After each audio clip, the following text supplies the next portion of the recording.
This motherfucker clean.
All right, we might be ready to move on this thing.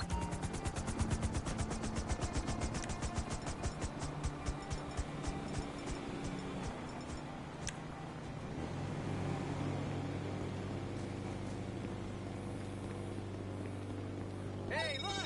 We have a Hi there. fucking Are you free? out there. Yeah, sure. All right, then.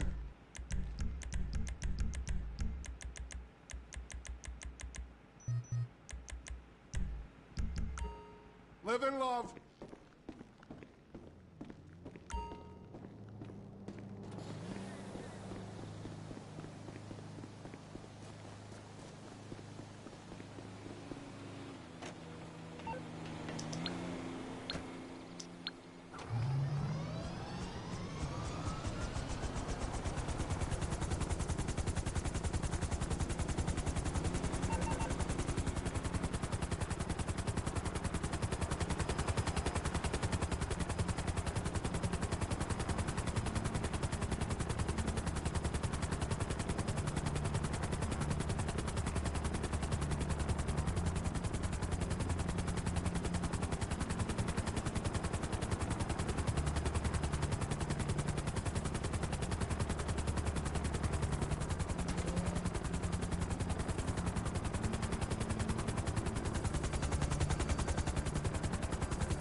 MMI, we expect the unexpected. I can do that.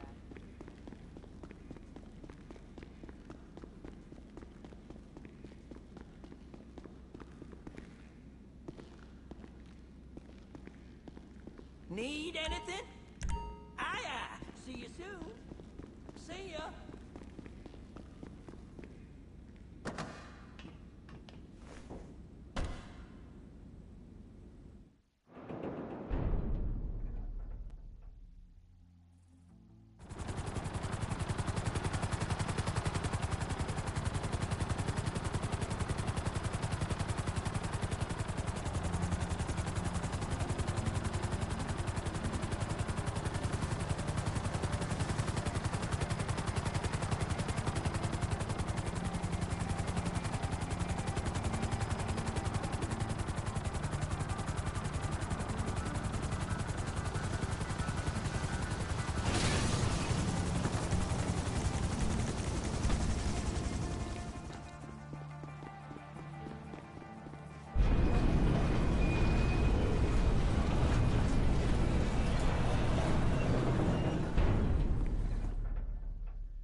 In case you were worried about selling these arms and them not getting used, we got a buyer airlifting this shipment right into a hot zone.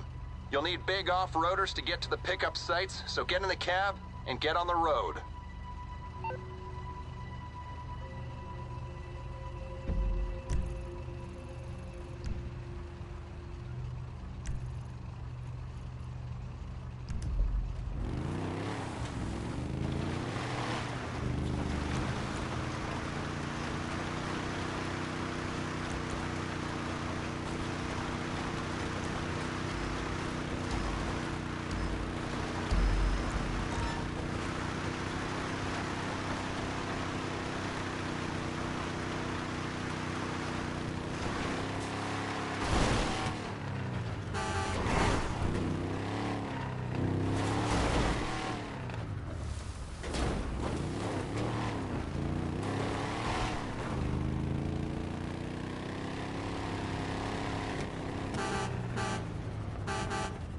Into their hangar.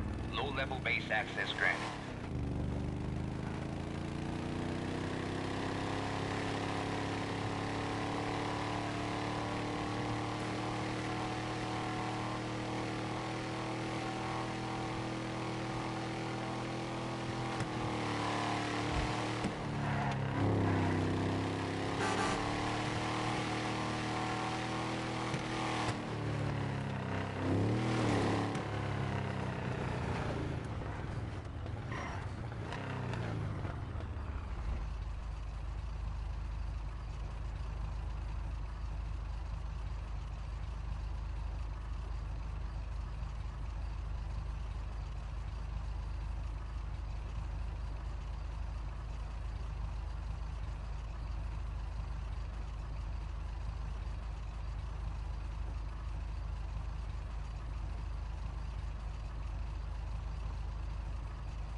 Looks like you sold out. To the right people, too. Only the good war's being fought with those guns. Promise.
I'm on the clock. What you want? Some wheels?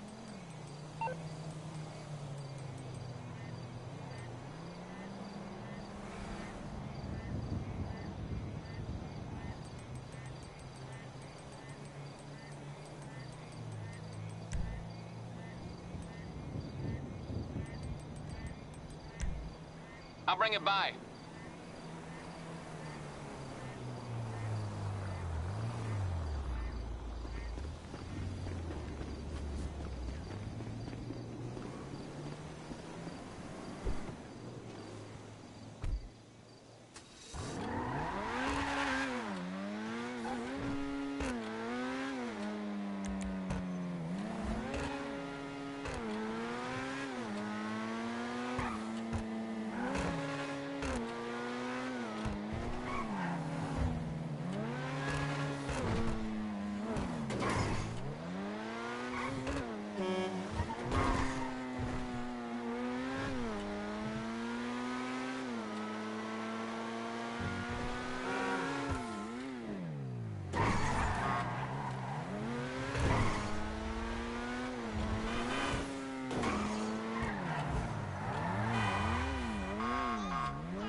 Anything you need, boss. Hi there. What can I do for you? Keep your blood sugar up.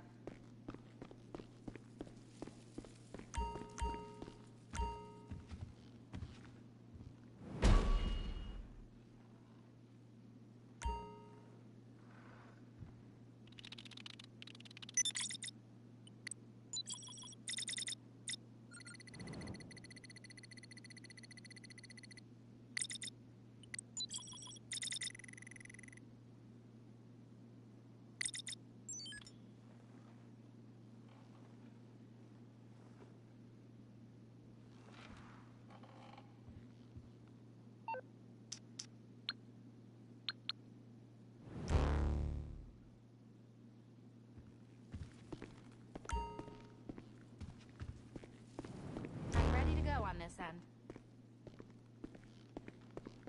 Hello. How can I help you? Let me know what you want, and I'll tell the Pegasus people to get it ready.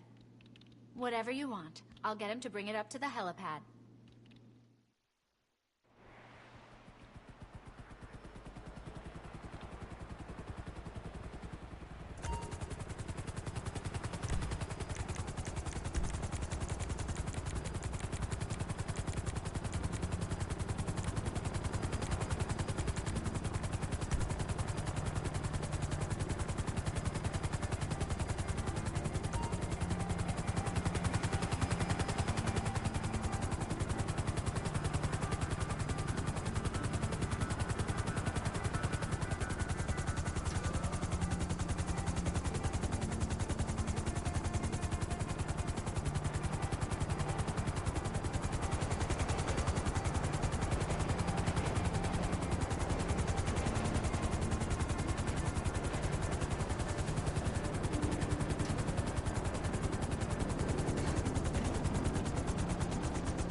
You doing this, huh? The product's in the back of the truck and ready to move.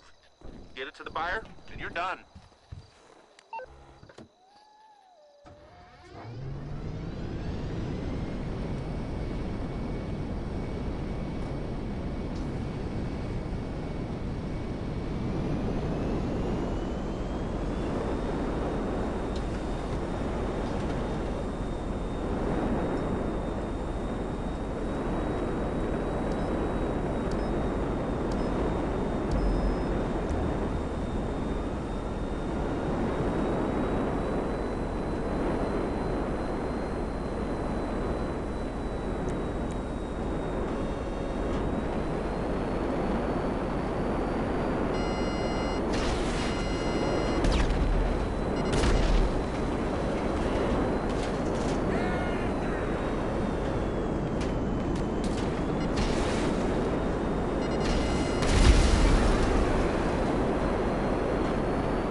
A successful sale. Ha ha! The funds are transferring. Long John out!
a sale. Digital assets transferred to your account, and that's it from LJT.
These drops are only accessible by seaplane.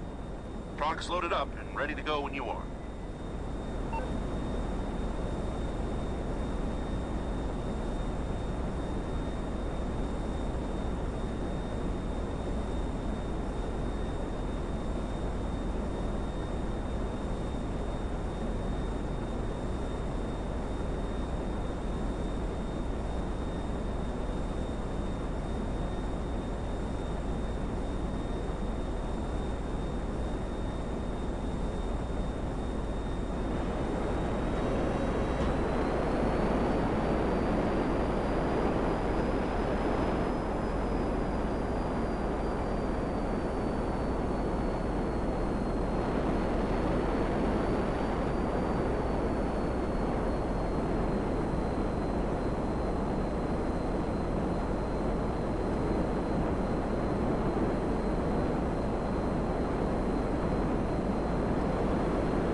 through to your garage. You, need me to bring you a ride?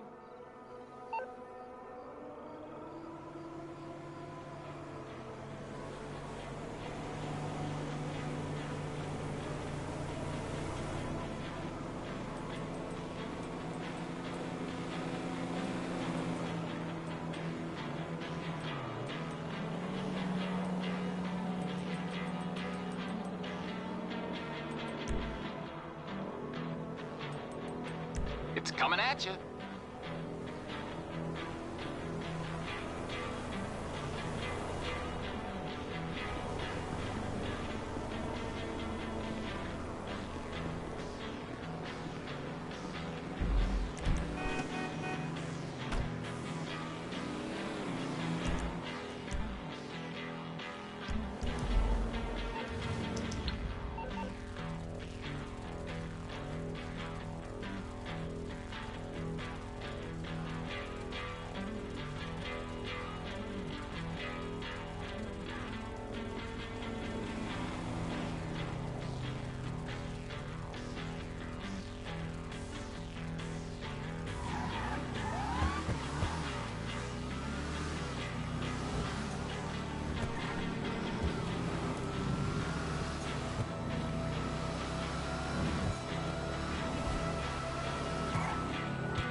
Close that deal. All right. Wiring the funds right away. LJT out.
Let me know if Easy you need there. anything. Christian Feltz, present.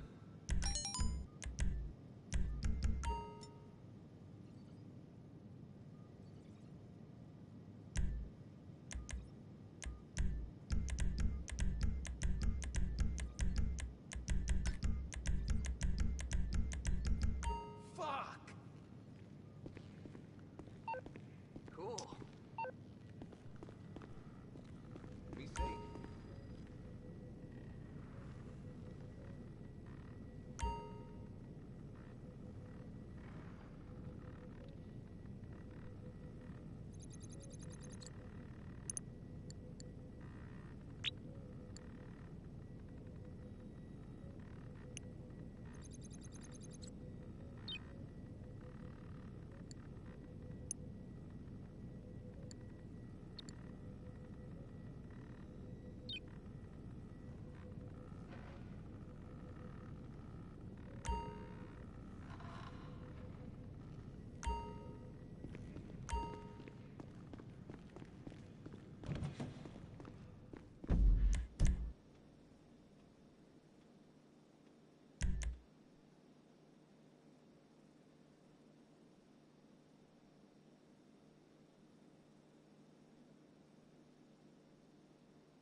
ambition and madness.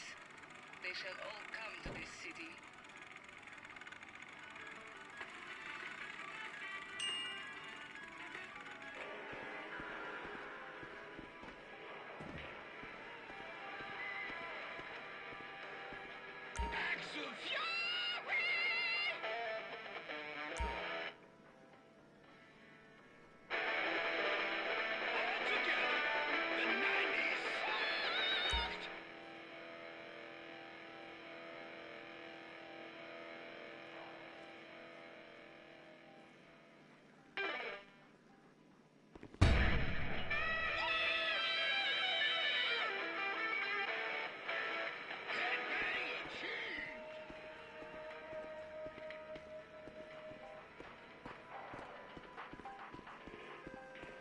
Oh, hey.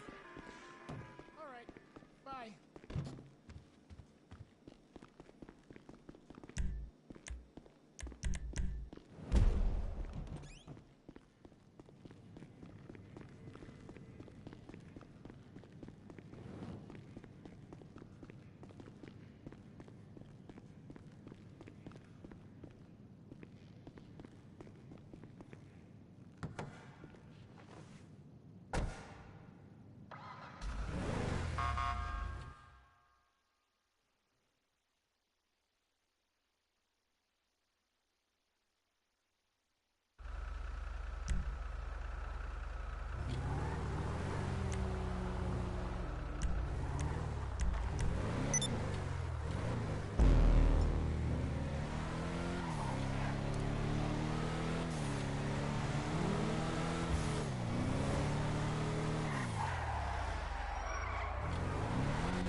Oh, nice. It's gonna be a pleasure to work on this thing. That is hot, if I do say so myself. No questions about what condition your transmission's in. Wow, she looks good. Not that she didn't already.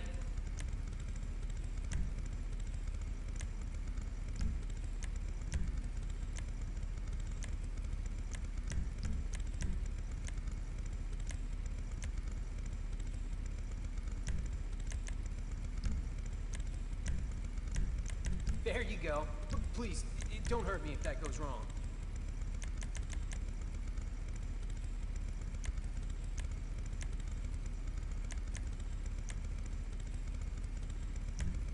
Whoa, now she looks pretty, but not in like a girly way. Now that's an attractive bike, for a serious hardened criminal.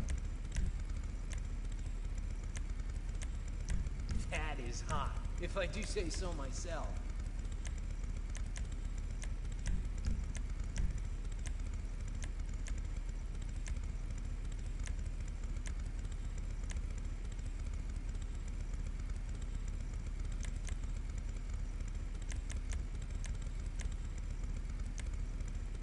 Wow, she looks good. Not that she didn't already.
There you go.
Need anything? Looking into it, Cap.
Anti-aircraft is live.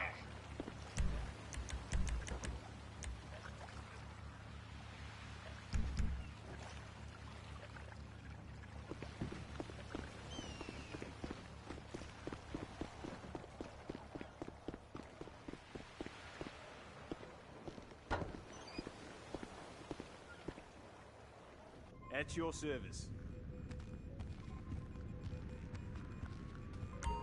Will we be plotting a course?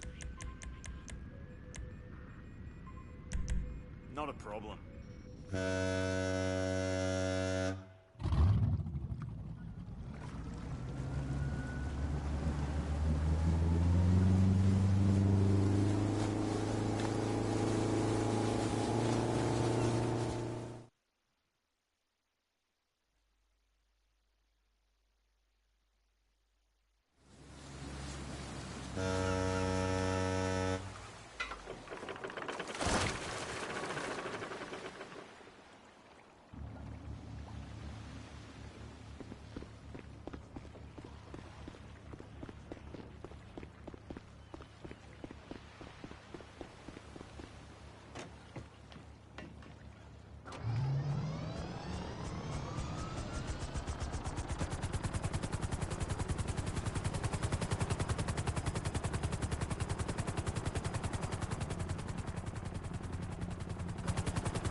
Almost here? Nice! We can get the car ready to be disassembled, which means payment won't be far behind.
Almost here?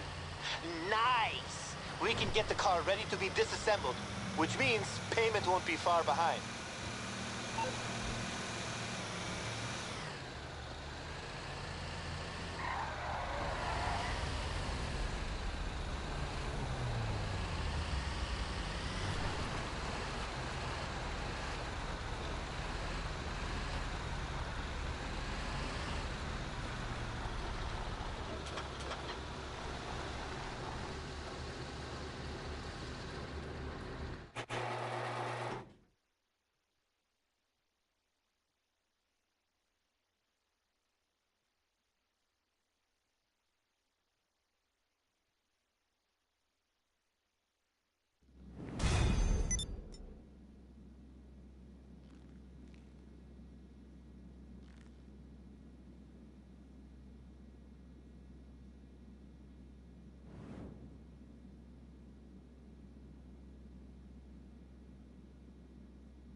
San Andreas is still the place where dreams are made.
Everything okay? I'll be here. Hey, what you getting into?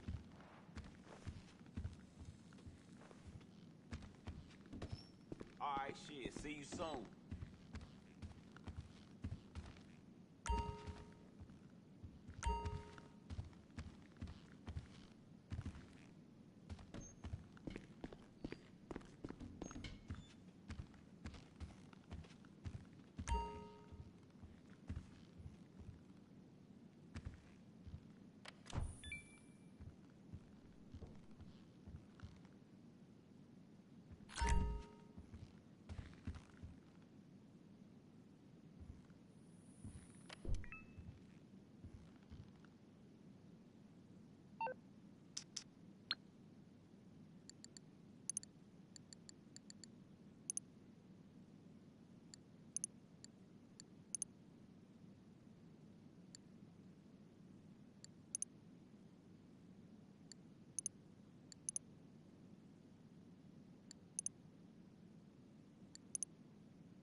The one and only. All right, let's talk.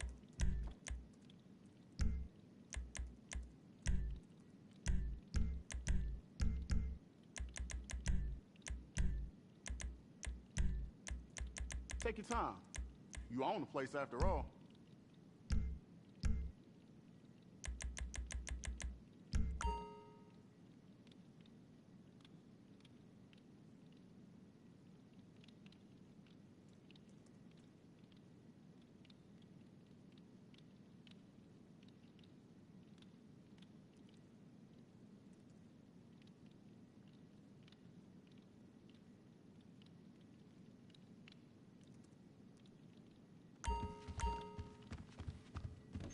Keep your eyes open.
There's the boss.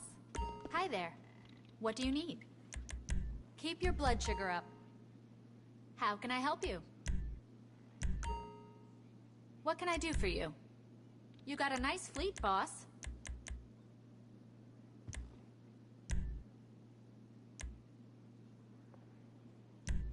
No problem. I'll have your personal vehicle brought around.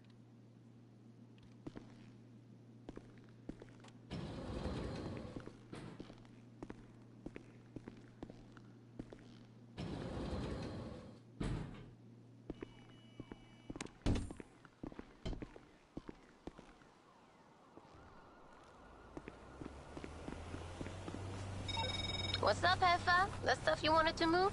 We got it all loaded up on the flatbed right outside the warehouse. Just gotta take it down to the docks and we're done. I mean, some punks might be waiting for you, but what the fuck do you care? That's their problem, right?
Mother of God!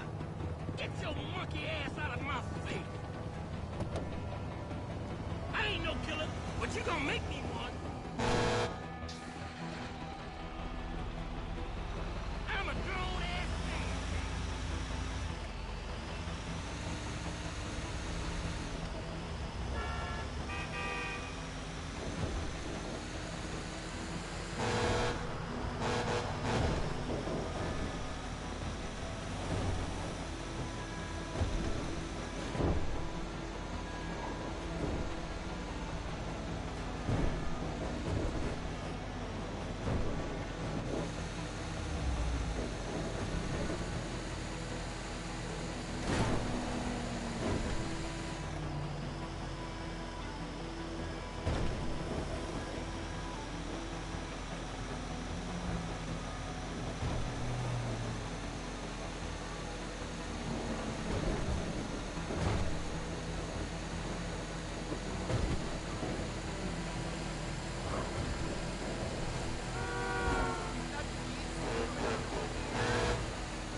You need something, huh? One of your rides? Let me know. It's coming at you.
Hey, we'll need bolt cutters to break into that container. Think you could swipe some from that place?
Okay, well, this is what's known as a high-risk trade.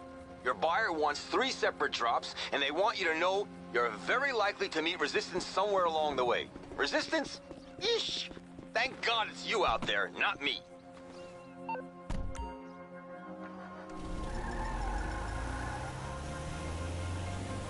What if my wife...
and the sale is made. You get the cash, I get not to worry about being caught with that stuff in the club and sent to the can. It's a win for both of us.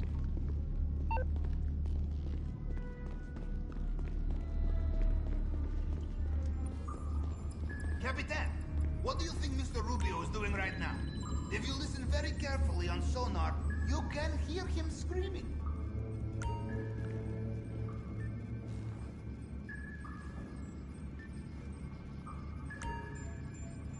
Enujedin, Capitan.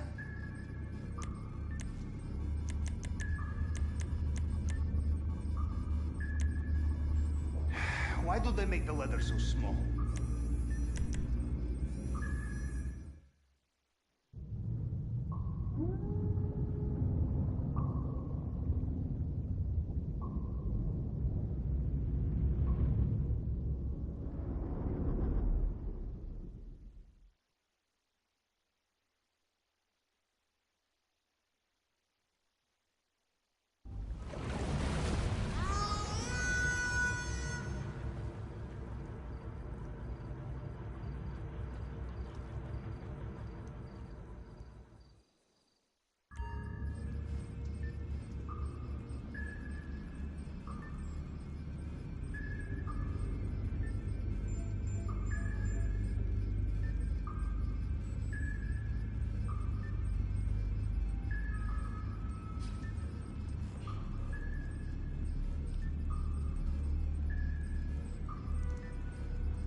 Goodbye.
I enjoy it that much.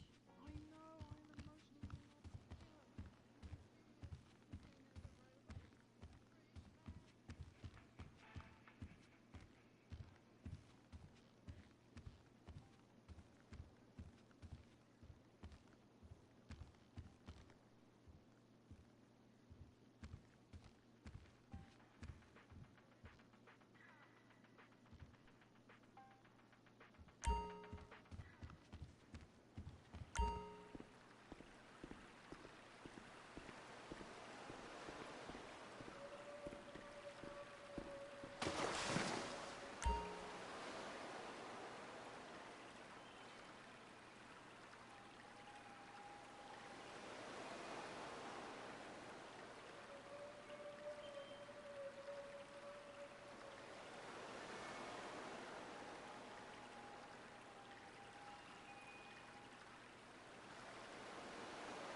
Happy to have you, miss. Ready to put in your bets?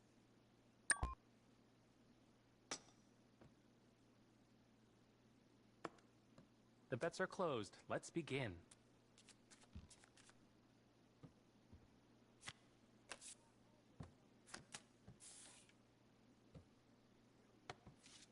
How about we put bets in?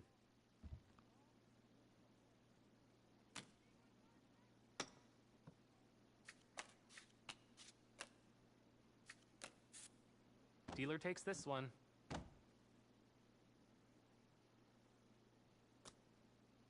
One more.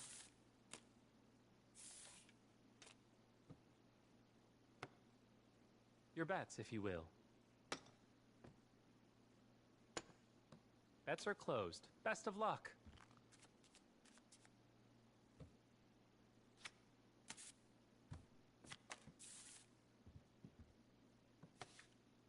Ready to put in your bets?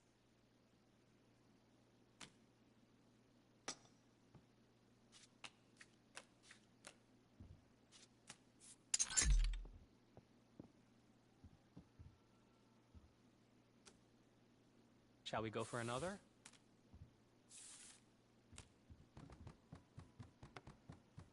How about we put bets in?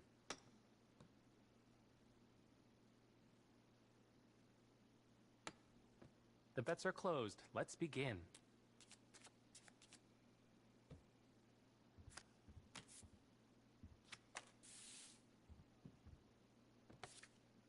Your bets, if you will.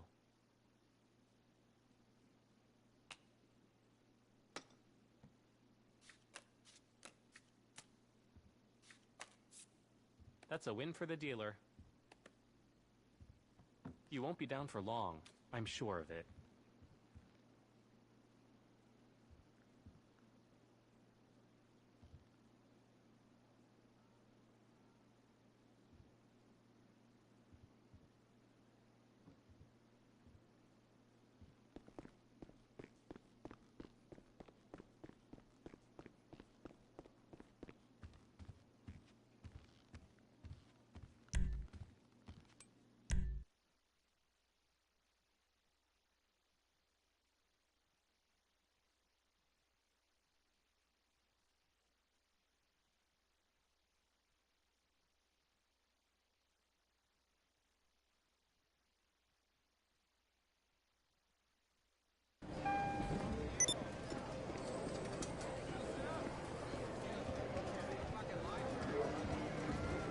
The casino store is open.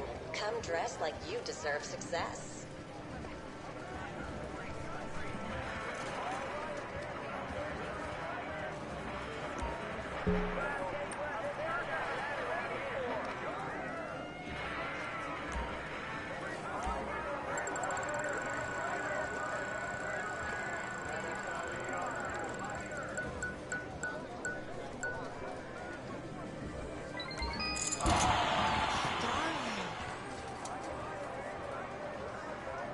Just can't look away.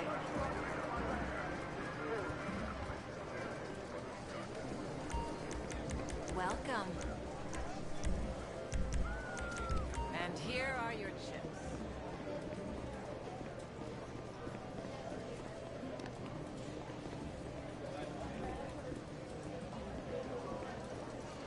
Hello! Welcome to the Diamond Casino and Resort.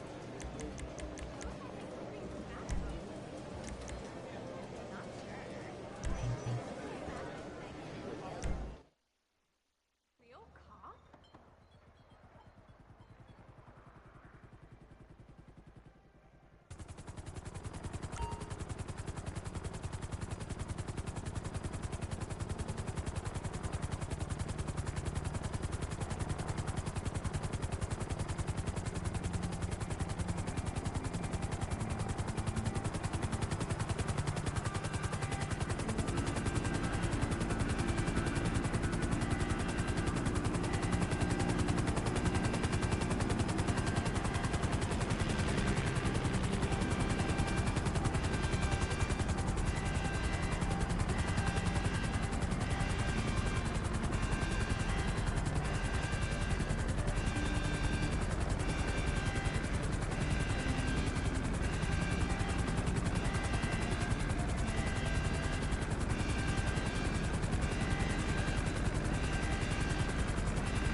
need some help. Vagos! Screw you. Ah!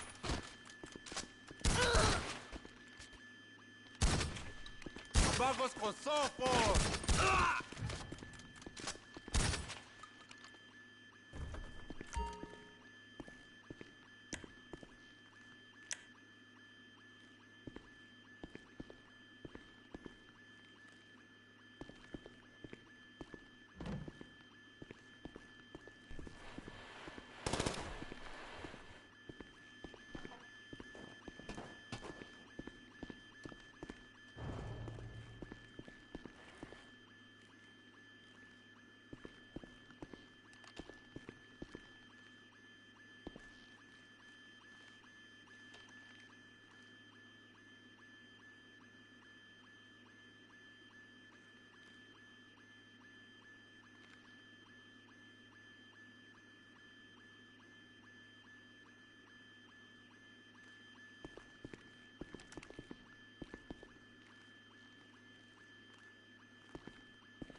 What you need, boss? Some wheels?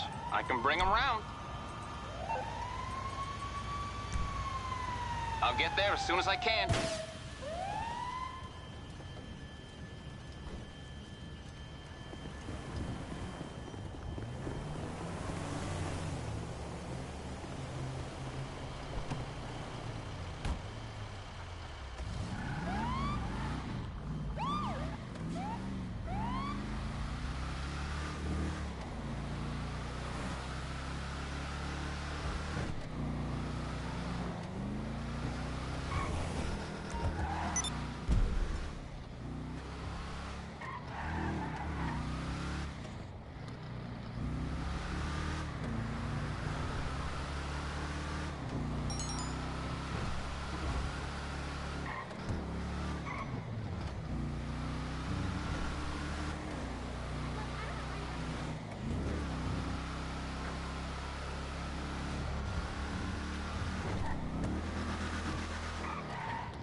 No, I didn't get any coke for a goddamn latte. No No one told. Jesus, get a PA to do it. Hey, what? My heart can't handle this, Steve.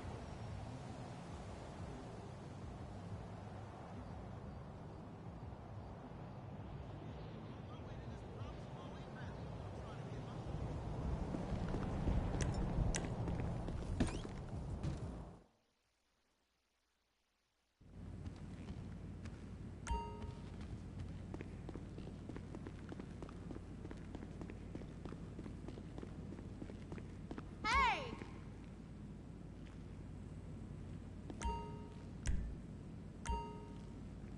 Sure.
You need something, huh? One of your rides? Let me know.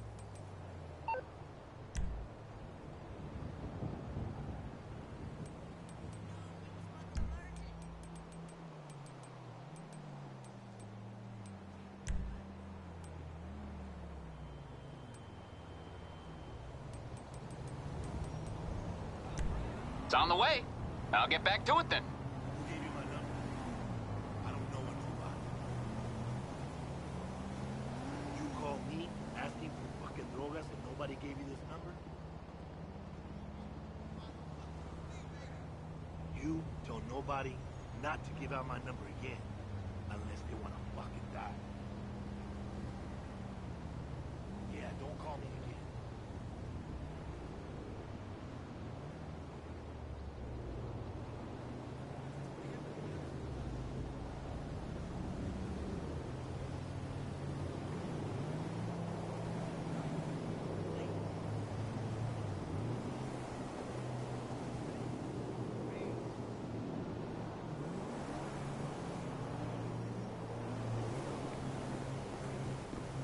Come see my band next week. Hey, man, I'm telling you. What's going on?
Hey everybody, Bam's here. I think it's more important if I'm on the mic and I can explain it better.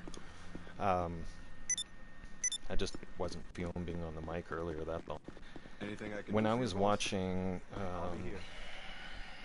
let's see if I can pull it up here, what the exact name was. I'm sure a lot of you Americans are watching it. It's a,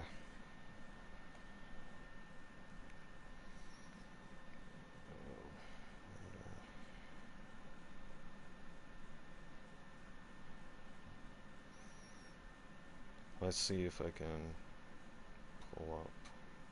No, not yet. He'll be back on later on, I believe. When I find,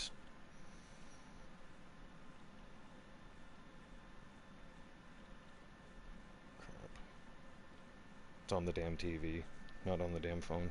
Anyways, there's a radar app that will be coming out, Storm Tracker, later on today, and he does live every single tornado that's going on across the country, every live warnings that come out.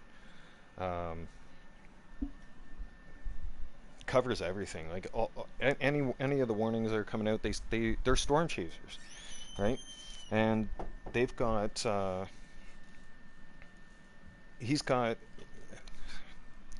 I want to say, I believe about 8 or 10 storm chases that are out on the road, right? And on his feed,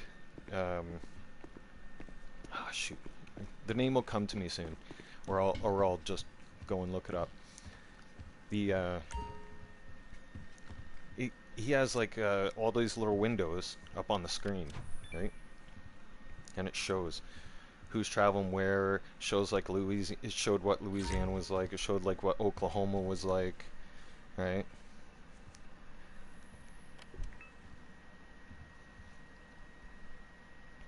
Oh yeah. Kobe got a little confused. Oh, you're good. I think I know there's a bunch of storms. I know one's about to roll in around the Indianapolis 500 right now, around the start of the race. One of the storms is supposed to be starting to pick up momentum and some speed around right now as NASCAR turns around and starts the race, right? Got pretty much I don't know everything if they even might have canceled the race. I don't know. I haven't checked anybody. I'll be here if you need anything. I've been on GTA for now. But I was I spent some time yesterday trying to educate, or trying to learn everything that was going on, and just the devastation that, need any more? Holy crap. Like I don't have to remind you guys what Iowa looks like, right? Iowa's just like completely blanketed, done. Like Iowa's been destroyed. Iowa's going to get rebuilt for sure. There's going to need rebuilding. One of my friends, I've known for years and years, like over 2 decades.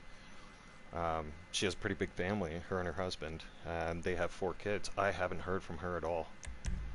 And I tried messaging her, right, to check on them and check on their family. As soon as I seen what had happened in Iowa, I was like, what? And keep your eyes open. The area of destruction was right in her damage path, right. And I don't think that we're going to hear from a lot of folks until cell service gets put back up near there, with power and whatnot, because it's pretty chaotic over there still. I know that for sure. Right. Oh, thanks, Kobe. Yeah, man, we should actually go see it. Like, actually, I do own every weapon in the game. Yeah, I got all my. Honcho, I'm praying that it passes, you guys, because when I'm looking at satellite and radar, it might jump right over St. Louis, like right around St. Louis, either in the north or by the south. If not, it's going to be a direct impact right? I mean, that's what I mean. When you look at the radar forecast, yeah, we're definitely praying, Honcho, because we don't even want that system anywhere near you guys. We want that system to just turn around and start spreading itself out and dying off. Because if those supercell clusters form up together, and on that line that is projected in the next, what, Honcho, you're on the same time frame as me, so yeah, you're projected in the next 8 hours. It's, well, no, sorry, in the next 7 hours you should start to see the start of it. Right? I'll definitely be praying for you guys. And, well, I've been praying for everybody across the United States, because that's just ridiculous. Like, that amount of tornadoes in 1 week, right? I think it was, correct me if I'm wrong, okay, I believe it was 18 or it was 21. But Iowa seen, I think it was 18 or 21 tornadoes the other day, earlier in the week. The area you live in, tornadoes pop up. Oh.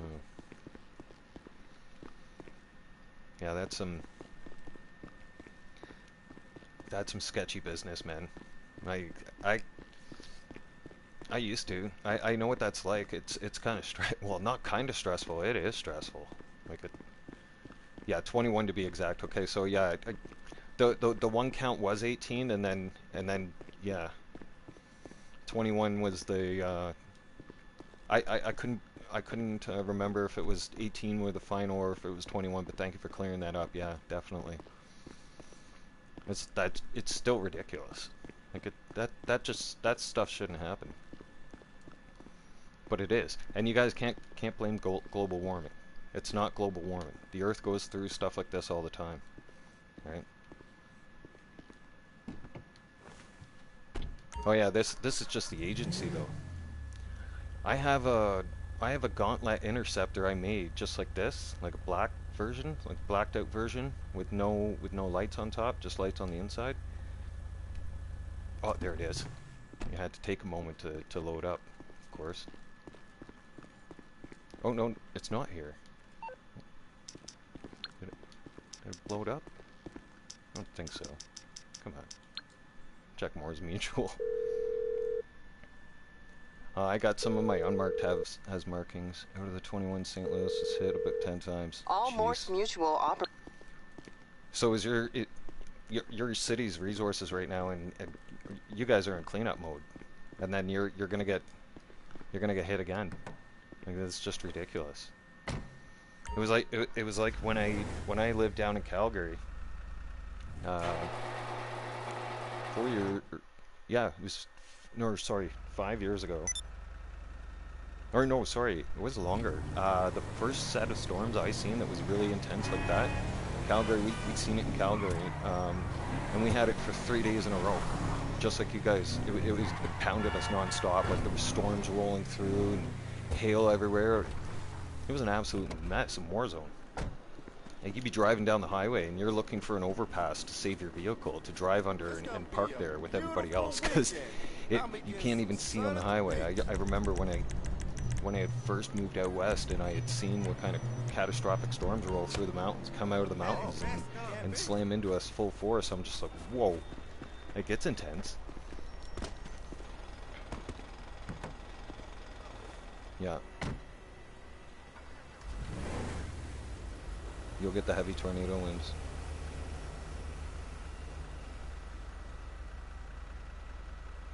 What, V, you guys already got warnings out right now? Let me see if I can... Let me see if I can, if I can't find the storm tracker here. Person.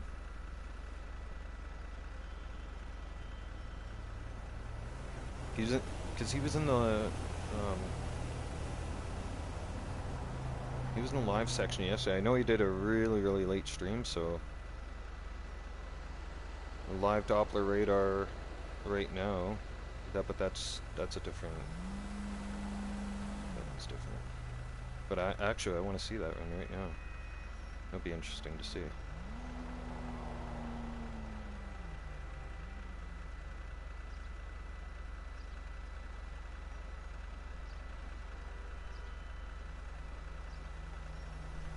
It's not showing me crap.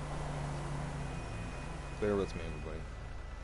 Because I want to get you guys the link so you guys can watch what I was watching. And it really would be helpful. Winds were blowing incense this morning. I'll be praying for you guys too, V, don't worry. Right? God's got your back. I know Lakewood Church service is going on in the background still. Hey, my love. Did you call earlier? Live weather. Radar. Yes. Whatever you want,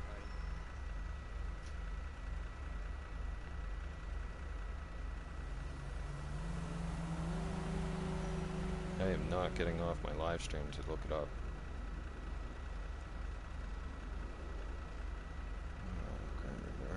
Radar maps. Weather underground.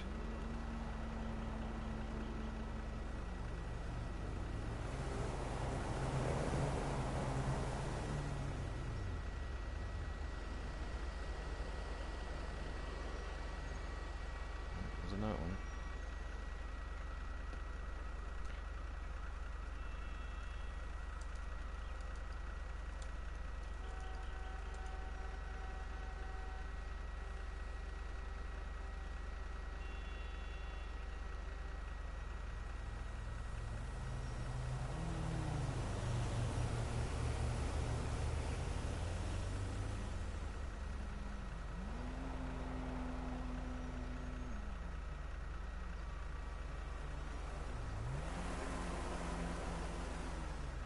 Everything's trying to load. That's... Oh, crap. That band of storm that came through your area, V? Yeah, the Gorilla Hail. Hey, Dollface. What's good in the hood? Can't forget about the hail. Oh, yeah. The weather messed up my barbecue plans this morning. Oh, no.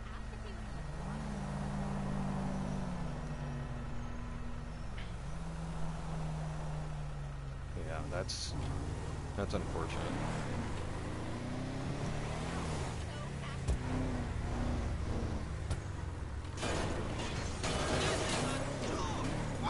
I really want to get that, hang on. I'm gonna pause my live stream here for a sec. I'm gonna pause myself for a moment. And I'm gonna get that info for you guys. Because I have it on my other TV. On my other smart TV there. I was scrolling through YouTube. Hey, you see that Miranda Cowan sex tape? And I just realized it wasn't saved onto this account. Whatever, dude. Yeah, Mother Nature is kind of been a little bit aggressive right this year for everybody, not just for us. Holy, hang on.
Alright, I got it.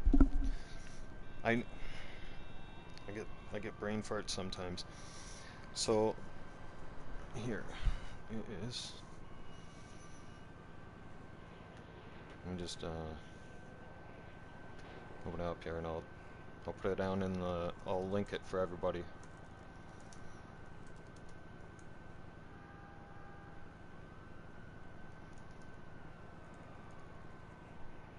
Because I have a feeling, well, I know for sure, he's probably sleeping, but he's going to be up in a few hours doing a live stream because of how active things are today. Right?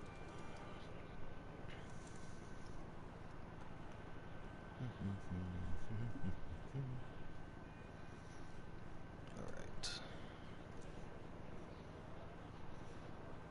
Now, last night's video alone had 1.9 million views. Okay? This guy's no joke. Right? Crew, what's going on, dude? Welcome back. There. Or wait, no, hang on. Oh, wait, no.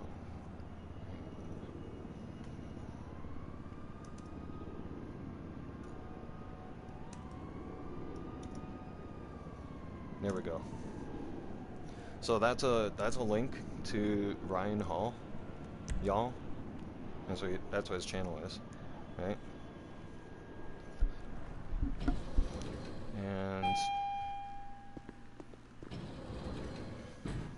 And you're gonna guess you're gonna get some gaming done, right on, Honcho. Oh, hi. Yeah, you guys check out Ryan Hall, y'all. Just let me know what you need. Because he was doing like he's storm chasing channel. They were yesterday they had everything that was going on in yesterday's active weather. So I imagine it's only going to be a matter of time before he starts up soon again. Especially since there's active weather in Texas. It's going to be huge. Let me check. Why would an operation like this be involved if it wasn't going to be huge? Yeah, he had a 10-hour live stream last night. I don't even know what time he stopped because I had fallen asleep myself. I'm pretty sure Ryan was going into like the late hours of the night too, like around midnight and whatnot. Why would I say that on the phone? So you think I'm stupid? Use the secure servers like a professional. Ugh. I'm gonna subscribe to your channel too, Kobe. There we go. Got you. Those are the orders, and that's how you're going to get it done. But I hope that helps all of you because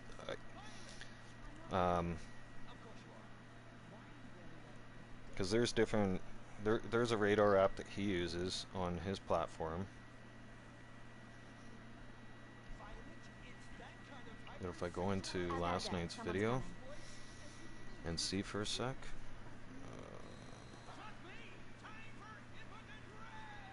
What the heck is that called? So small. Radar Omega. Right? That's what it was sponsored by. I think he was using Radar Omega because it was in the bottom right hand side of the corner, right?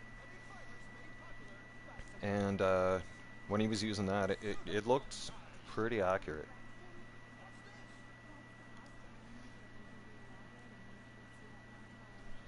Yeah, my CEO money. You know what?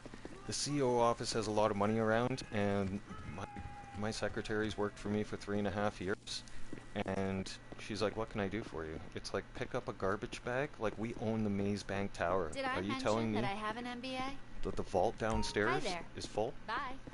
Right? What are we gonna do with this? Right? It's like Union Depository is right across the street. She could go and take these notes, right, once a week and go and exchange it for gold and keep the gold depository at the depository. But no. Let's just litter the office with dollar bills, right? Like, that's insane. And it goes everywhere too. Now, look, even the office has a little bit of a safe, but she hasn't even filled that up yet. If you look at your or her computer screen as well, see, can't touch that money. But there's still another 2 shelves that could be filled up, you know, with money. And then there's this little area You here. gonna make some deals? Like, she could put money in there. Yeah, look. Hello. My secretary, she don't do nothing. Look at this one. Hey. Hey? What do you mean, hey? Look at this. Hey. You got 2 words written there. You type 2 things. What are you doing? What do I pay you for? Have a good day. What do you mean, have a good day? Just give me the word and I'll make it happen. Oh yeah, the place has weapons. So you know how you can tell if somebody's rich in GTA business-wise? Alright? Take a look around at all this stuff. Alright? You got... Oh, stop! The controller is acting up. I gotta clean this damn thing.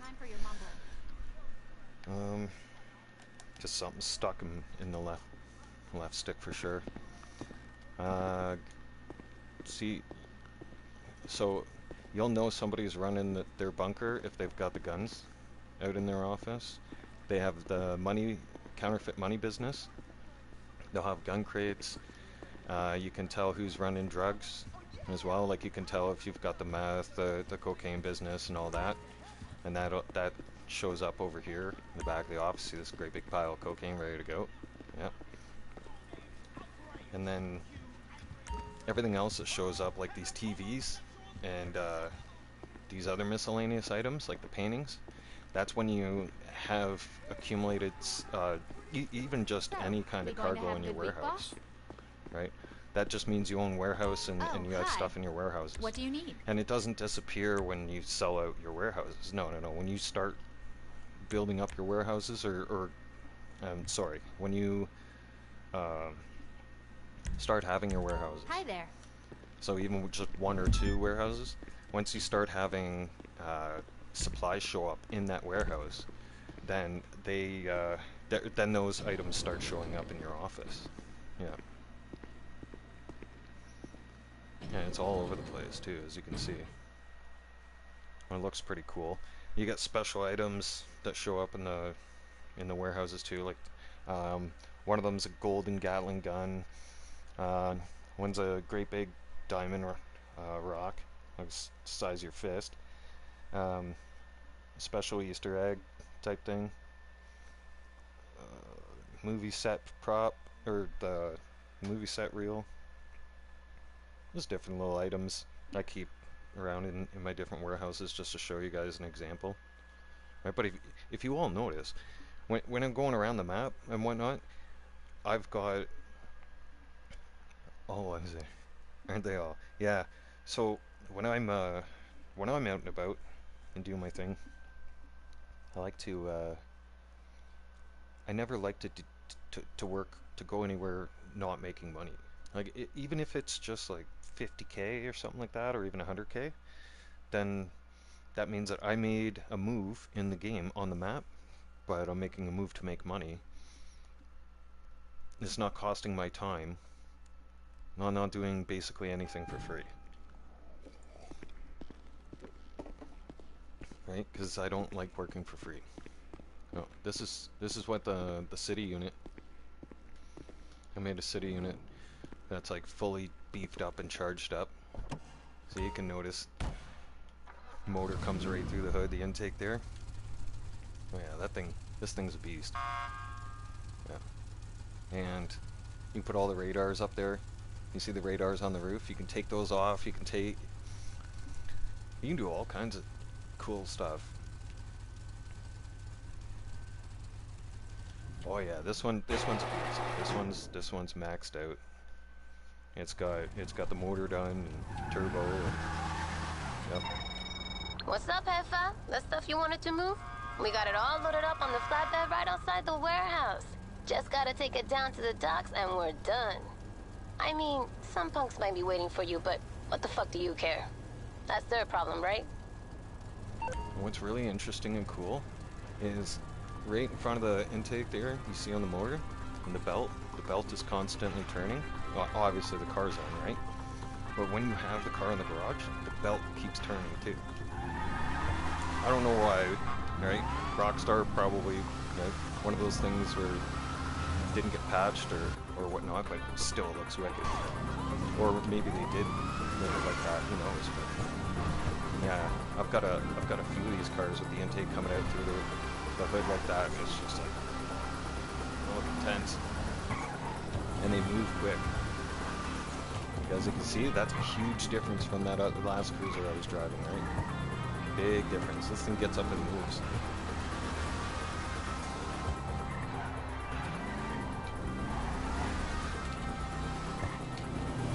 Top of the line brakes, of course.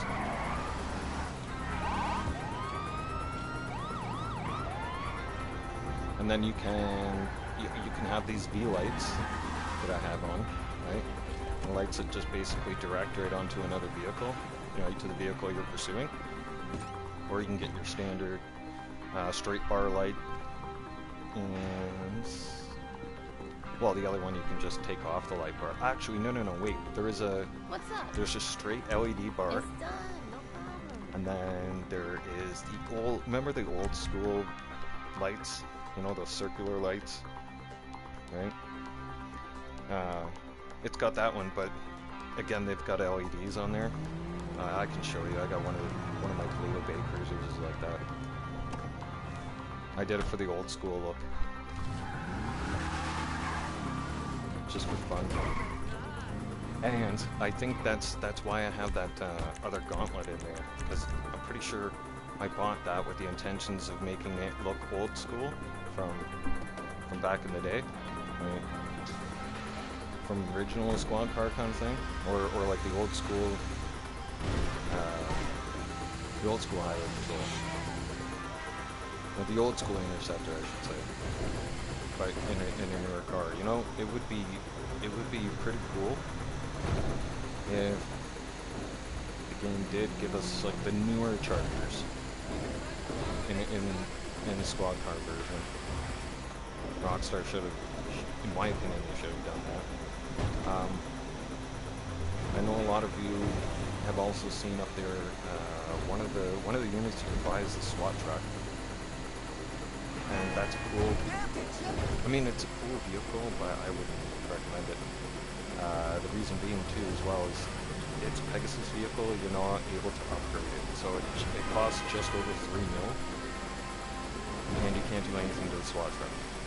So believe me, it only comes with the plated armor that is basically going to stop your average bullets, not going to stop your MK2 bullets hitting that ring, especially if somebody's shooting at you with FMJs, right? Full metal jacket rounds, right? Or armor piercing rounds and stuff like that. But it will hold off regular shots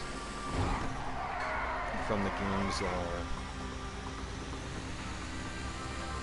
Well, the game's enemies, how they shoot at us. Because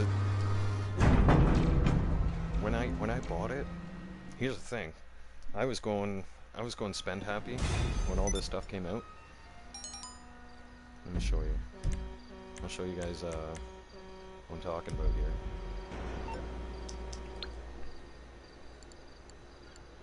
So the war stock, when you go there. So the Gauntlet Interceptors here, it's $4 million, right? And there's no trade price. You got to buy that one. That's it, right?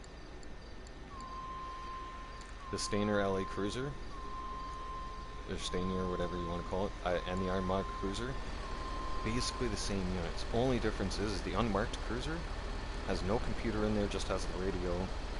Slightly different cruiser. There's no shotguns in it. There's no cage separating the driver from the suspect, so it would be in the back seat kind of thing. The Stainer Cruiser is actually a better deal because you can just take the lights off the Stainer Cruiser and make it look exactly like this unmarked cruiser. Right? The only difference is it's slightly different looking. Slightly, but you can make, like I said, you can make, if you are gonna invest in cruisers, then my suggestion is you buy one of these, right? Because you'll be disappointed with the other one. I had to find that out the hard way. Now, I was ripping through and I was buying a unit for Toledo Bay. I bought a unit for downtown. I bought a unit for the south, and then there was another place also. And then before looking and paying attention, I purchased 3 of these. Just, I was going nuts for a second. Because I was purchasing like 4 and 5 cars at a time. When that DLC dropped, I had about, well, I didn't have 127 million, but I had 108 million. And by the time I was done with just the first upgrade that had dropped, when they brought out the cruisers, very first, and the riot truck, I went from 108 million down to 38 million. That's how much money I spent. Because I was also spending money on let's see, I spent money on the scrapyard. Right? What you need, boss? Some wheels? I can bring them around. What else? All the scrapyard upgrades, obviously, and then there was a bunch of vehicles that had come out for the scrapyard. So I picked up all those as well. All except for like a few. Like I don't think no, I didn't. I didn't get the soccer mom van. I wasn't getting that one. I'm gonna head up to the auto shop. I haven't been up there in a while. Hey, it's NASCAR Sunday. Right? Let's bring out the Hot Ring Hellfire. Because the game did have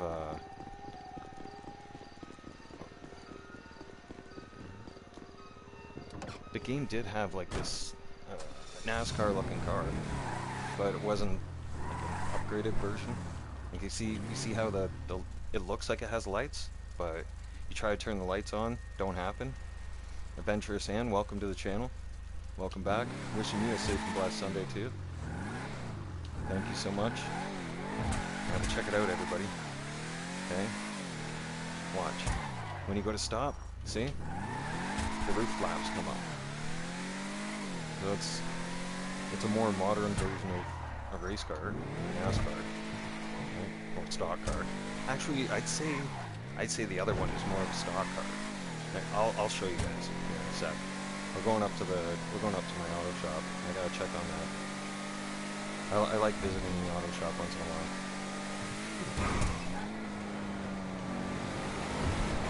Yeah.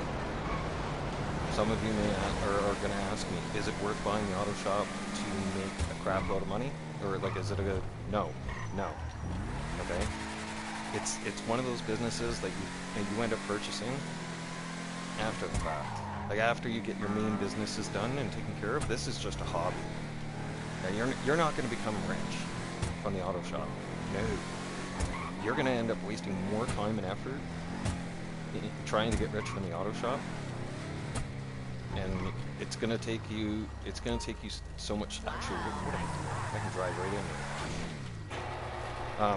there. It's gonna cost you more time and effort than it's actually worth. So that's why you rarely, like Sundays, usually Saturdays or Sundays, I'll be at the auto shop.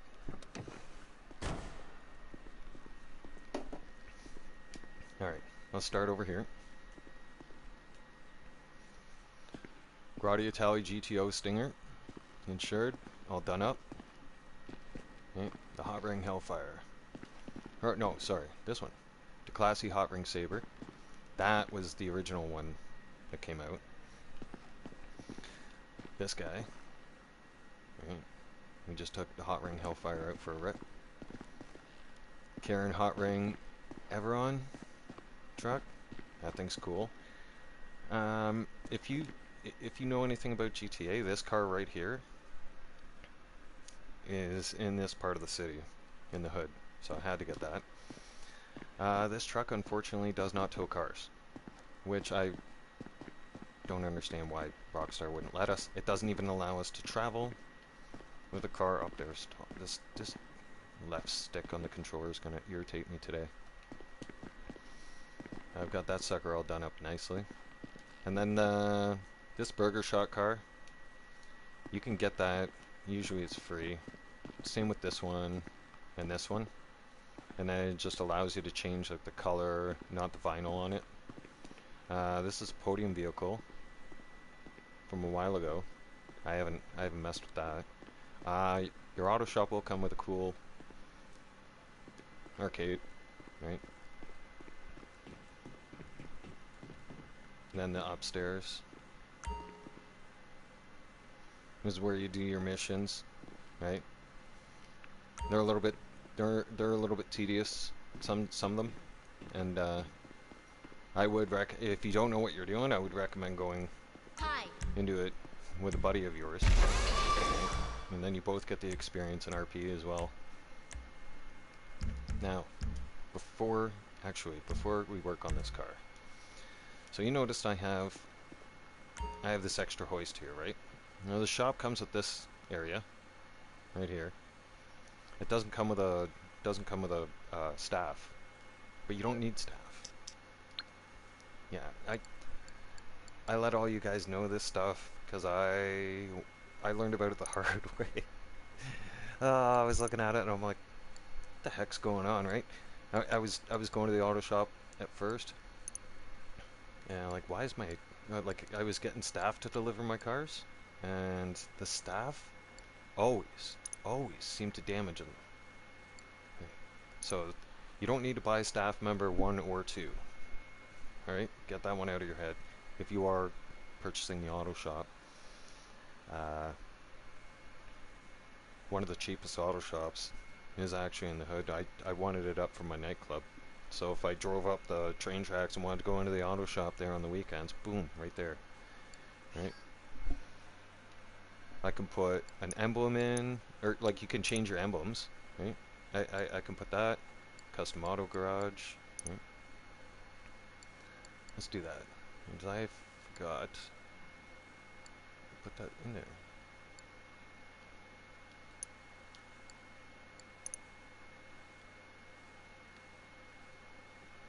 Okay, done.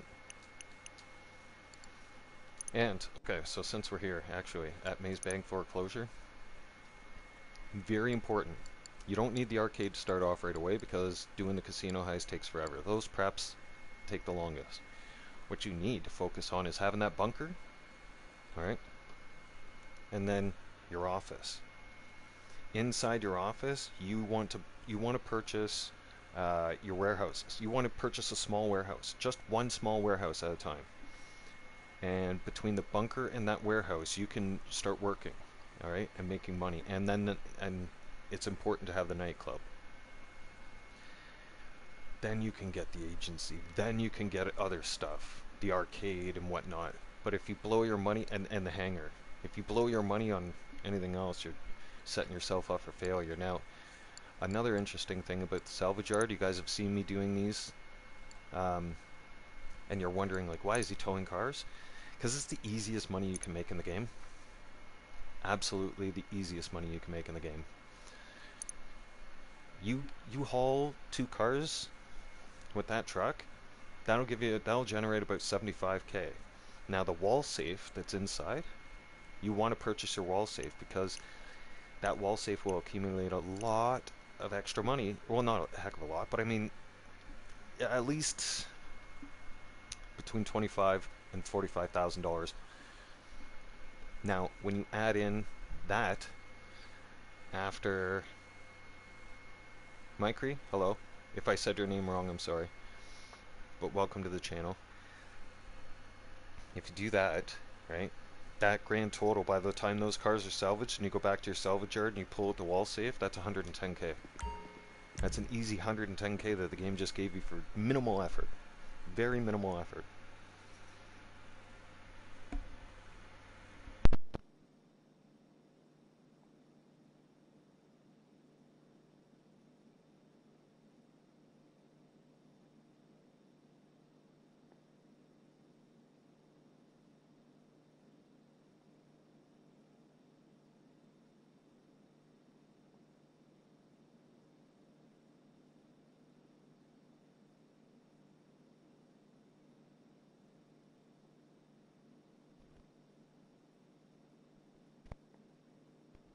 Oh, yeah.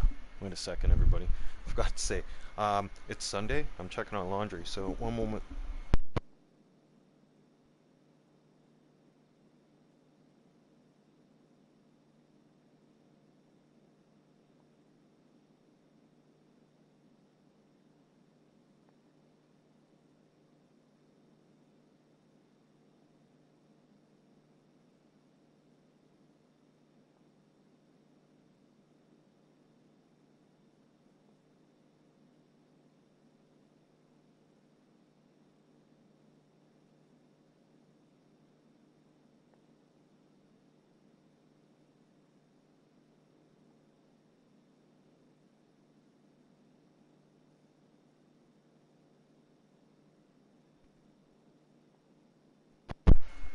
let's get back into this.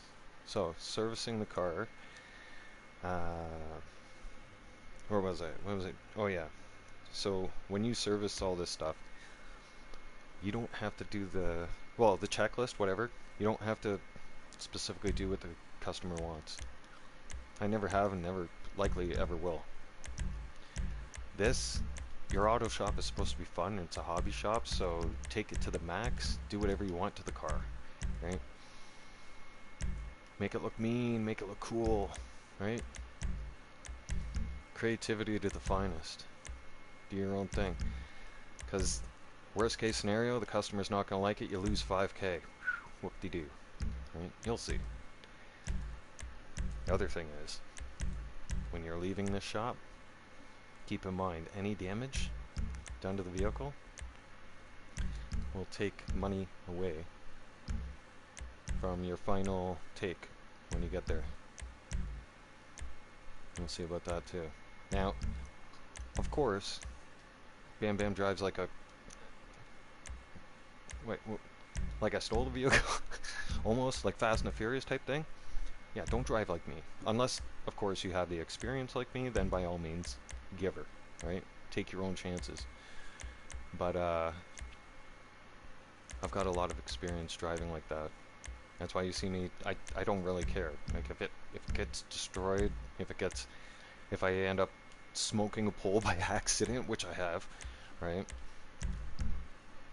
And it ends up being that, if it ends up being that it drops me 2 or 3K, I'm not concerned, right? So, it's going to say to me, confirm service cost of $50,000. The customer will reimburse this cost, and you will receive an additional payment of up to $30,000 upon delivery. Alright, cool. Now, one more quick thing. See, don't deliver staff. You don't need the staff. You deliver the vehicle. But another quick thing I want to point out real fast, right?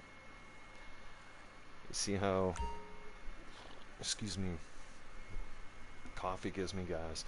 You see how that little vehicle there, that like 4-cylinder, not really going to pay much?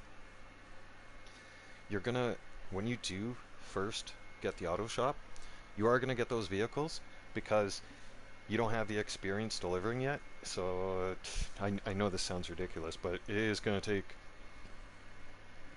maybe 20 cars, 30 cars, about that. I might be exaggerating, but until you get higher end vehicles. But you will get higher end vehicles from that. And I mean, if you're going to get the auto shop as a hobby shop, you might as well go all out and get your extra hoist in there so you can have 2 cars on the goes. Because I can go right back to the auto shop and I can go fix that car up and go deliver that car if I want it, right? And I'm making money all the time, if you guys haven't noticed. I haven't even gone to the bunker and done that $50,000 sale yet. When you purchase the bunker, that comes automatically, that comes standard, and that sucker's ready every 20 minutes. Right? You go and deliver that truck, the truck inside your bunker, your excess weapon supply, it's money in the bank. It's easy money. Oh, and another thing, just like that, the residual money. You see me delivering from the office, export mixed goods. That comes every 20 minutes too. You just go see your secretary and boom. Right? Go see the secretary. She'll have the export mixed goods ready for you every 20 minutes as well. So, think about this. You guys have seen me dump money into the bank a few times today, right? Oh yeah, it definitely is, Kobe. It's worth it, right? Like this is just small peanuts, right? To me, like, see, I'm usually, anytime I do a live stream, we're almost at 4 hours now.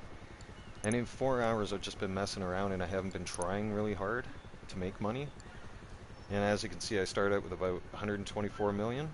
I'm already up at 127 mil. I already made almost $4 million, cleared 4 mil.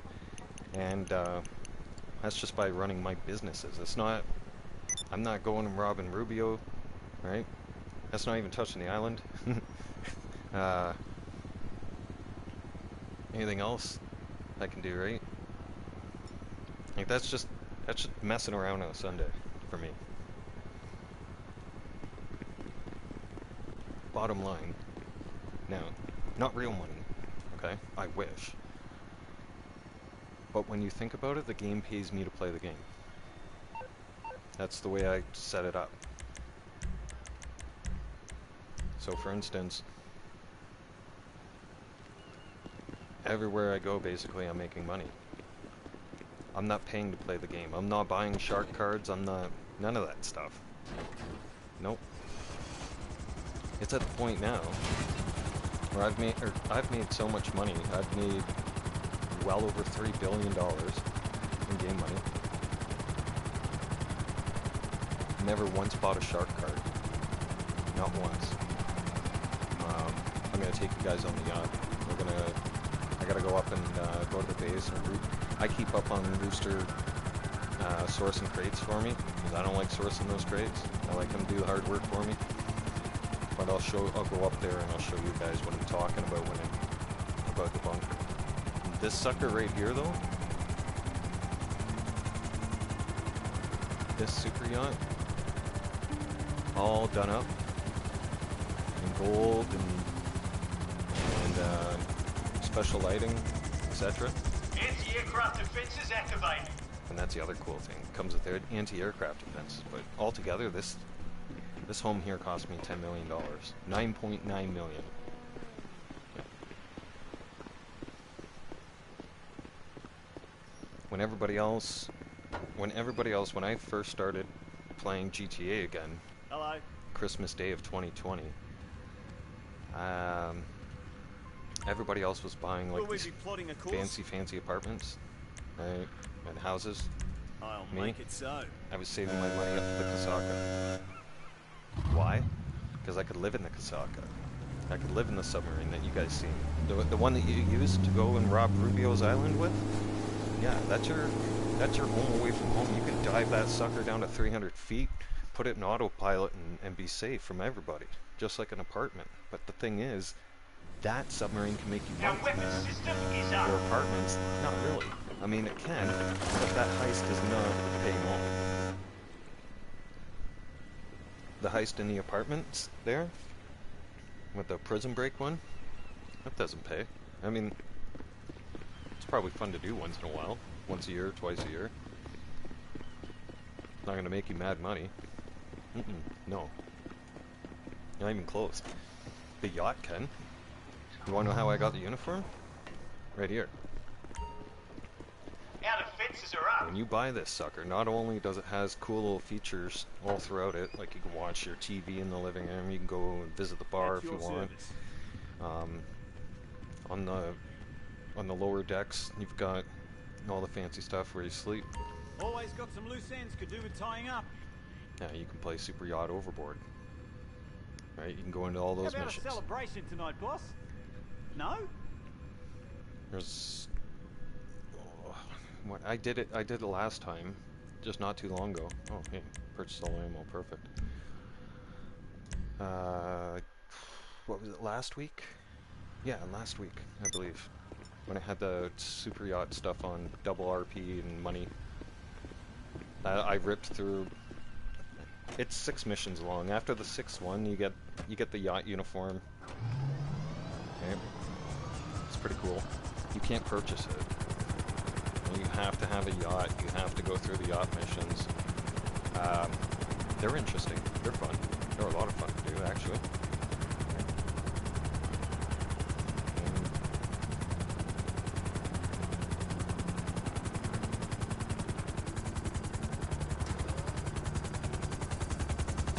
That yacht really didn't pay for itself, though. That's more of a luxury thing. It's kind of a statement, right? It's kind of a statement in the game that, hey, you don't need to live in apartment buildings and houses like everybody else in the game. Like, I could just go on my yacht, turn on my defenses, and I can travel around the map. I know this sounds cocky, but I'm saying this, but this is the facts. I can literally sit on the yacht, not do anything, put on the yacht defenses, and just tour around the map, right? And as I tour around the map, this is if I decide I'm in a public lobby, because I'm basically retired in this game. Yeah, I did all the big time grinding and hard work is already paid off. Like I literally don't have to work to make money. All my safes are making residual money right now, non-stop. Get into any trouble lately? I don't have to put in an effort to make money in this game. Not anymore. I used to have to, a long time ago. But once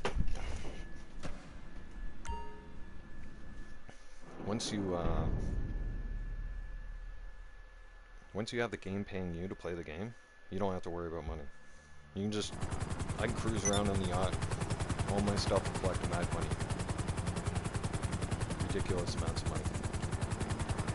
Those safes, you think they, what, I'm pulling like 6 figures out of them now. Right?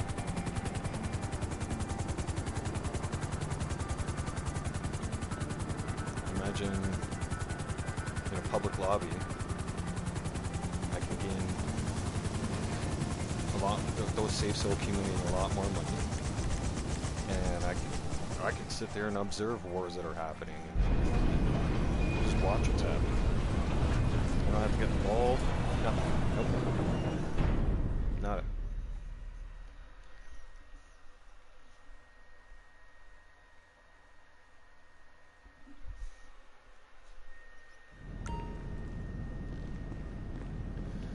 Alright. V is still here. Awesome. How's the weather over there, V? Can you give us a weather update? Has the wind slowed down a little bit? This is the truck that keeps showing up every 20 minutes, everybody. I think it's 20 minutes, or it might even be a little longer than that. But I mean, once you deliver this, it's the easy $50,000. I got a nightclub, or not nightclub. I got a bunker sale to do as well, right? Which you guys have already seen. But that there is easy money. Now, when you come over here, another thing about your bunker. Winds are still very high, eh? I'm still praying for you guys. If anything, let's just, because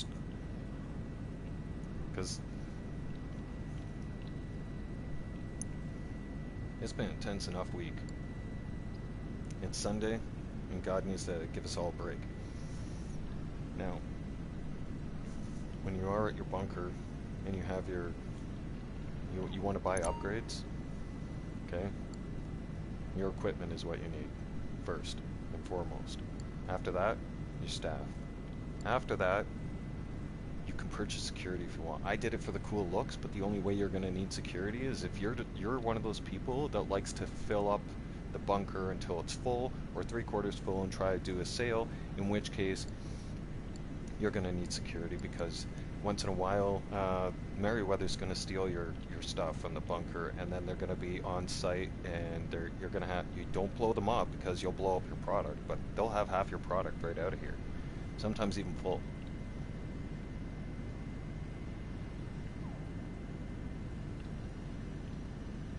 Oh yeah, I do know what that's like, V, because down in Texas you see the same kind of violent, strong winds as we do here in Alberta. Like when our winds come out of the mountains here, the Rocky Mountains, there is absolutely nothing to block that strong gust of winds. Like when it literally rolls through the mountains, comes in off the Pacific Ocean, travels through the mountain range, and then comes in off the Rockies and swoops into the foothills and just slams us, because there's no buildings, there's no tree lines or anything like that to stop that stuff from coming at you full force. I've seen the most violent, scariest storms of my life in the last 10 years, right, compared to what happens out east.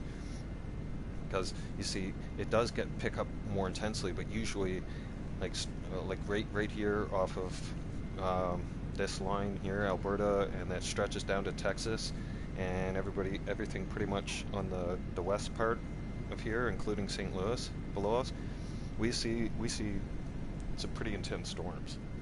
Everybody, and like the biggest sized hail I seen was baseball sized hail. You can't even make that up, man. And if you don't believe me, I'll refer you to June 13th hailstorm in Calgary in 2020. All right, we got hit so bad it looked like a complete war zone. It looked like we had gotten attacked. Kind of like I don't want to say like a Pearl Harbor kind of thing, but it looked like a scene straight out of almost like that.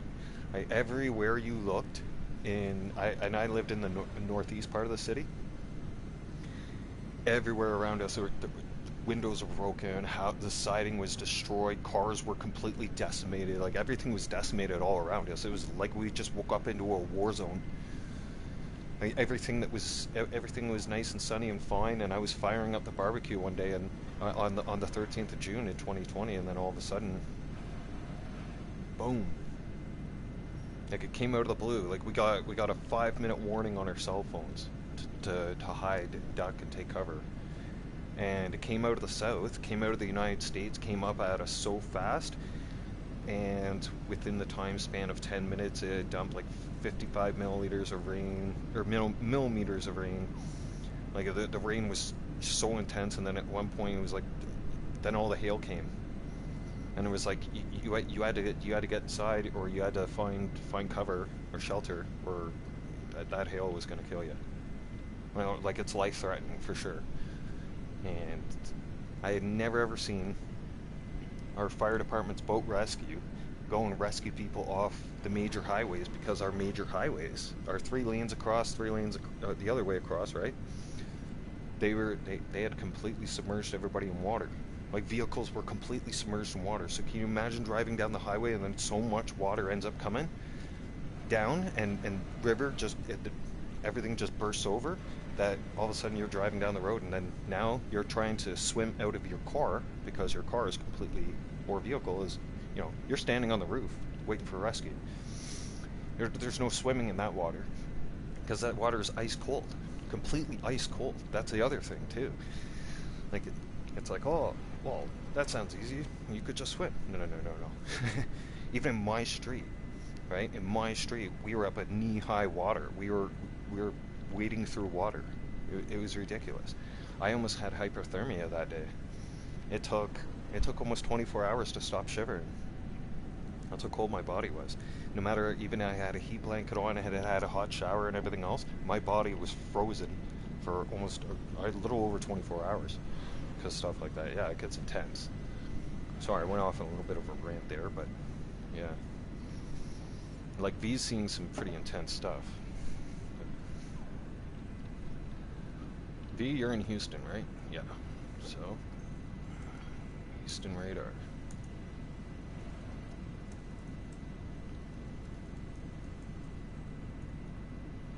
I'm curious to see how powerful that storm is right now.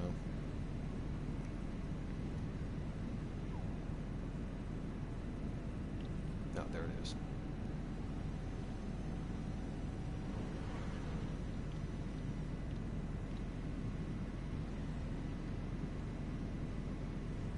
So there's still a heat advisory in effect, as you know.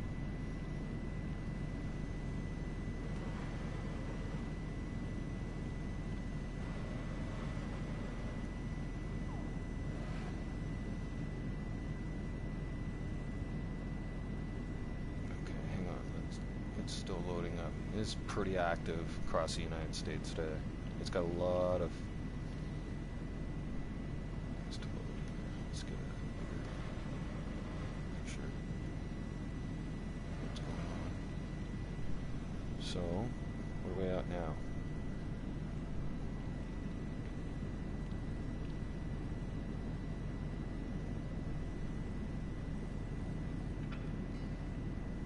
Some of these storms are now loading up.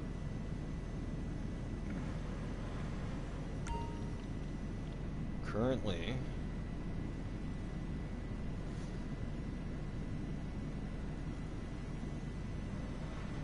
it looks like that one's going to be moving away from you soon. I'm looking on the radar here. You got a small line of red north of you, V. Still right now. That's probably like just east of College Station. There is a supercell north of you, directly north, right? Near Waco. And that's you're likely feeling the wind effect from that, because that supercell storm just left Killeen, right? And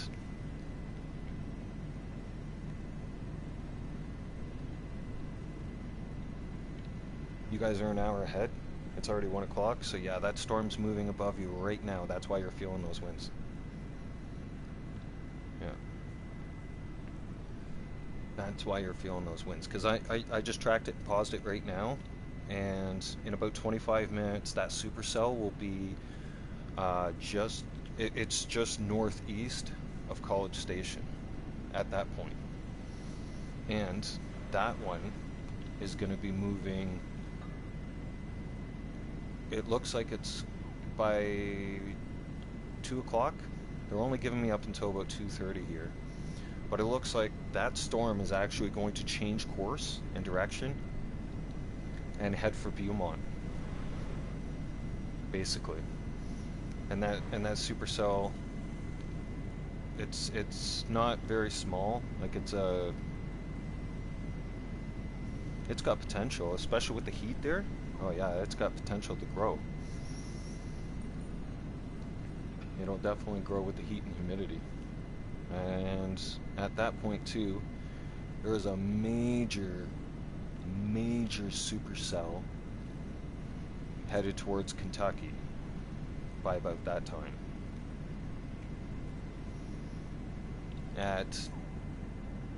Currently, right now, the state of Tennessee is likely under tornado warnings. That's going to include Martin, the towns of Martin, Murray, Hopkins, right up Route 69, directly going towards Kentucky. Now, there's also another supercell at the very bottom of this storm that is just hovering above Knoxville, Tennessee. And that whole entire line, anybody who lives in West Virginia is going to want to take cover in the state of Virginia. Fort Smith, Beckley, Lexington, Cincinnati, Jackson, Parkersburg, West Virginia, Ohio as well. Ohio's going to see a clip of it, but it looks like West Virginia is going to get slammed with an entire line of supercells. And then behind that line of supercells, there's going to be some rain. And then there is another line of supercells that start back again in Tennessee, like coming right out of Arkansas. And it'll pass through Martin and Murray and Hopkinsville all over again.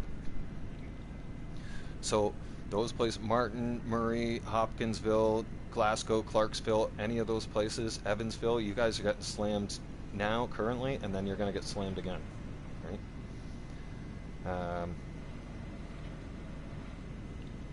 I'm just checking up north near the Michigan area now. There looks like a band of storms there, where the potential for some smaller supercells to develop coming out of Indiana are looking like they're going to head towards rip through Ohio again. Right now, Indiana is seeing a complete line of thunderstorms, but not as bad. But it does look like the biggest, heaviest threats right now in the country, in your guys' country, in the United States, your supercells are going to be around, just come out of the state of Kentucky, heading towards West Virginia. Going to hit out West Virginia and Virginia and Richmond, all like that. Likely even clipping North Carolina, right? I wouldn't be surprised, right? After that, it's going to probably hit right straight through in Maryland, Delaware, and rip right through Washington or Richmond, Virginia, and probably Virginia Beach, and then it'll take its way out. So that's the download. That's the 411 of what's going on right now in on the radar.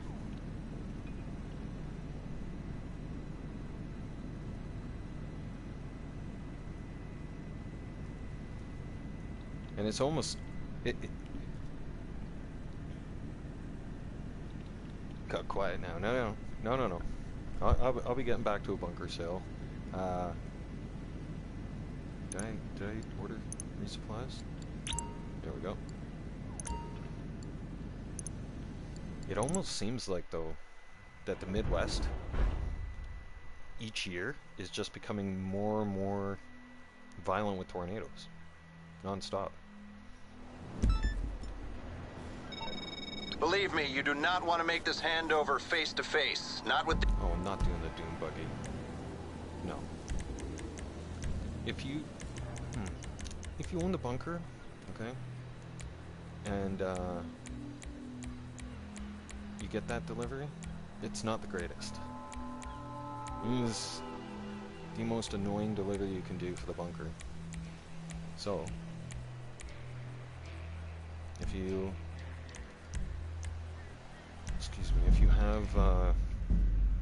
have sleeping quarters at the bunker, you can just easily cut 10k loss and reload in, and you'll get a different you'll end up getting a different sale that'll kick off,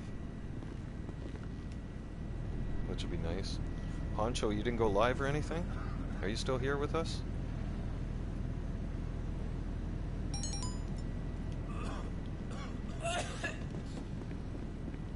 I want to see who's on YouTube live right now too. I gotta check on everybody, make sure I show the love and support.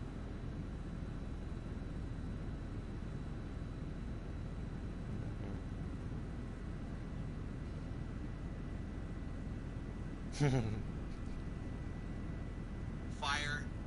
Is the camera a little too bright? Should I try and turn it down a little bit? Tom's live on a Sunday, everybody. For those of you who like or dislike Tom McDonald, I'm kind of a fan. Well, I am a fan, considering the fact that, well, he suffered. Well, not suffered. I mean, he struggled with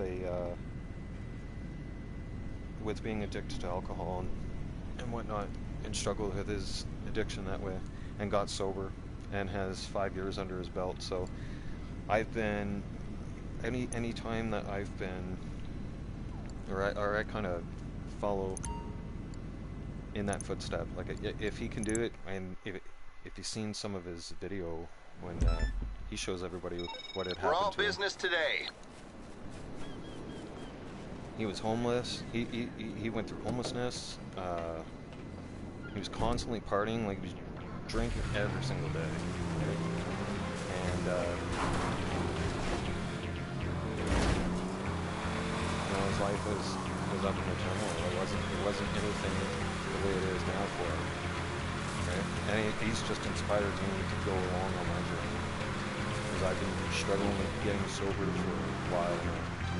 At least 4 years, and it's been a great journey up and down. I mean, I've had my slip-ups,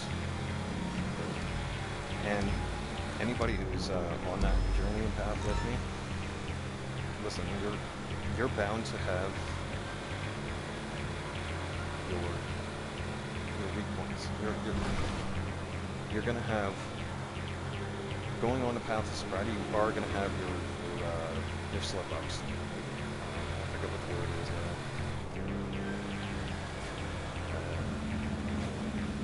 Relapse. Okay? And only certain things will trigger you to relapse. Like, I know certain things will trigger me to relapse, so I keep that stuff out of my life. I keep that toxic stuff out of my life, or else I know I have a great chance of relapsing.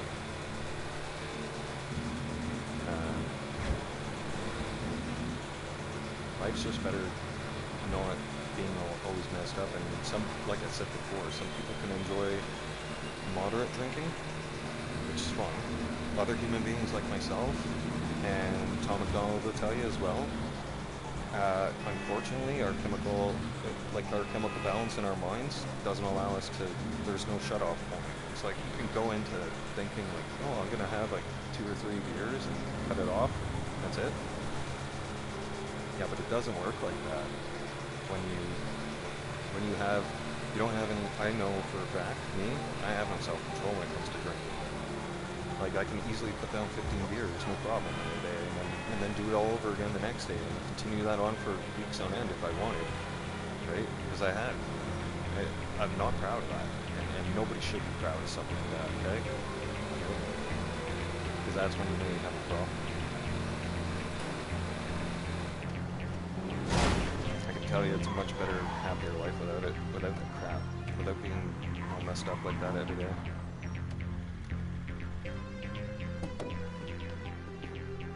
I have a clear head. I enjoy life better.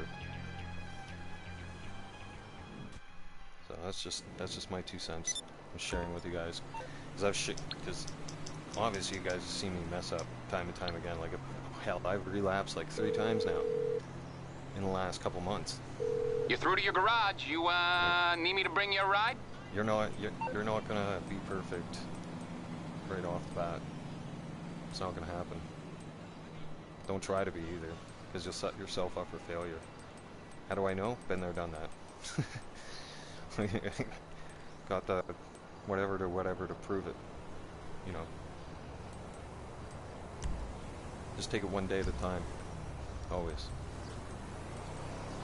Never said. I found one thing, and it was Tom that mentioned it to me. One thing that he had struggled with, because he was well, he had his times, right? And one thing he finally told it's coming at one you. of his videos okay, mentioned, I got stuff to do. Don't set your goals to be like a week. Looks like you sold out. Or a month to the from right now. people too. Only the good wars being fought with those Just do guns. it for today. Promise. Tomorrow's not promised. Never. Tomorrow's never promised. Right? Set your goals at today and realize to yourself, like, if you're like somebody like me who's trying to be sober, just remind yourself at the end of the day, I didn't drink today. I'm not drinking today. I'm focused on today. I'm not focused on tomorrow yet. When tomorrow comes, when we wake up tomorrow, we'll deal with it tomorrow. And then you remind yourself tomorrow, hey, I made it through another day of drinking. Let's do it again. Let's do this all over again. I feel much better and prouder of myself too. Quite frankly, I'm sick and tired of going through detox. I am.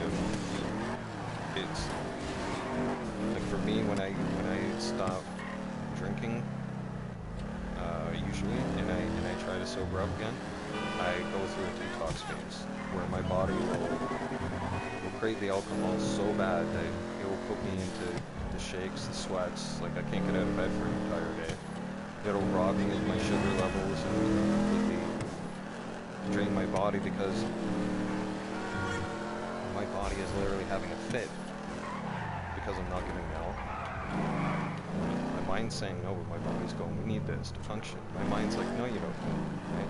So my body ends up throwing a temper tantrum like the child that doesn't get the candy bar at the grocery store when they're out with their parents. Right? You remember that, like, you know, the smallest of children, right? As they're growing up, they'll throw a temper tantrum fit. Well, that's the easiest thing I can relate it to when trying to compare it to how that whole process goes down. Anything you need, boss. Right? And that whole process goes down. Sometimes it can be intense for 24 hours. Sometimes it can last for 48 hours. In the most extreme cases. Usually mine's 12, or it's not 12, sorry, into almost hour 10. It takes about 12 hours to really kick into peak mode. Once I'm in peak mode coming into detox, like the most extreme levels, that's when you're at bigger risk for a heart attack and, you know, seizures and all kinds of fun stuff. It's not fun. Like, it's not fun at all. I wouldn't recommend going through it. And if you are going through it, I'd recommend going through it, being monitored by somebody, just to make sure that Because you're gonna eventually, you're not gonna have the energy to get out of bed and rehydrate yourself, and unfortunately, that's how some people who are detoxing, that's how some people end up dying. Oh, hi. Because what can I do for you? They detox, You got or a nice they try to fleet, detox, boss. they get dehydrated, and they go into, the body goes into shock. You end up going into seizure, cardiac arrest, boom, done. So, we going to have a good week, boss? That's the reality of that. So I hope that helps. I hope sharing it helps with you guys. Because I'll be, like I said, I'll still be dealing with it and struggling with it. There it is. They're bringing your I'll still personal be dealing vehicle with it and around right struggling now. with it probably for the rest of my life.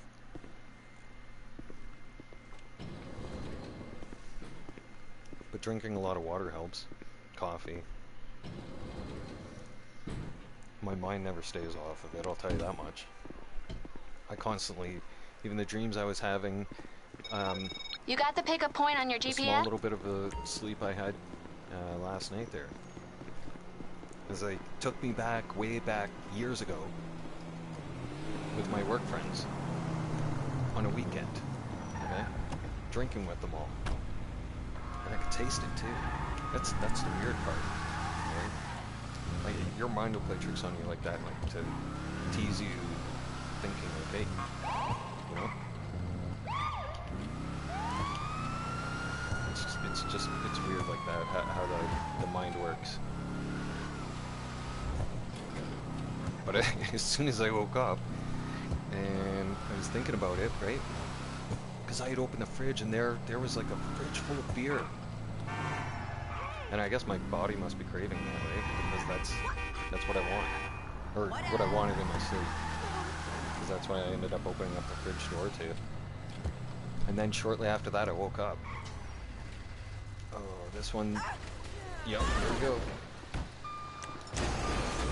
Okay.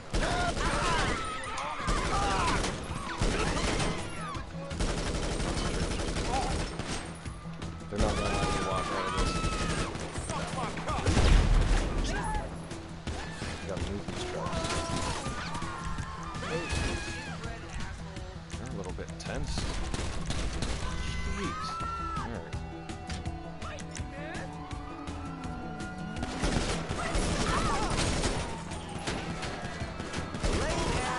Get over there. Ah, damn it. Wrong button. You guys notice now? Okay? I'm not the only one. Completely off topic. Change topics here, right? We'll switch gears. These... any one of the enemies that come up in the game, anybody who's been playing the game for years, you guys have not noticed, they have gotten a lot more intense. Even the guys at KO Rico, man. They're like deadly accurate when they're hitting you. It's like, it takes away so much health so fast. Some of you don't even have as much health and as I do. I can only imagine how fast you guys die. If your health's not maxed out. Your health bar there.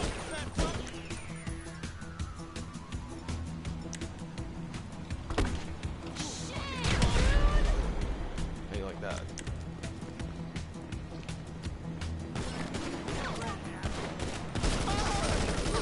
But no matter how hard the enemies are, the game's still fun all the time. I don't understand how some people can sit there and say GTA is boring. Well, you just haven't explored GTA. You haven't unlocked GTA, in my opinion. I don't get bored of GTA. Never. There's always something to do in GTA. Always. There's either I can do business stuff, I can go on missions, anything. Adversary mode, I rarely do. I rarely touch the acid lab business, but I could go around and do that. There's so much to do in this game. And who's in here now? Oh, Shook's back. Nice. There's so much to do in the game. You can't, unless you're one of those players, and I say players, not gamers, because gamers, well, we don't get bored. If we know what to do, we go into the game and we mix it up and do something different all the time. But guys who are just like running into GTA and going into car meets, constantly killing each other all the time and begging each other for money. I didn't see what Kobe? Kobe, what are you talking about? What didn't we see? Are you talking about the game or the channel?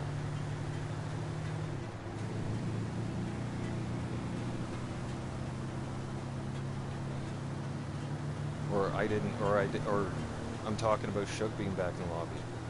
No, sometimes when I go off on, when I go off talking and stuff like that, I can completely, comes with old age, man. You can miss the most obvious things right in front of your face. And you'll have that, oh, I feel stupid moment. We all can't be perfect, no. Anyone should have left earlier, but I wasn't really paying attention to the, you know, everything else that's going on up there. I don't usually have to. But if he's back, I might get a mission going, fired up today. We'll see what you Shug up to. Obviously, he's probably got me on the live stream. Where are you at? Oh, yeah.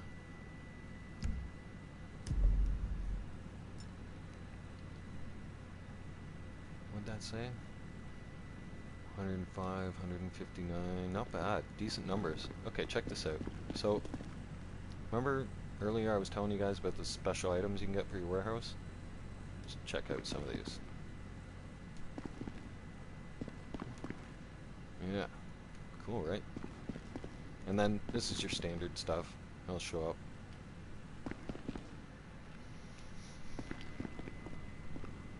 Before any of you ask me, why is your warehouse not full? I will tell you why. I have had my large warehouses raided by the bikers, and they'll take half your supply. And that's when I learned that if you blow up the people who have stolen your your assets out of your warehouse, then you're gonna lose those assets completely, and then you're gonna be upset. That's why you'll see me sell. I highly recommend selling your warehouses anywhere between $200,000 and $400,000. Keep it manageable, especially if you're grinding like I am. You can go collect three crates like I just did, right? If I'm going to do a sale, then I'm gonna usually bring 3 crates to that warehouse to increase the value of the sale. So I make it worth my time. Because if I'm gonna go to that warehouse anyways, I might as well bring 3 crates in. See, I've got different sale options. I could sell that one for 100. I can sell all the little special items. But I don't want to. Right. I mean, this one, I don't know. These crates I'll get rid of. The special items I usually like to keep a collection of. Certain warehouses have a collection of little special items here and there. Which I think is... Oh, The sale's on, but it's kind of complicated. You'll be dropping the goods at a few points around the city. Collect the cargo at LSIA and make this thing happen. Yeah. Easy 10 drops.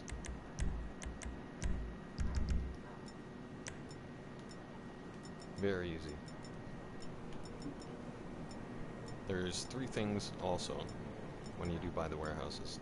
You'll have 3 deliveries to make, or you'll have 1 of 3. You'll either have the boat, the tugboat delivery, alright? Not the plane, as I do. And yes, I loved the movie Back to the Future when I was growing up, so of course I had to buy this card. And the Batmobile. You'll either get the plane delivery, you'll either get the tugboat, or you'll, or the trucks. The truck. It's the brigade truck, and usually they're fairly simple deliveries to make.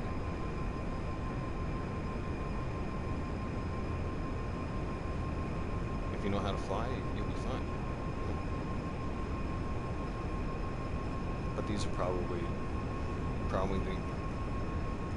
one of the easier business sales to do, besides, you know, the bunker or the nightclub. You don't really have anybody coming after you unless you've been doing this for quite some time, and then once in a while they'll send Merryweather after you, Merryweather choppers to chase you down and try to shoot you, but don't try to engage in them. Just stay focused. This thing goes, you know, can you believe this? This thing goes faster on land than it does in the air.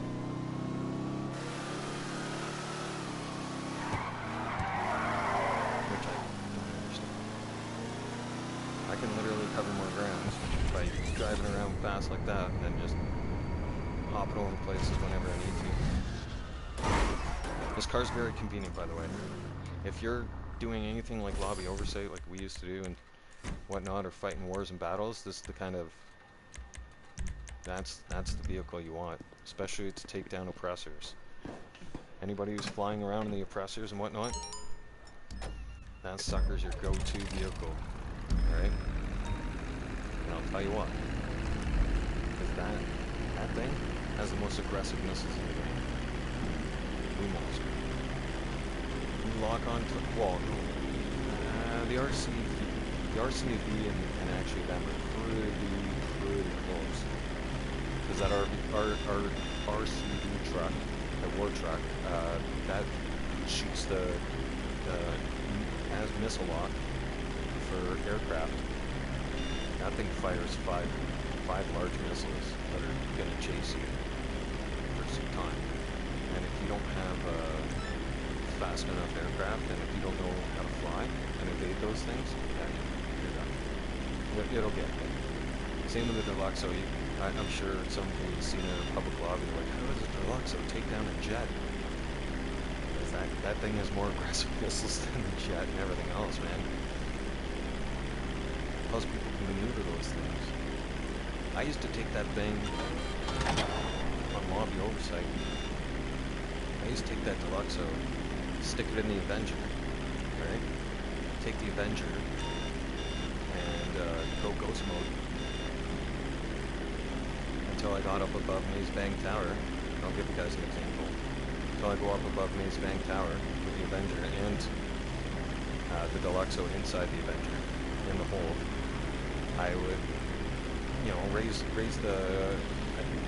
I'd go maybe a quarter way from the building height above the roof of that building, just so I'm like barely on the first set of clouds that are there, so I'm not visible to anybody else. And then I would call I'm on, go in ghost mode, or go out of sight, and I'd be out of sight in that area until you kill another opponent or an enemy. You'll be out of sight. Until you kill another player, your guy will stay out of sight. And man, anytime I'd wait to see who the lobby briefer was. And then as soon as I'd see the lobby briefer, boom! I'd put the Avenger in autopilot mode, go into the rear part of the Avenger, and I could disappear down there with the Deluxo. Or I can monitor the whole situation right from the gun turrets. And monitor what's going on in the lobby right from those turrets and the computer station there. And then once I see that there's a problem, or I see the lobby problem causer, right? And the person who's bullying the rest of the lobby and killing everything that moves and destroying people's business sales, just being an all-around gang, right? That's when, well, we have the experience going at people like that. Yeah. I mean, well, you know, for a while there, that was all we did after the rejoin. We'd go hardcore, full-core for hours and hours. Like Shook can tell you, man. There was one time they surrounded my yacht with 3 submarines. Yep. wanna know what happened? They surrounded my yacht with 3 Kasaka submarines, and they were attacking me. Right? They were trying to sink my yacht, which they found out that they can't sink the yacht, and if you're completely safe on the yacht. Shook here. I'm not making this up. Ask him yourself. Shook went full out stealth mode. Right? Came up to Paleto Bay and took down each sub one by one. Took down all 3. Single-handedly by himself. Full out. They didn't even see him coming. They didn't even know he was in Paleto Bay until he took down the first submarine. Until the first submarine exploded right there on the ocean. And they were like, holy crap, how'd that happen? Where's that coming from? Right? Now all of a sudden their attention is directed to what's going on. Right? We've also been in a war with the MP3 clan. One of our longest wars. We faced off against, I believe it was a grand total of 15 to 16 other players. MP3 had about 8 or 9 of their clan members in a lobby, and they were bullying a bunch of people and whatnot, and trying to own this, own that, thinking that they own public lobbies, and we went full out war with them, and they, at least half a dozen of them completely broke, because eventually you can't sustain yourself to fight in a war. Some of the wars we've been in cost millions of dollars. Millions. And if you're going to go into a war with another clan, you better be prepared to drop at least $500,000 out of your bank. Out of the expenses of ammo, armor, you name it. And then if you have an orbital cannon in your facility, well, you're definitely using that in a war. So there's another $750K that's going to get dropped out of your bank account. The last war we were in cost me almost $5.5 million. Yeah. That 4.5 hour, almost 5 hour war was costing me almost just over $1 million. Almost. Now. And you guys see how full throttle I go, right? Yeah. Now we don't go into wars anymore. Right? It's not really, well, there's not really many wars going on. It's kind of dispersed into little, like, smaller groups now, rather than really large groups and lobbies, I've found. Nevertheless, you get tired of it. Once in a while, we'll go in there and do lobby oversight, check on things, take a visit back to things and look back and go, we used to do this crap, we used to fight tooth and nail each and every single day. Now it's kind of relaxing just to be able to drive around and do whatever you want. Why would I want to constantly be at war and not make money?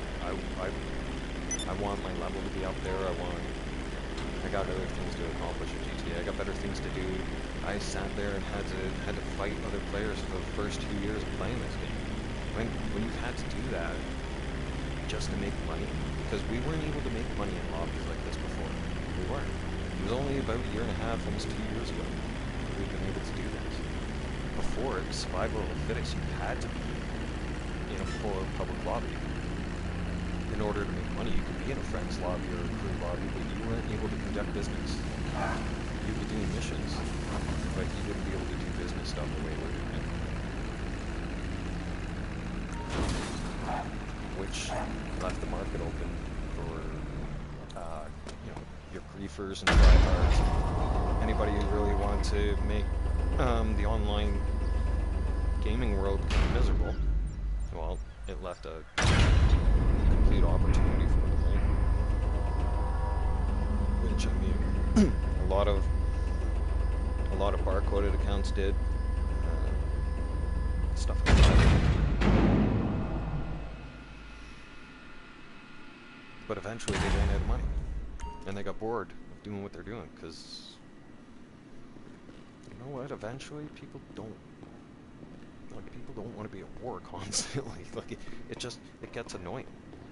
It gets repetitive. You're like, okay, I want to go do something else. Like I wanted to have all my stuff upgraded in GTA, and I wanted to have certain vehicles and certain nice things. Now check it out.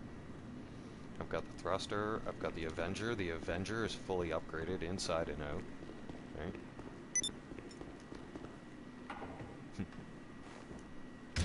Yeah, I got those two mixed up. Okay, so this is the RCV Riot truck.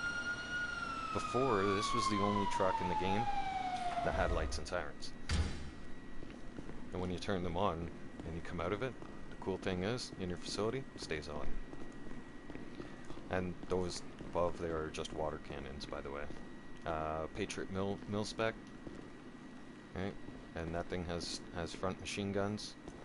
You got your APC here. This sucker travels on water, and I got it upgraded above here, so surface-to-air missile battery. I can take on aircrafts. This off-road pickup truck, I'm pretty sure the game took away. It was a removed vehicle. They bring back removed vehicles every once in a while. This was the Chernobyl. Okay? This was the sucker I was telling you guys about. Here, I'm going to bring this out for a sec. We used to use these in war. So if you were bringing this out to, let's say, anybody who is basically having a war at LSIA, like at the airport, and they were constantly fighting with jets, and you bring this in the area in stealth mode, like press right on the D-pad, put the legs of the truck down so the wheels are off the ground and the truck is stabilized. Come on out. You same thing, you would go ghost mode and then you would go activate out of sight, and you'd be out of sight and you'd be setting up with this truck. Now, let's just say there's a bunch of aircrafts flying around here, right? You would hold L2, right? This sucker would lock on, and then 1, 2, 3, 4, 5. And it'll reload. Now you got another 5.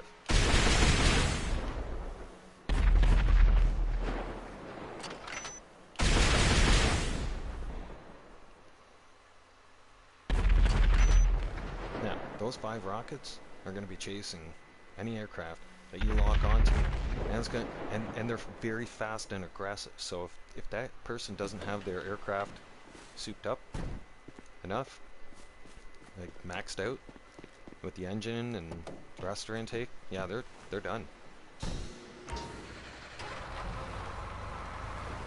I haven't brought this thing out in a long time.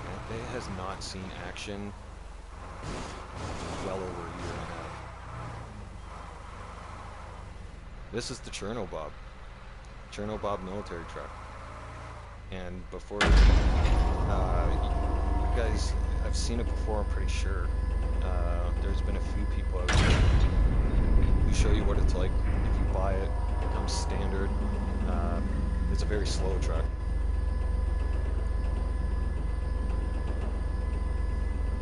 Unless you upgrade. And I'll show you guys that very quick. We press right on the D-pad, or no, of course it brought us out of the truck. We get back in there. And you press right on the D-pad. And then so you can press X and then armor, right? Armor upgrade. Yes, you pick it up in war stock. I'll bring that up for you guys after. You can upgrade the brakes, the engine, the transmission, the turbo, all that good stuff. And wheels, windows, right? Respray it, give it a horn. Yeah. And it makes a heck of a lot faster, as you guys see. And it belongs in your facility. So does that RVC truck or RCV truck. And yeah, you do got to get. I had to get it for the collection too, just because when you look at the facility, it would kind of look weird without it, right? And it just when you look at that back wall, and those are the spots, you don't get to move them. Those are the spots that the game puts them in, because that's what they were made for. So that was very cool. the Gunjali tank lives right here as well. Same thing, the game put it in here. Another one of my interceptors. I made a state trooper car. Seeing as how this is a highway area, I'm out in highway for the facility collection. I thought, and since I'm a Cayo Perico master, I thought it was pretty cool to get the Winky, right? The Jeep from Cayo Perico. And then you can also, like, it comes standard military slow, but you can turn around and beef her up a little bit, and you can make changes to it. Right? It's not something I recommend to buy as a everyday vehicle type deal.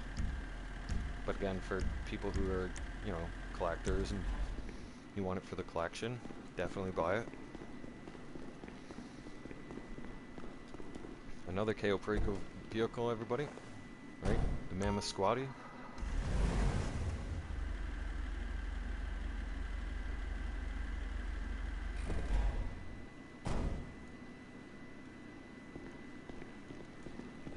I'm not typing. Oh no. I'm done typing. My hands are annoying me today with typing. The problem is I know how to type quick too. When I was grade 6, grade 5, something like that, and we took computer class, we had to learn in school how to type fast. We learned exactly how to place our hands on the keyboard and be able to move our hands back and forth like my fingertips. So I can stare at the keyboard and I can type. I don't, or not stare at the keyboard. I can look in a different direction of the keyboard and I know exactly what I'm typing. I know because I know where my fingers are going. I know where the letters are, and etc. etc. No silly regulations to worry about here. But it gets faster and faster as you go along over the years. But sometimes it just gets really annoying to type, so I'm just like, hell with it. But I'll do it every day, just to give my hands exercise.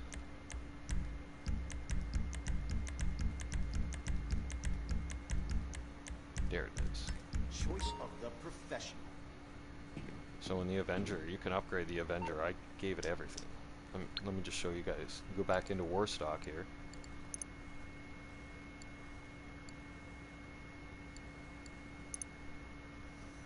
I did the interior, I did the gun stations, vehicle workshop, the weapons workshop, and the operations terminal. After that, you can go in your hangar and give it even more things. Look at this. This thing even comes with, or doesn't come with, you can purchase an Avenger thruster. This thruster can come in and out of the Avenger while the Avenger's in midair on autopilot mode. Your standard thruster cannot. Tried. You know, this is your operations terminal that costs 1.4 or something, maybe a little more or less. I know it's 7 figures, but it will give you access to doing these missions. These 3 missions will always come up, and that'll make you money. Or Merryweather security missions. Right? You can play those out with your friends. Those are fun. Get really intense. You wanna test the latest generation of fighter jets, right? And you're gonna do a mission with the Raichu. Bye. Which was for myself, it was a little confusing at first. Yeah. Let's go to the cockpit. It's got a secured cockpit.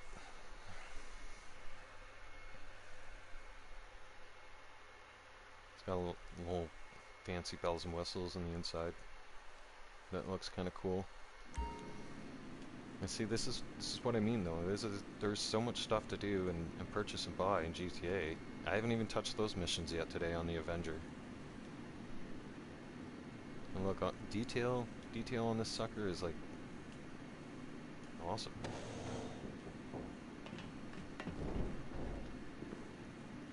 So yeah, actually, wait. I don't think I necessarily need. Let me see something for a sec. No, I don't need I don't need the hangar. You can upgrade it right here. Watch this. You go into the facility workshop. Engine. Countermeasures. Bombs. Right, cluster bombs. Armor. Primary weapons. Front, top, and rear turrets. Right. Charlie upgrades. Handling you can do. Actually it is. It's been a while, but I think I would need to bring this thing to the hangar to show you guys that down here you can have your 50 caliber minigun, and you can have your homing rockets there too.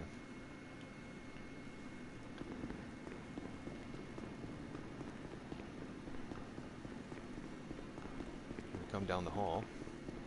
I have security. I also have this this cool room here, where if I'm doing lobby oversight, I can access a strike terminal, and I can basically put level 3 strike team on Shug if I wanted to right now, and then I can observe what Shug does, as long as he's not inside of a building.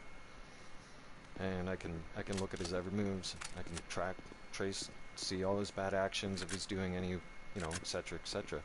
And there'll be a strike team that's chasing after him, trying to kill him. Yeah, that's neat, right? What can I do for you? Come up here and get snacks. Your Pegasus, access to your Pegasus stuff. Over here.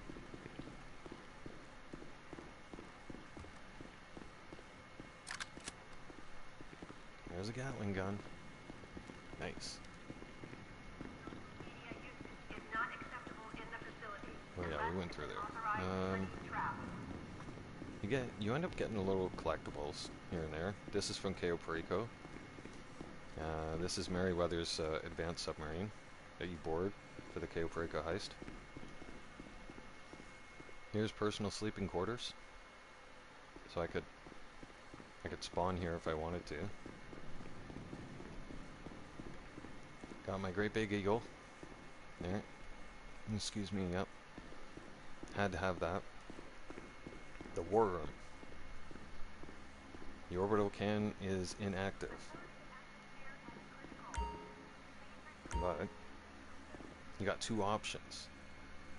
Okay. When it comes to activating and using your orbital cannon. Number one, you could do a manual target.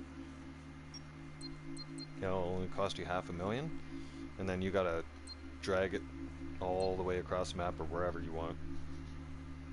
Automatic targeting, that'll cost you $750K, but it will automatically give you a list of people to choose from. Right, like Shug if we wanted to, and then we'd pay for that, and then you'd highlight him. You can also do surveillance for free. I can see who's outside my facility. I can see who's on the highway, and this is in live time. This is live. I can see who's coming up near the facility. I can see if you're on the mountain rooftop.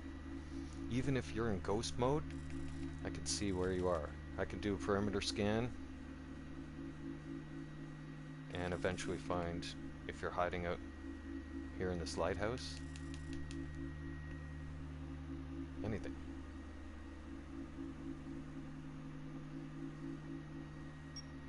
Oh no, Kobe, I'm not, no, I'm not hitting Shug with the orbital cannon. No way. Unless Shug wants me to for a demonstration.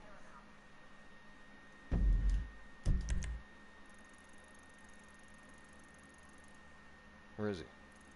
But I'm pretty sure you guys have all seen it happen. And I'm not really... I've never orbed one of my own team members, and I'm not going to start now. Yeah. Servers, staff. My area is down there too. This should be considered the war room, but I consider the orbital cannon the war room. This is where you do your data breach and all that stuff, all that good stuff with Lester and right over here. Staff quarters, lounge, not staff quarters. Now, any of you remember the movie, or have any of you seen the movie Men in Black? I'm sure you have, and if you haven't, you should. Okay. But look at this place. When I first bought the facility, and I looked at this, I was like, this is exactly what the Men in Black kind of thing looked like. When Kay brings him down, right, the elevator, and all of a sudden he sees all these computers and all these aliens and all the staff working at their computers and stuff like that. And yeah, it kind of reminded me right straight out of the movie MIB, right? Because if a lot of you haven't noticed, the game has a lot of very unique movie themes to it, right? You've got the Batmobiles in the movie. Let's take the thruster out. The Batmobiles in the movie. The Deluxo in the movie. That's straight out of. I forget what movie this is out of.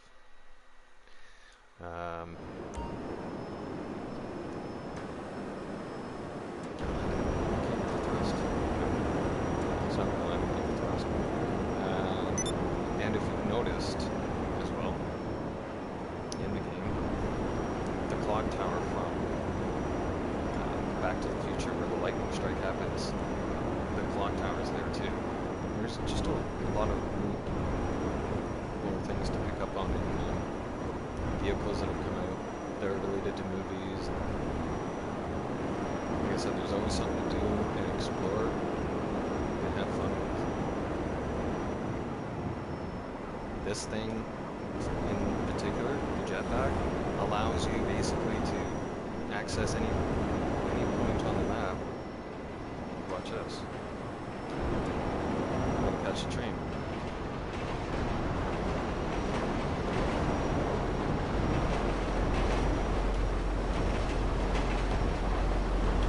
Right? Yeah, there we go. Get in there. Right here. You're good. On the train. That jetpack will allow you to get access to different rooftop buildings, this, that, and everything else. That thing's fun. I bought that thing as an exploring tool. To explore the map. And what else is fun? Check this out for a second. Get these games. That one's easy to do. Now the first one. Yeah. You know what's weird, Kobe? So, if a lot of you are big GTA fans, you can actually steal this train in San Andreas because the train actually makes stops. Right?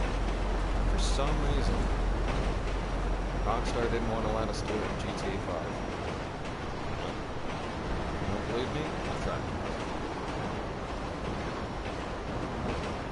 Not for life of me.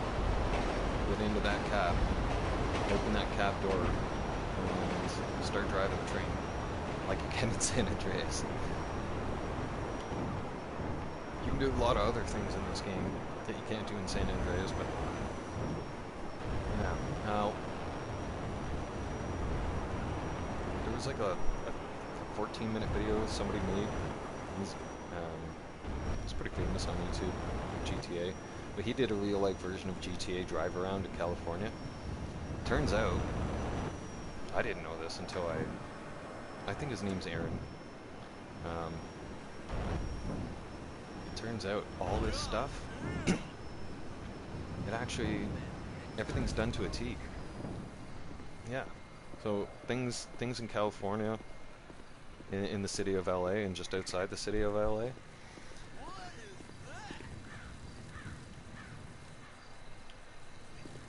Yeah, but I don't do mods or anything like that. Never have, never will. The only thing I even like close to glitch modded was my hat on top of my mask, right? Because it wouldn't allow me to have the mask and the hat on at the same time. So that was the only thing that I made happen. But I did not. Fun facts: I did not know that all this detail in the game, everything that's here that you're seeing, That's all out in California, right outside of LA, and the city of LA is done pretty much in fine detail, as it was in 2014. Which is, I had no idea. I really didn't. I thought it kind of mimicked some things, but no, it turns out the game goes into like really, really graphic detail about everything that's all around, which I thought is pretty cool. You know, even the windmills, right down to being out here in the desert, driving on the highway, to the Hollywood sign which says Vinewood, right? And then going into the city and going onto the strip. Or not the strip. Right, that's the baggy strip I'm talking about. The Hollywood Boulevard, right? And even look, the prison's there and everything too. And even the prison goes into really graphic detail. That's why the game has so much to load, and there's a lot of detail in this game. Not to mention,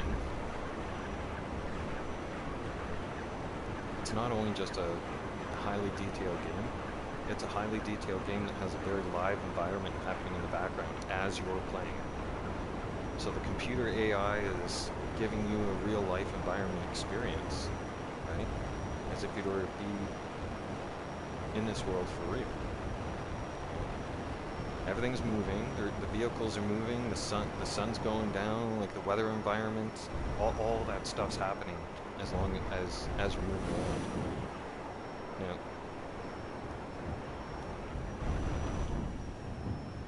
maybe some of you have noticed, maybe not. Look at the trees.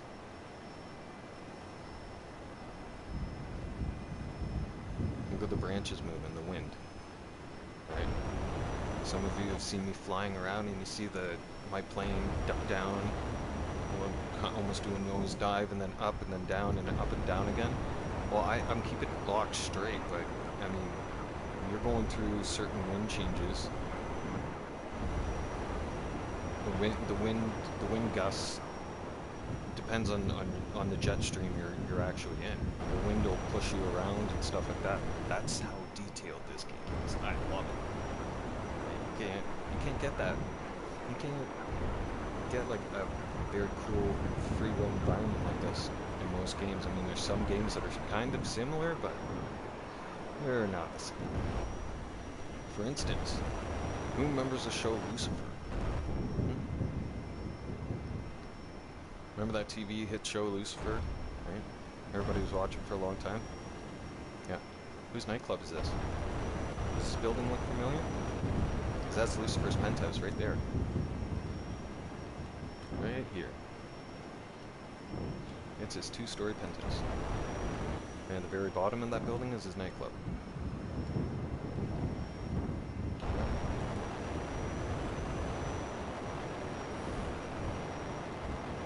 Biggest building in the game, or the tallest building in the game. I had to have that, right? That tower is straight out of like Independence Day. Remember? The original Independence Day. People were climbing up on this, or getting to the top of this building, you know, with the alien signs and stuff like that. Take me home, blah blah blah. And then like big laser beam hits this building and boom boom boom boom boom when it goes crashing down. I'd have this building. Look at that. Look at the views you get. It has different ledges. Like all these different ledges are different spots of the building. Look at that. That's wicked. That's a beautiful sunset. I usually chase sunsets like that with the jet. That's good times.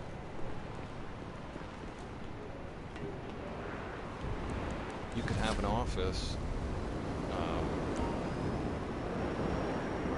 right here, the 4 towers, the Arcadia business spot. I'll tell you something. This is a griefer building. This is where the griefers and the tryhards have their offices. Because it has a unique underground area and stuff like that, but it's a small office looks down on that building. The window from my office looks down on that building. Looks down on the rooftop of that building. If you're a serious business person, or no, if you want to know who the serious gamers are in this game, if they have an office in this building, they're a serious gamer. They're nobody to mess around with. This building alone base model is just over $6 million, and then I've got all 3 offices. Now let's go into the custom auto shop here. I've got all 3 offices, or all 3 garages. They're done in marble, which is extremely expensive. They also have crystal chandeliers, all 3 of those garages.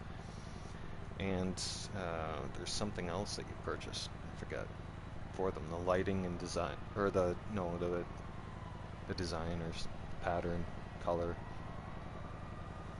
I'd have to take a look at it again. Even in the custom auto shop you can design that. So altogether, with the custom auto shop fully upgraded, all 3 garages fully upgraded, this building here is about $20 million.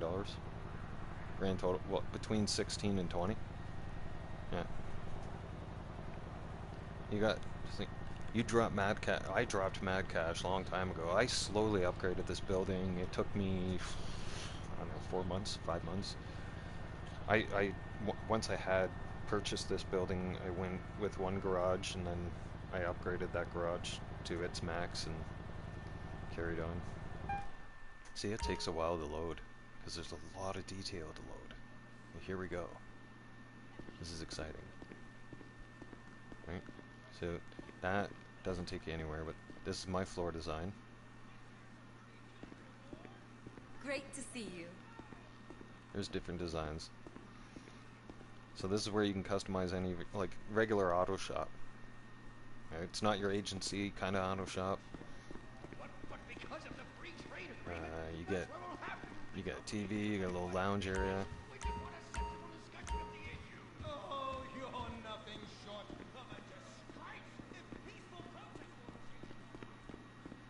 Now, I'll take you into the office garage. So any of these cars in the building, I can jump into the driver's seat, press right on the D-pad, and go for a drive. Or not go for a drive, I mean start upgrading the cars and do what I need to do. Rather than going and looking for everywhere else. Like I said, back when we had to be in the public lobby at all time, pretty much all times to make money and go and upgrade our cars, etc., etc., stuff like that. I got sick and tired of going to any of the auto shops and getting blown up by random people. So I bought my own auto shop inside the building. That way I can always customize my cars whenever I want. There's some more cruisers here. Right, got the International Airport Police, County, Sheriffs. Oh, this one here. This one here is, this car is, when I send a strike team after you, they show up with 3 cars, 4 guys in each car. So, that's 12 guys that are shooting at you with assault-style weapons. And you gotta blow up 3 of those cars. Up here, I got some cool stuff I've been collecting over time. My go-kart. I was wondering where you were. This thing's wicked. Just take that out for a rip once in a while. Ooh.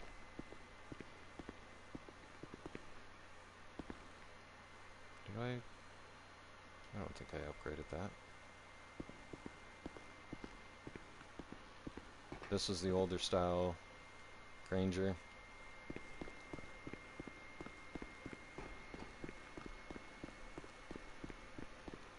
Each see how this is facing out towards here? So level or office garage 3 faces towards the beach, and I can see the sunsets whenever I want. and I can see the moon. And if you guys notice the moon, check this out. See the screen? You see the move? Watch the moon for a second.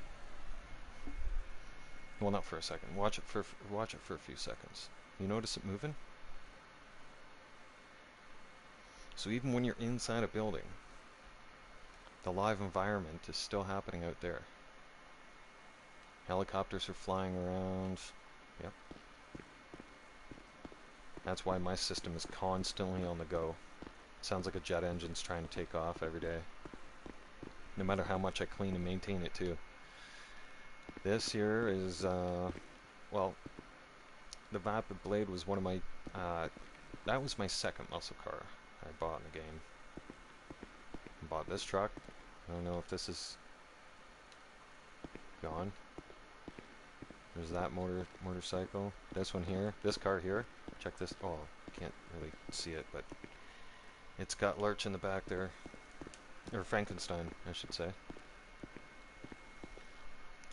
The old school Cadillac Eldorado. Right? Gotta have that sucker.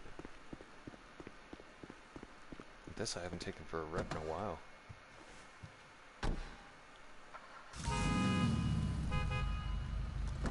I'm not leaving the office without making money though. And then check out the chandelier. And the lighting. Yeah, that's it. It was the chandelier and the lighting now that I think about it, because let's check this out here.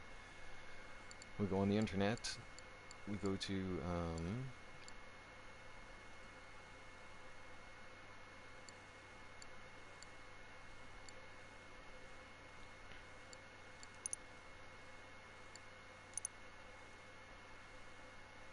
no, it's not there. It's not in foreclosures. Dynasty Executive. Or no, sorry. You get out of there and you'll go money and or not travel.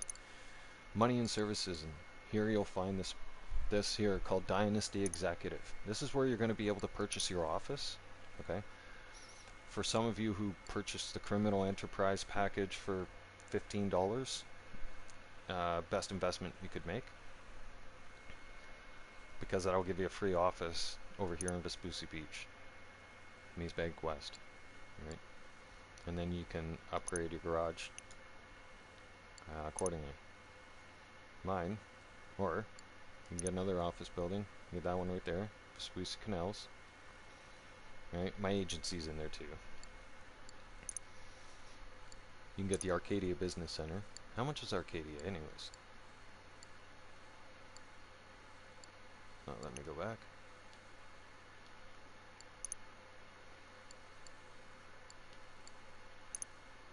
$2.2. Yeah, see, 2.2. It's a cheaper building. This one will peg it 4 or 6. Depends. And then you can renovate it. You can renovate the office and you can renovate the garage. Air conditioned, humidity controlled, hyper secured storage facility for up to 60 vehicles surging up the main shaft of your city center office block, whatever. See, interior, you can go with different designs.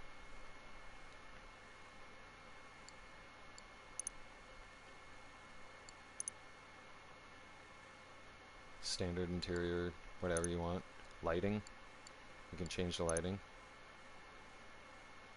I should change some of the lighting. No, because see, that's the chandelier looking lighting. Most expensive. This stuff up here, not so much. Right, if you see someone's office auto shop with chandeliers, that's you know they're expensive. And then the signage. Your signage you can put in marble, like you see it says 1A, 1B, 1C, and then 2A, 2B, 2C, etc. Yeah, I'm explaining a lot today. Damn. I just looked here and noticed I'm doing 5-hour streams so far on a Sunday. Doesn't surprise me.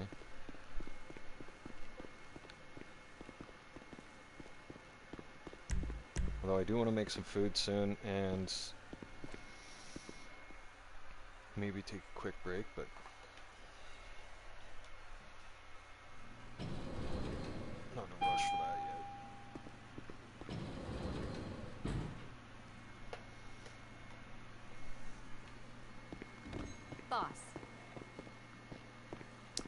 I have my sleeping quarters here.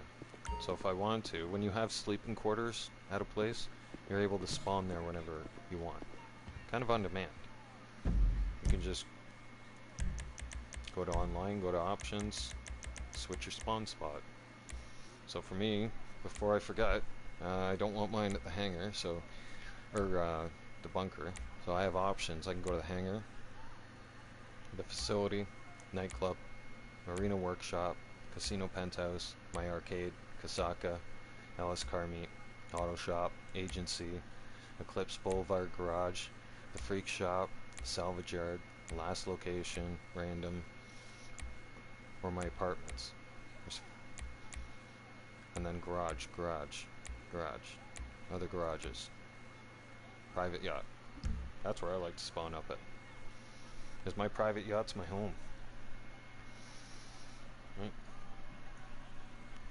In real life, with the way the planet's going, I wouldn't be surprised if we're all going to be living on, if there's not going to be a whole lot of land to walk around on in about 5 years from now. Especially with the way how things are flooding. Like, come on. That's just me.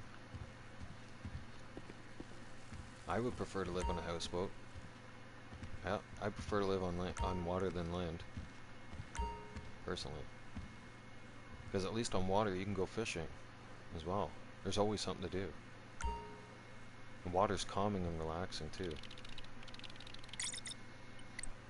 I remember one of the most relaxing sleeps of my life was being pulled up on the Pacific Ocean in Qualicum Beach, British Columbia, on the island, facing towards the Philippines and China, or Japan, rather, and China, for that matter. But anyways, there's nothing more peaceful than being alongside the beach, sleeping in a bunk, in the truck, with the windows open on a hot summer night, listening to the waves crash and roll in. It's the most calming, soothing, relaxing. That's why they say that sleep sound and stuff like that you can get on YouTube or whatever. Helps you sleep at night. I've never ever had the most not even the most comfortable, or I should say, just the most deep, peaceful sleep ever. You thought about giving me some shares, boss? I thought about it, but you know what? Oh, hi. You don't really What work do you around need? here. Right? Everything's on the floor. Have you not noticed? I mean, you got gloves on. What's your excuse for touching the money? Right? I wish she could hear me in real life. Right? He just looks at you all and he says, "What are you typing there?" Nothing. Yeah. It's called some garbage bags. Clean up this money. We gonna make some deals? How can I help you? Hi there. What can I do for you? How do you choose between your children? Let's see. The Batmobile. Yes. There's my free crawler is in there. My Camaro. Your personal vehicle is I got being brought up I now. got all the important assets or cars in the game, I think. That I want. One time I was actually getting curious though. I was starting to wonder how much money would I be sitting on if I actually sold the vehicles that I really haven't touched in the last year. I think it's gonna Hey, be a lot. Heffa, what's up? We got that stuff all loaded up for you on the flatbed. It's right outside the warehouse. Nothing left to do but deliver. Oh yeah, check this out. The lights just pop up like that. Very cool.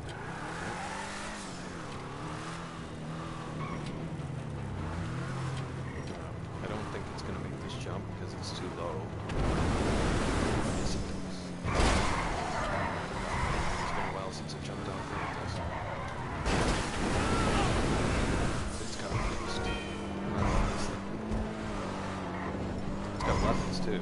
The missiles on this thing are pretty aggressive as well. And on the Tordo, the 700.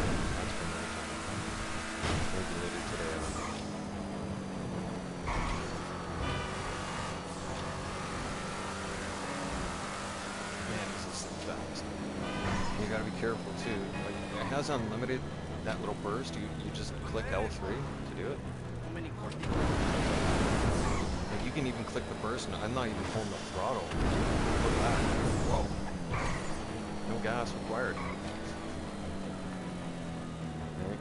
Yeah, when I first bought this car, and I was doing lobby oversight, it's funny because my clan members turned around and gave me a nickname when we bought this, and they gave me the nickname Batman. They're like, oh, it's Batman. And like, I was big on that. I knew you guys were gonna turn around and say something. They were gonna say something about it when I bought it. 'Cause I bought this thing. I don't know, 2021 maybe? Yeah, long time ago. Still a lot of fun to drive. Just if you don't have experience driving that car can be a little frustrating for you. Sure. It took me a good, I don't know, 2-3 months to get a good handle on it, to be able to rip it around corners like that. So easy. Like, I make it look easy. I get it, right? Yours used to be yellow. I had mine black at one point. I liked that. That color was cool. The black with the blue underglow. And then I made it crew blue. That's the crew color blue.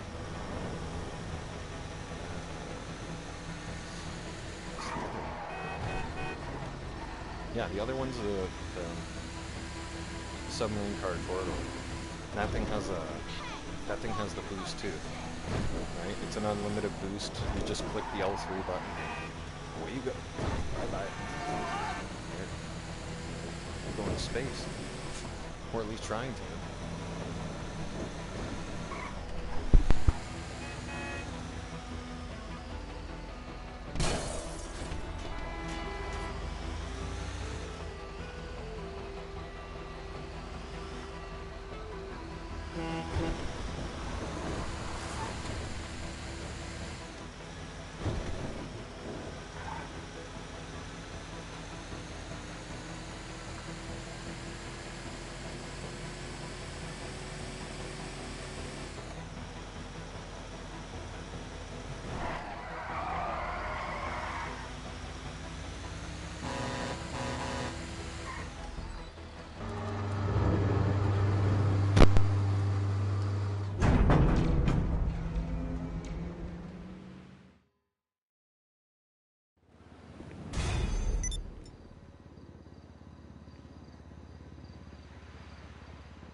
Alright, thank you for your patience, everybody.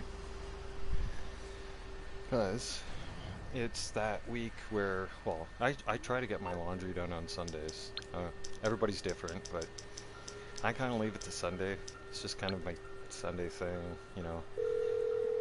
Kind of lays around, lays back. I'm on the clock. What you want? Some wheels? I'm not doing any kind of other house chores because I leave that to during the week, right? I kind of leave the weekends to a rest time, but this is one of those weeks where I have to do betting at the same time too, so it's like laundry. Laundry on these Sundays feels like a never-ending chore. That's all. It's kind of like I wish laundry did itself. That'd be nice, eh? Yeah. I'll bring it to you. But okay, I got stuff to do. Reality is, I don't even like folding my clothes. You know, I fold the necessities. I call it the necessities. I'll fold my socks, right? I'll roll the socks. I'll fold my underwear, right? I'll fold my pants. That's where it stops. Yep. Well, and my shorts, but I mean, that's where it stops. That's where after that, that's where the clothes hangers come in, right? That's where it's like every single shirt gets hidden, or hung up. And what else? Yeah, shirts, hoodies, sweaters, anything like that. I hang that stuff up. I ain't messing around with that. Right? And you shouldn't either. What's the point of folding all those shirts and everything else when you're, you know, if I'm packing to go anywhere, like if when I travel on the road or anything, when I used to anyways, more often than now, I would roll my clothes. Like roll my shirts, roll the hoodies, roll my pants, roll my towel. Then pack that in your suitcase. You try to fold your clothes in a square and pack your suitcase, yeah, you're not going to have as much room as if you military style roll your clothes, right? And that works for towels too. Like when you see those towels at the when you're at the hotel and they're all rolled up nicely, right? That's the type of style and rolling I'm talking about. Yeah, you can do that with your pants, with your shirts. Oh yeah, and they won't wrinkle. You're good. Well, if you do it properly, it won't wrinkle. I just have to check on my warehouses here quick. You notice, see how I have a routine? Well, not a routine, but things are located around the map.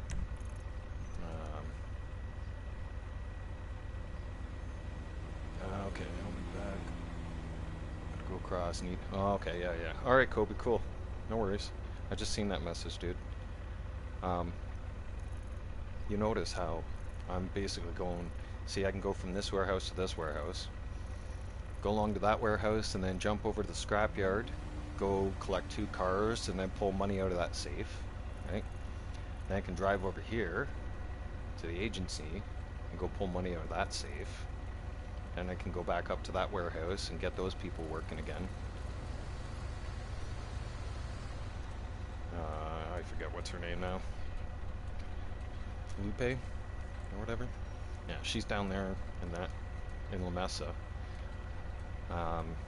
So I should actually jump up there real quick times before I make my way over here. And you see, even if I wanted to, I could just drive down the street again and hit up the auto shop. So where I'm going, what I'm trying to tell you guys is I'm going somewhere for a purpose. I'm not going there to drive there for nothing. Not leisure and not wasting time, right? I'm making sure people are working. I'm making sure that money is being made in the background.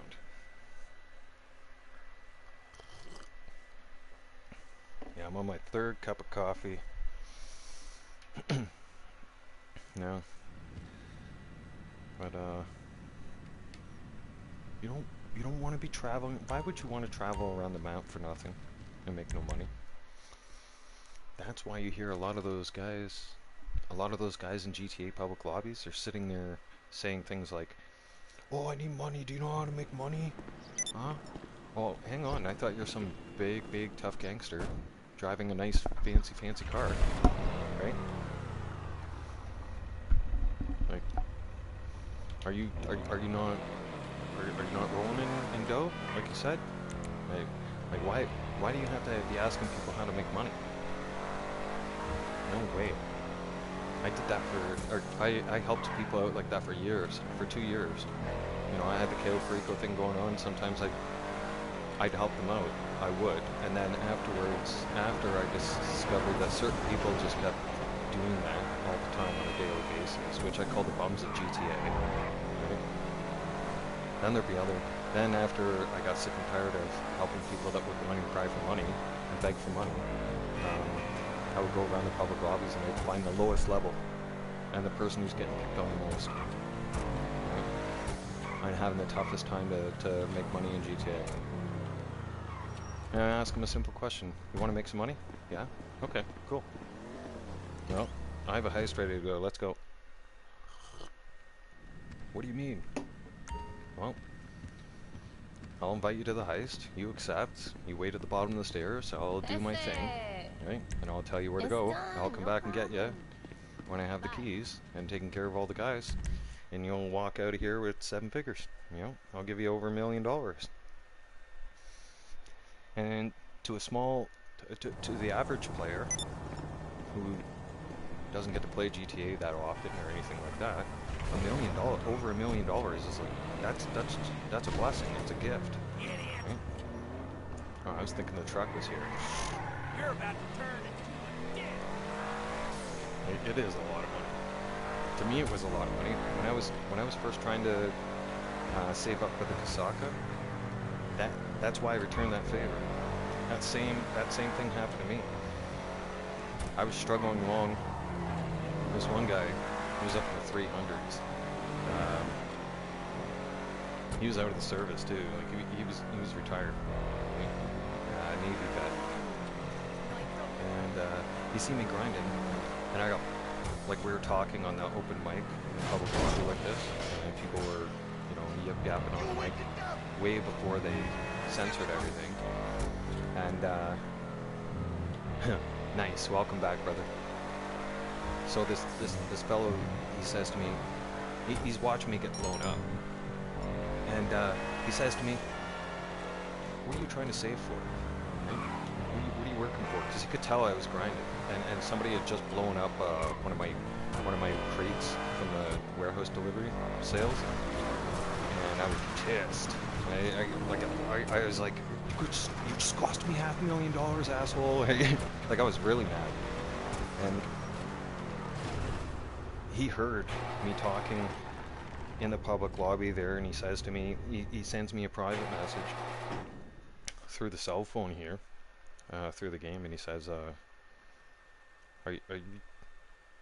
you're trying to get to the Kasaka? How much do you need? And I said, that 500,000 was gonna allow me to buy the Kasaka. I had 1.4 million. Like I was just there, and the Kasaka was on sale for 1.9. And I told him, I said, I just need a little over $500,000 and I can buy the Kasaka. He goes, that's your goal, is to buy the Kasaka. I said, yes, that's been my goal. That's what I've been saving up for a while now. And he said, I'll add you as a friend as long as you promise to buy that. I'll help you get it. I was like, what are you talking about? Right? Now, mind you, he did the heist a completely different way, but he also made me quite a bit of money, and I couldn't believe it. After that, we were friends for a while, but then he just, I don't know, he disappeared offline, and that was years ago. That's the thing, man. I returned that favor from from being helped out, because having that Kasaka and learning about the Cayo Perico heist and figuring out that there's different ways of doing it, and that you have to find your own way, because that's what I was taught. Right? He's like, I'm like, should I try and learn it your way? He goes, no, everybody has their own way. He goes, it's trial and error. He goes, you need to figure out Cayo and go through it. So I kept trying KO by myself, getting frustrated, stuff like that. Sometimes he'd come in and help me, and then I finally came up with this way of doing KO that was very fast, efficient, and making money pretty quick. And the same, and then not to mention, I had mastered what I was doing with the setup as well. And then I told him, showed him. He's like, "That's what I'm talking about. Right? That's how you do it. Right? Now you're gonna be successful in GTA." He's like, "The only thing I ask of you to do is just help out other people that are trying to, that are having the same, that have the same goal set as you. Try to help them achieve their goal. They're struggling to get to that goal." Right? So I did. We built a clan, and Shook's got everything because we worked hard together as a team. We shared. We helped each other get situated, learn KO, learn how to make residual money or non-stop money all the time. Eventually, the investments that I took from KO and invested into other businesses, so that other businesses would be making money in the background while I could also include KO into a routine, started just snowball effect of non-stop flood of money. I was never broke, ever. I always had money. Sure, I had to work to get things, right? And I slowly built up my empire. I slowly bought, I wasn't buying a heck of a lot of vehicles, like pretty much almost next to nil vehicles, actually, until I had a lot of my businesses in check and built up the way I wanted them to, i.e. the bunker, the nightclub, things that were going to make me money non-stop, no matter what. Because you don't want to end up buying vehicles and end up having to sell them. I don't understand that. People buy the brand new vehicle, right? That's out in the game, and they go to the car meet. They think they're hot stuff for a little bit. They're popular. Well, yeah, you're going to be popular for about 2 weeks, and then until you run out of money and you're broke and you can't make money anymore. And turns out you gotta sell that vehicle because you need to pay for other things. If you're not making money in GTA, then GTA is taking the money. A lot of you don't understand that. A lot of you don't understand that when you buy businesses and apartments, GTA makes you pay bills just like real life. For example, Hydro. Staff, and that comes out on a 24-hour basis on the game clock on the phone. So if you've lived in GTA, oh no, we're getting rid of the cops, don't worry, right? I'll show you guys how I do it. I come down here in this area where the tracks are, and I just jump on the tracks and drive away and wave. Bye.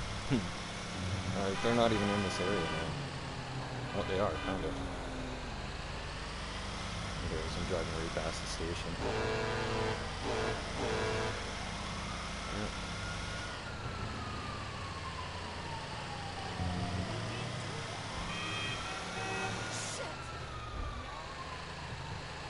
Easy.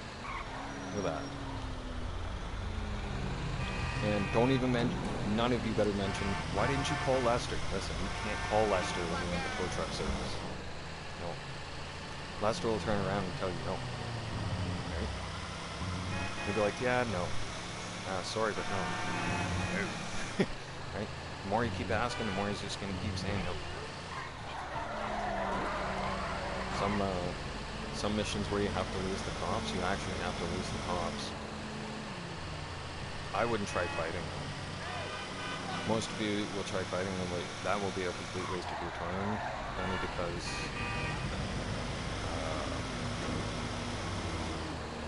once you hit the 2 and 3 star level, they just keep coming. You you could try to take down the first 2-3 units that come at you and think that you're going to drive away scot-free, and then all of a sudden you get around the corner and halfway down the block and there's another 4 or 5 waiting for you around the, you know? And then some more are coming up behind. Nice! We can get the They'll car never ready stop. to be disassembled, which means payment won't be far behind. And also, it's pretty rare that it is pretty rare that you'll get the cops chasing you on a tow truck haul. The game will flip it out once in a while, but not as often as you think.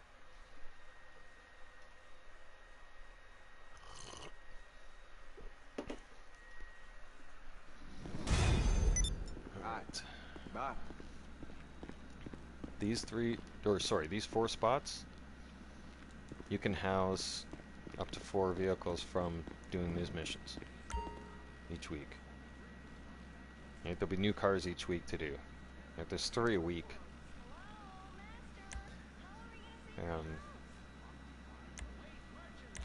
I got one more thing to do for this one, so I can get that done later.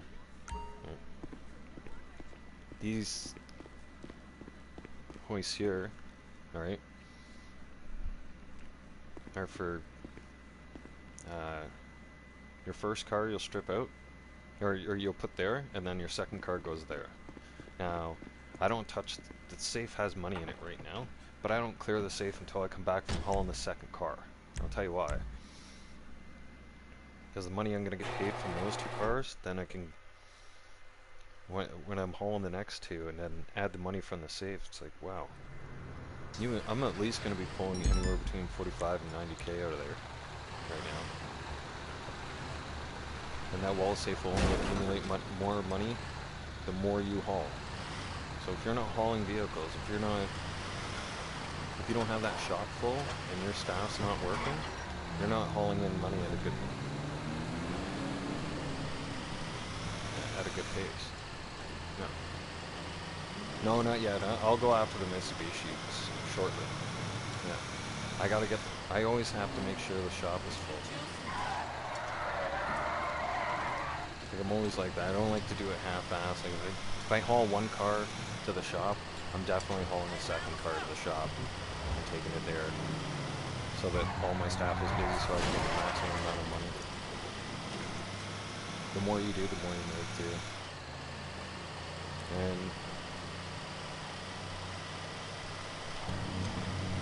I'm not sure if the truck starts out this fast or not.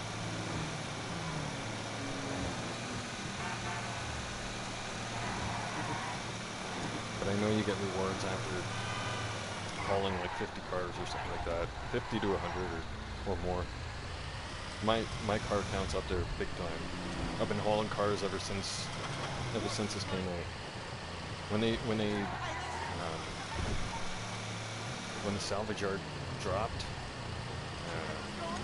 I was on it on day 1. Right first thing. As soon as it came available to us on the Mountain Standard Time schedule, I was on it quick times.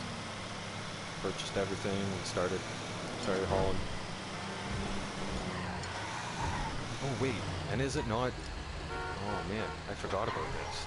I think it's 2 times RP this week for this one. It's double the money for the cars, double the RP. I don't know, I forgot. Each week something new. I'm waiting for the next DLC to drop. I want something cool.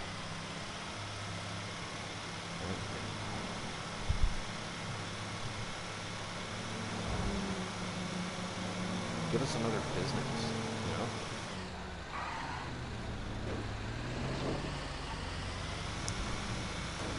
I wouldn't mind if the game gave us another business to purchase. Something. Because the Acid Lab wasn't really a big hit. Right?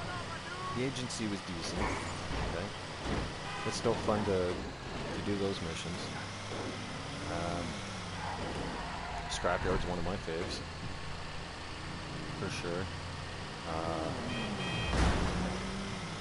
The auto shop, like I said, is nice touch.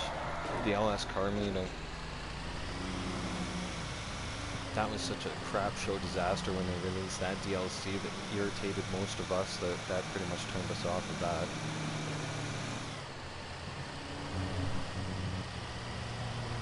I would just like to see them bring out something different. Like something to do with the docks. Right? Boats coming in, freight coming in, something. I mean, we can't keep doing the same Almost here? stuff. Nice! We can get the car ready to be disassembled, which means payment won't be far behind. I have so many businesses too. I haven't even made the full circle around to everything, keep everything maintained. Like, I can't keep up. I have so many businesses and so much to do with my businesses that I'm always constantly swamped.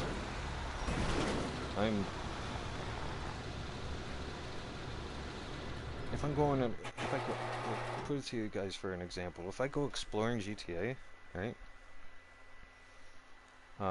Then by the time I'm done, say, exploring for like 30-40 minutes, I've got businesses to maintain, right? I've got sales I have to do, regardless. Okay, we'll strip that thing to pieces and get the deals done.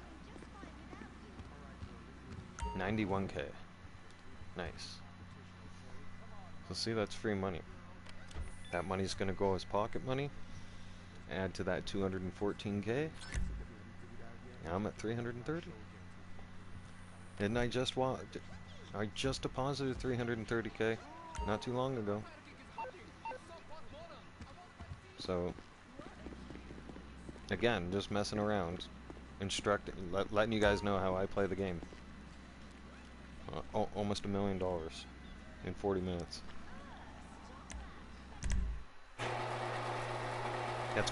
That's quicker than doing your setups in the Cayo Perico heist. And there's still money to make. Yeah, always. Never stops.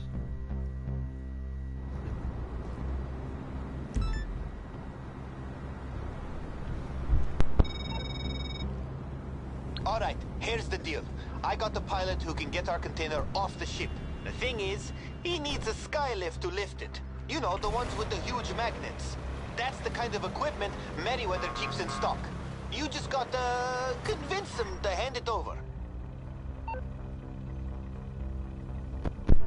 Oh yeah, sure. We'll just walk up to Merryweather and be like, hey, we need to take this. Okay? This is ours now. Yeah, watch how fast their reaction's gonna be to that. They're gonna smile, load, and start firing. Yeah. Go to Fort Zancudo. No problem. Watch this. We'll go in there hot and heavy. I got a tool for this.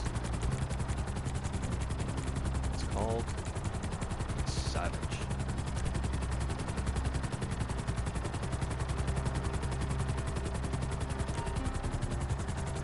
There it is.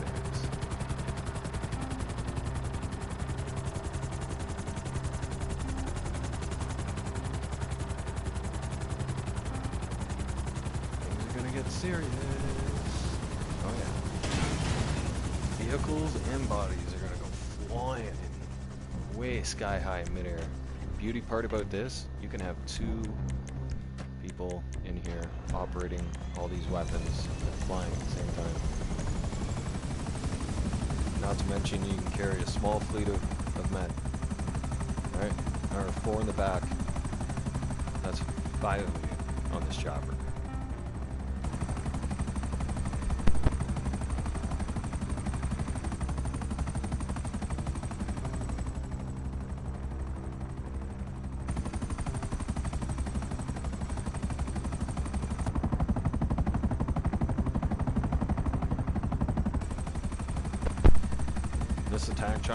This style of attack chopper is currently being used in the war right now between Ukraine and Russia, and these style attack choppers are also being used in the Israel-Hamas war right now. These are the kind of attack choppers that yeah. Matthew, you're still here? Holy crap. Quiet as a mouse, man. Hey? That's what she said, though. That's a good one. Right there. Yeah. Definitely. Whoa, that's a big drop. Yeah. Hey, you know what? It's better than her saying, her looking at it going, and giggling, right? And going, is that as big as it gets, or yeah.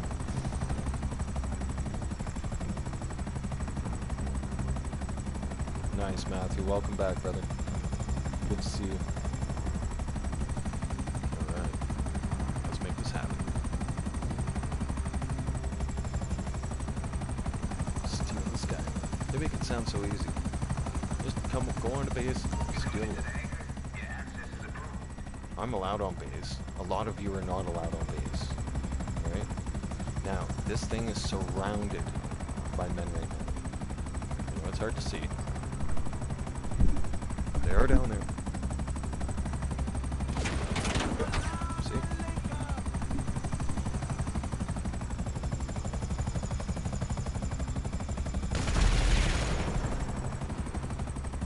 Look at how deadly this thing is. Shit! Chopper's heading for you. You're going to have to deal with them before you can fly out of there. You better find something to defend yourself, and fast. Yeah, now we got incoming. Yeah, it's easier to take these guys out with a cannon than it is to try and line them up and lock onto them with a missile.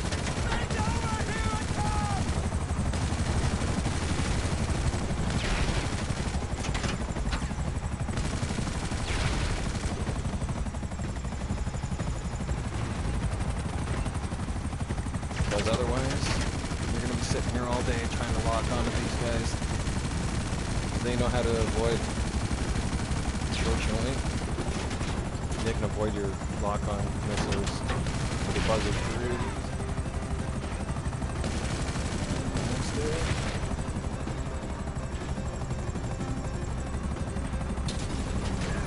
Oh, there's one of the savages coming after us right there.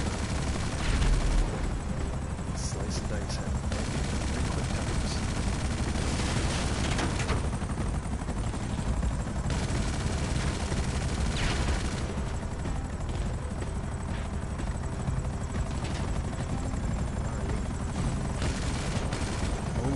Just missed it. Yeah. Where do you think you're going? See how your missiles are missing?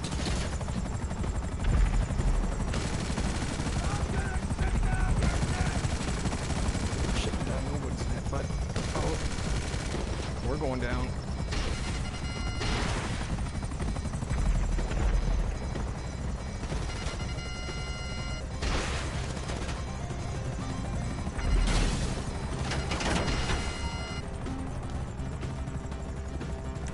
That thing took a lot, didn't it, though?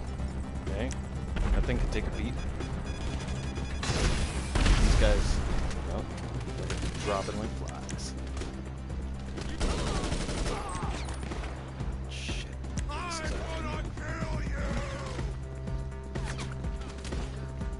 Come on. Avoid the bullets, avoid the bullets. Don't try to fight the base. That you'll lose. You'll lose every time.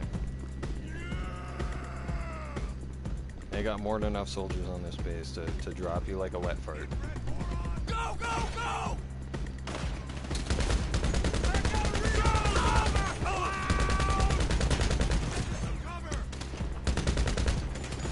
Oh, get in and go, man. Let's go. Cover me while I go! Drop the weapon! Oh, yeah! See? That's what you Try to get! stay there.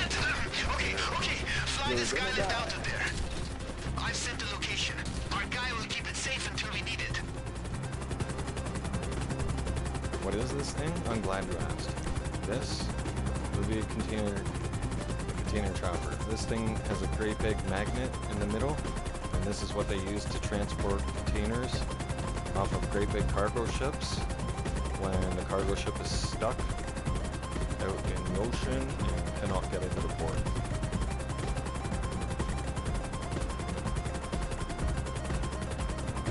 absolutely need to use it. And it's called the Skylift. But these things exist in real life.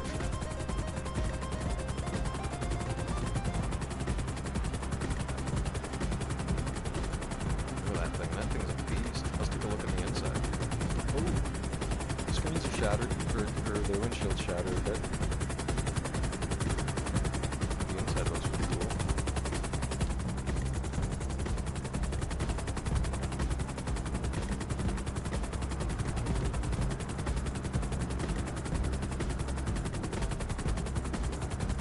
This thing is slow. Like slow doesn't even cover it.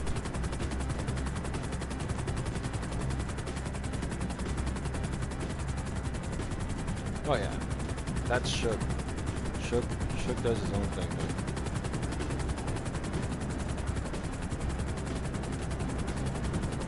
Shook will be in the club as soon as we go and do the mission. Yeah, I'll hire it. I always do. Whenever we do heists and stuff like that together, and my guys do their own thing now. They're on vacation. They're on retirement. They don't have to work.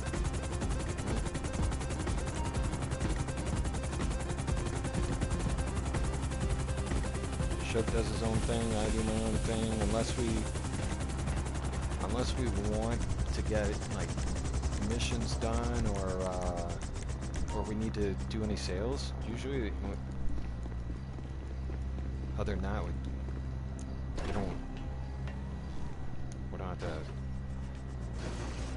we don't have to rely on each other to make money. That's the thing. So he's able to go off and do his own thing, and when he needs help with stuff, he asks, and if I need help, I ask. When we're ready to do some cool shit, we do some cool stuff. I think he's dealing with the street dealer right now. I'm gonna do the same thing. We got a mission to do, shit. I ain't gonna hire you, dude.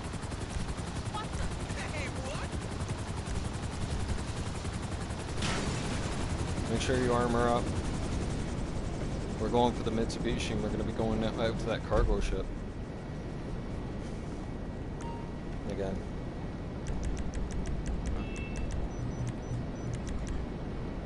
Come on. Nice! Gonna call my pilot to tell him the Skylift is ready. He's gonna love this shit. Way more exciting than taking Yusuf to Vanilla Unicorn and back. That ain't right.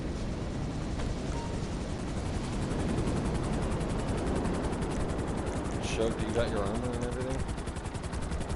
Because I've got all my MK weapons and stuff. I'm just gonna stop in with ammunition up here because it's closer. I don't want to go in the agency, wait for it, load it, blah blah blah. It takes too damn long. You want to head in there first or what?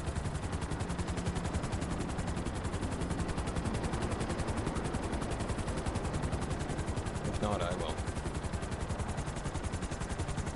It's kind of a smaller space.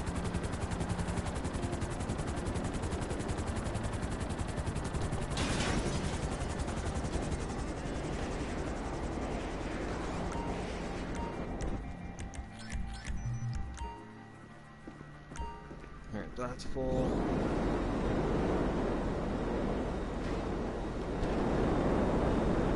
Here, I'll get out of your way. It'll be easier for you to land in the maneuver. You know that. Yeah, there you go. Jump in there.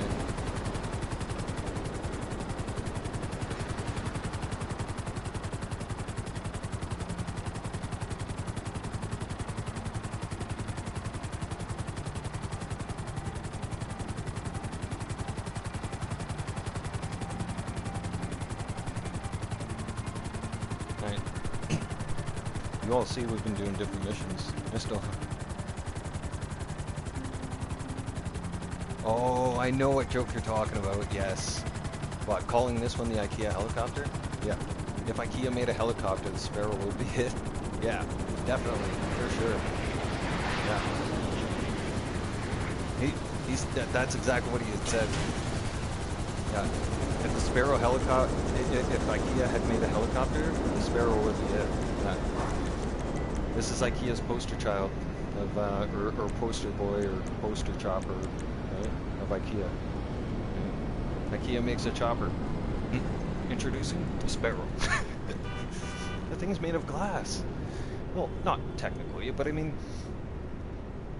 when you're landing it, you have to basically do it with kid gloves.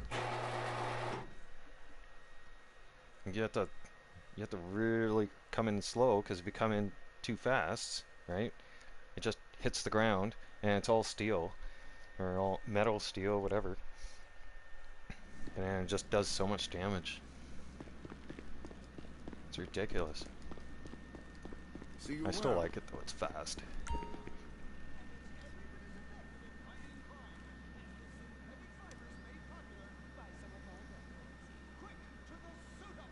I don't need to disrupt air support. Oh wait, we didn't get the sabotage and disguise? Alright.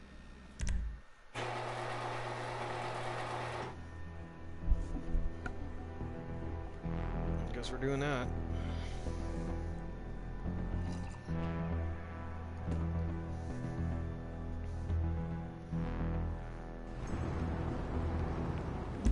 Nice suit. Look at that.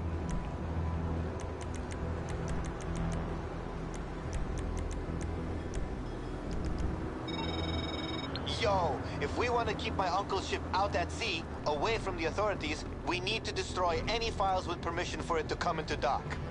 Torch the paperwork, yo. Also, you know how I was saying we need a disguise? Well, the Coast Guards hold up there too, so how do you feel about snatching a pair of rubber boots while you're in the neighborhood? Toledo Bay, holy fuck. Jeez. Whoa, holy crap. I think it's my first day flying or something.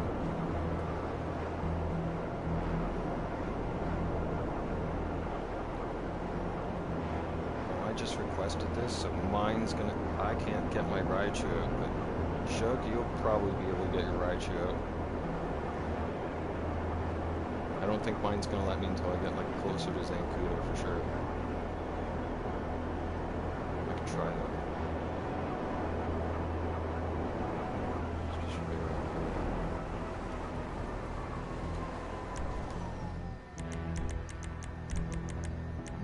It will. Nice.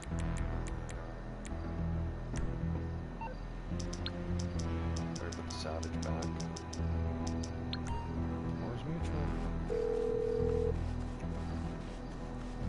Morse Mutual, how can I be of service?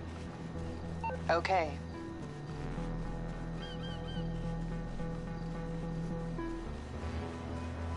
You guys want the fastest? You guys want to know what the fastest jet is in the game? It's the ride ship. Yep. You don't want to fly all the way up. I mean, you could on the compressor, but this will cut your time.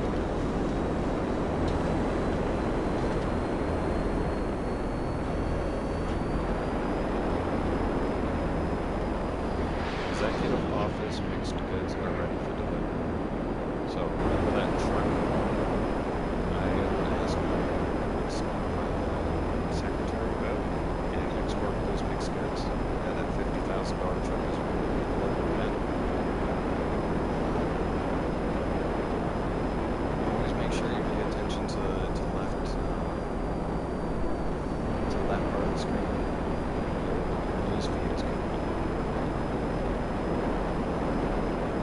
That is always going to have important information that pops up. Always keep tabs on that, because now I know at some point I go back to that office, I can rip 50K out of there, I can rip 50K out of the bunker, there's 100,000. By the time I'm doing those two things, there'll be more money coming out of the salvage yard, and it's safe to empty, we'll see where I'm going with this. And then there'll be other things to do business-wise, and the money just keeps flowing out. Salvage yard, the Banshee has been salvaged. We got 40,000.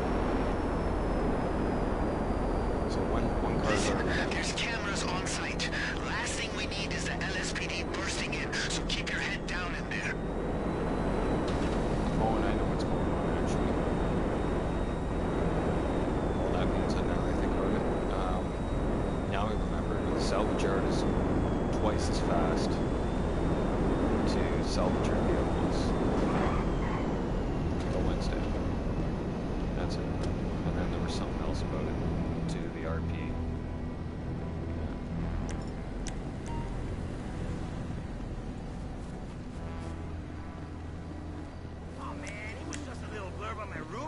protection. No one knows it was you. Tranquilo, papi. Why you tripping? Oh my God.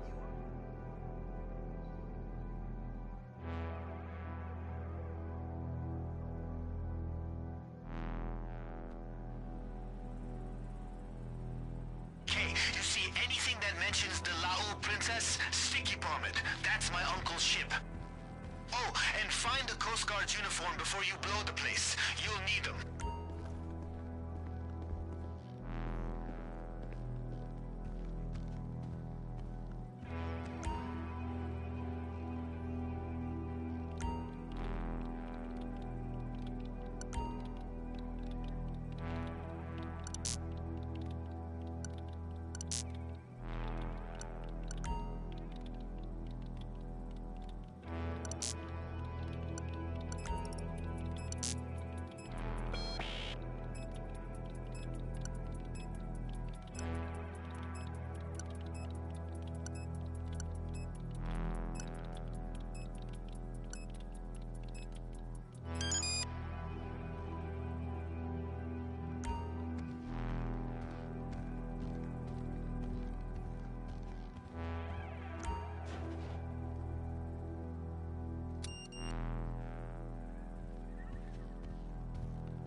Alright, you guys ready to see what happens when things go boom? Here we go.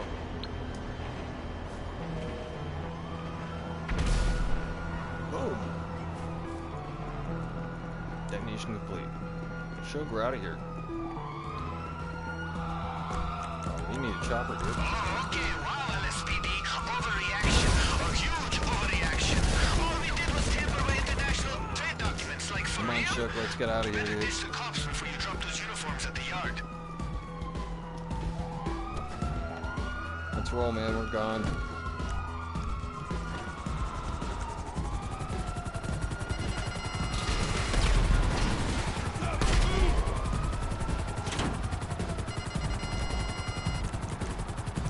We're out the door. Almost like we knew what we're doing, eh? It's like we've done this before or something. Maybe. Maybe we have a little bit of experience.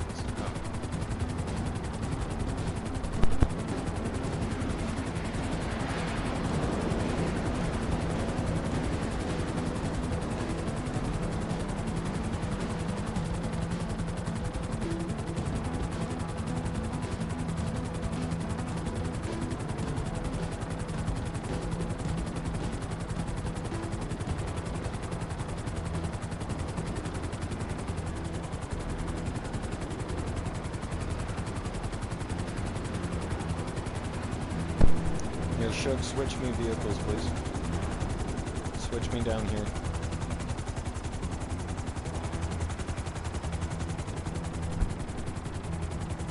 That way I can that way I can run that up to the salvage yard quick times.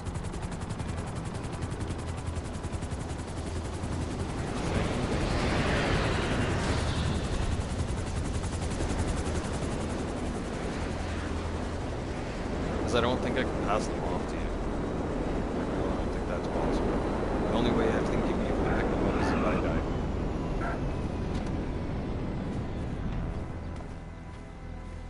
I like that suit. Yeah. It's a nice green.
Fighter jets are on our aircraft carriers as we speak. We have stealth, so right now I'm in stealth mode, which means I'm completely not visible to anybody, not even show. Take myself out of stealth mode. Weapons activated.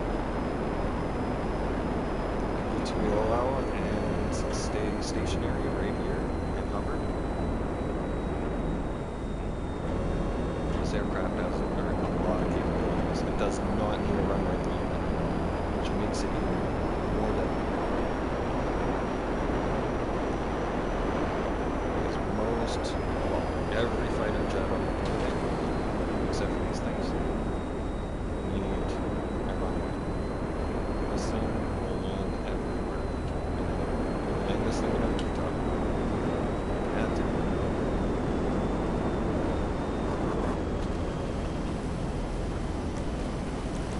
Also, they are the most fastest combat aircraft there is yet, right now, as well.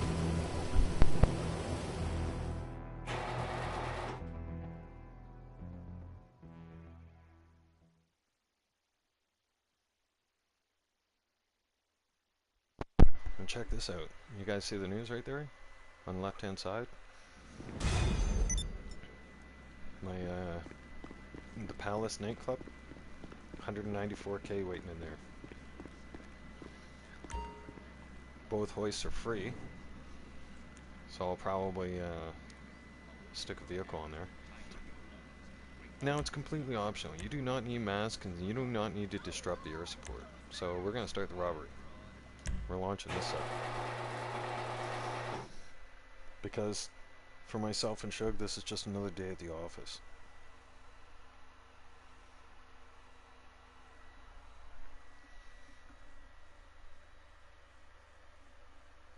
Plus, you only need to get all those necessary, or all those things, if this is your first time. Grab your ride and head up to the docks. I'll be in touch. Oh, and by the way, that getup is fresh. We gotta take this, don't we?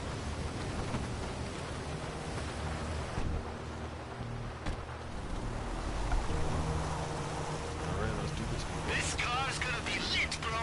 I mean, my uncle might be a seriously bad guy, but his taste in cars? Mwah!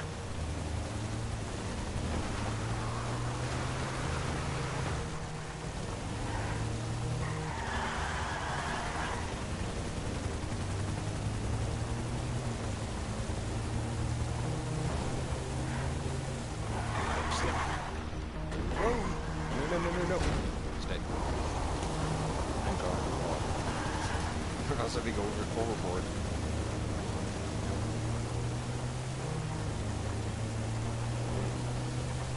Most of you haven't noticed, I left the power slide.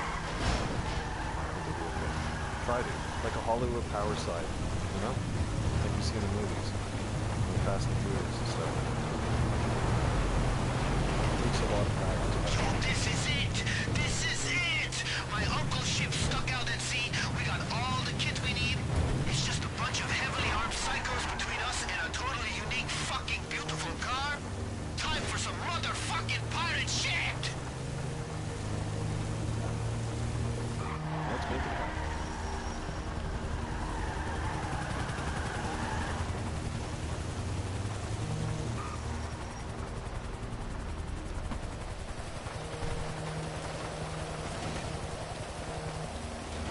Shark? You don't have to tell me twice.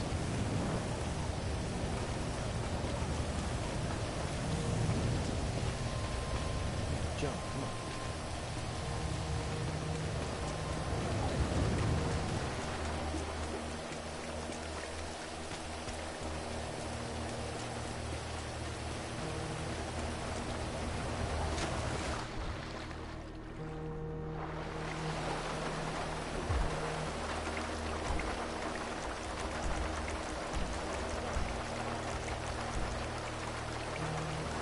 I gotta wait for shit. Because without him it won't go. It won't go. Well, for that matter, it won't work. We both got to climb up that ship. Things are gonna get a little intense.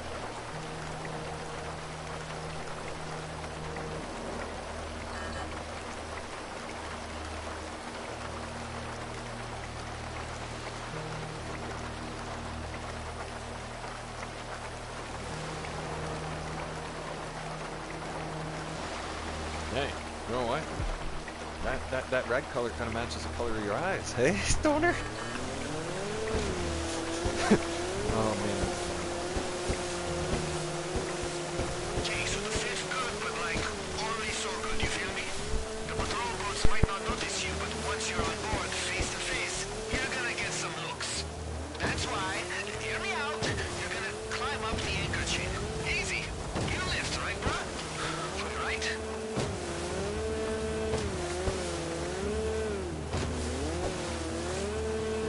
Okay, let me check in with our air support. Golden Bird, this is Drip King. Do you copy? Drip King, this is Golden Bird. Reading it loud and clear. Standing by for your signal. Over and out. Hey, so boss, what do you think of my code names? Pretty lit, right? Right?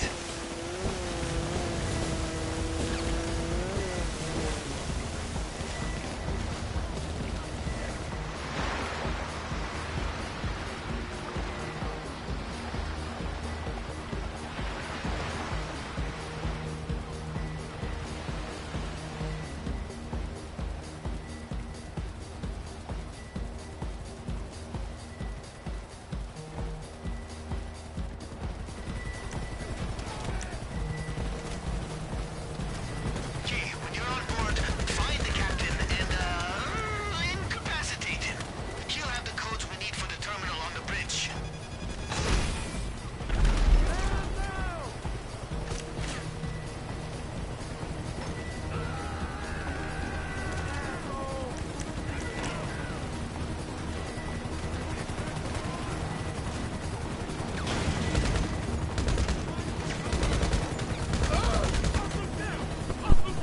Oh shit, no, really? It really put you wave? I just noticed that.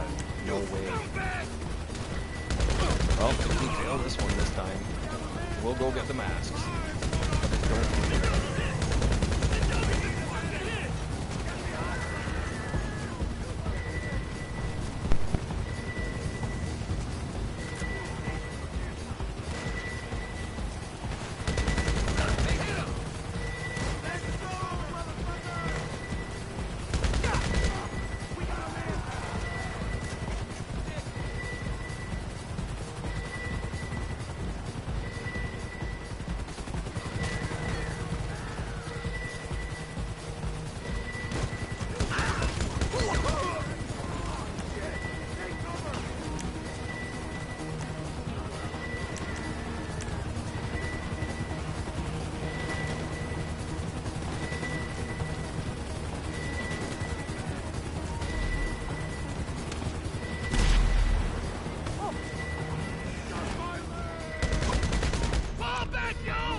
Got the codes?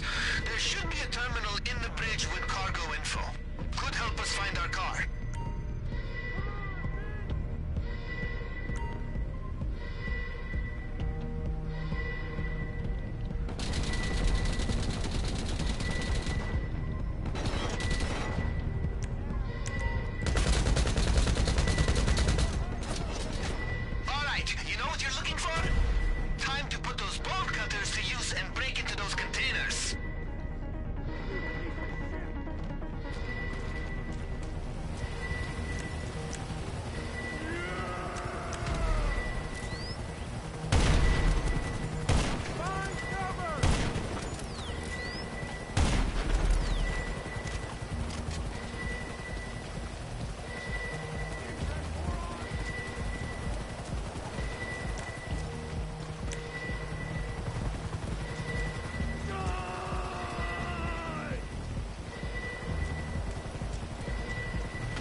Watch my back while I hook her up.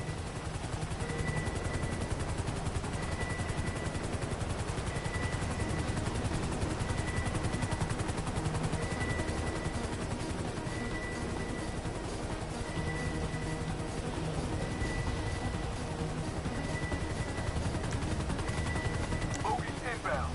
Better get on them before they drop me and your cargo in the deep end.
work, Chuck. It probably could have gone a little smoother if I had gotten the masks and the...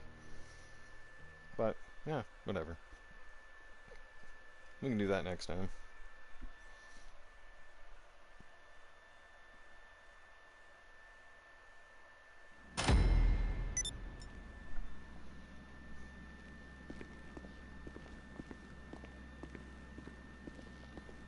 No bonus.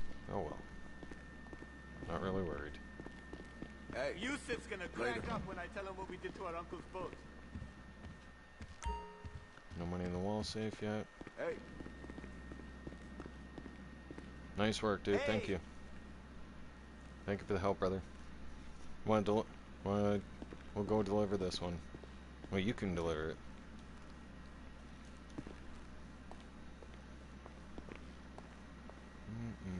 Yes.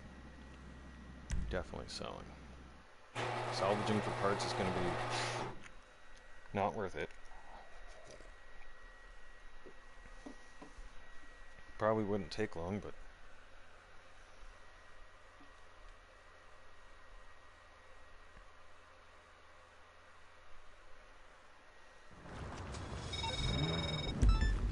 time to get paid. Take the vehicle to terminal. Everything is set up for it to be shipped over to Yusuf in Liberty City. I told him all about it, all the history behind it, and everything. He is so fucking pumped.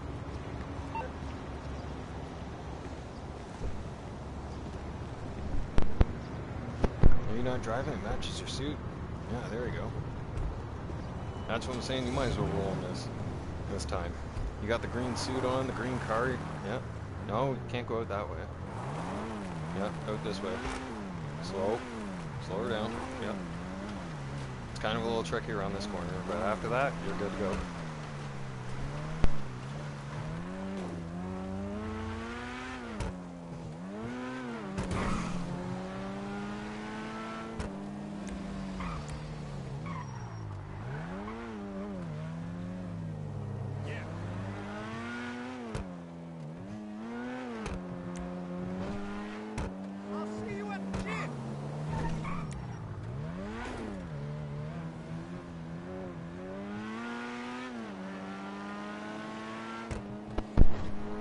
Welcome back, V.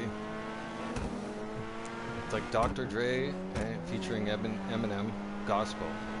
It's like pretty much Dr. Dre is pretty much Suge at this point, and I'd be able to pass for Eminem, right?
Suge, thank you very much.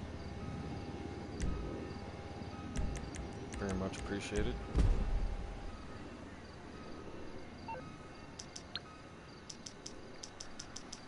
Now we can do the... I've got 4 setups for the clock and bell ready to do. and then when that's done, we can go and rip that raid. And then, if you need, Jamal brings me good news. yeah. If you need, check on your businesses. Let me know which ones you need help selling, right?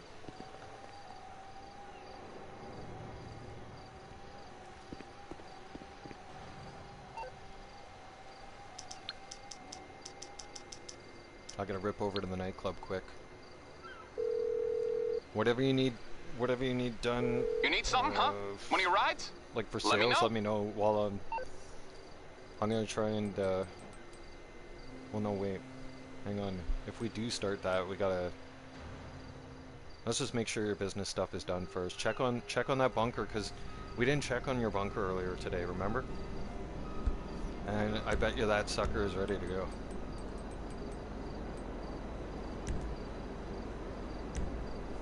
It's coming at you.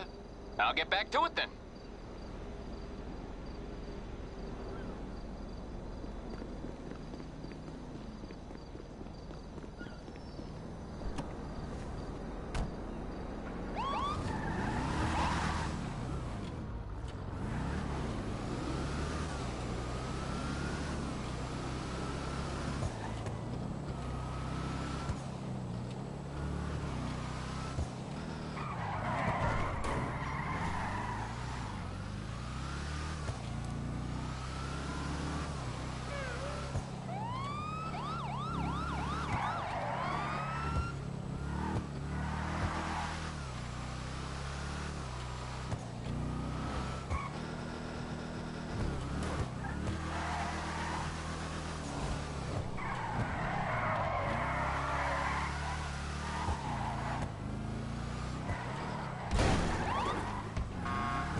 You know what sweet victory is?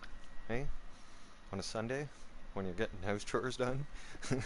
Like laundry in specific? Is when that last load goes into the dryer. Yeah. I just finally put in my Toronto Maple Leafs blanket. And it's like, yes! Sweet victory. Because that means laundry's over. I won't have to worry about laundry for the rest of the week.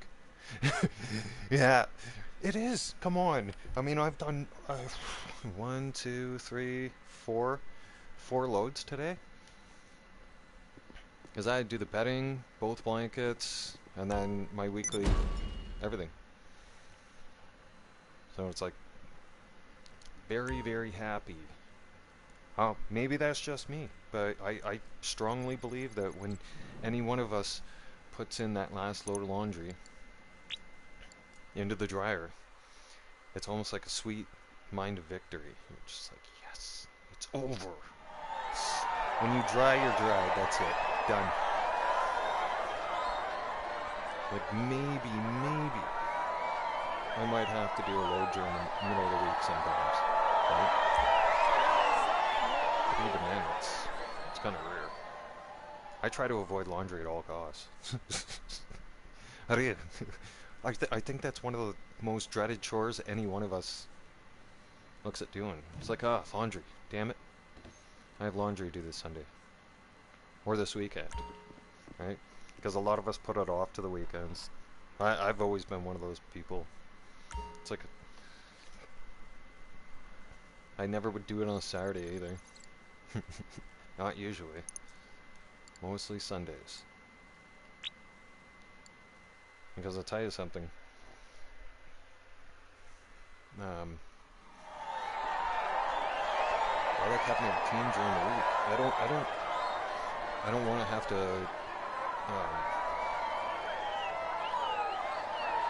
Yes, all the blankets in the winter time. Man, I sort of clean. Holy crap! Takes up so much time. Like just doing the summer blankets is it takes up time too, right? Because I got both blankets to do, both the Blue Jays and the Maple Leafs got to be done, and the sheets, pillowcases, stuff like that. The bed cover. It all adds up with the time. Hey, Honcho just released a video. Oh, grilled patty melts.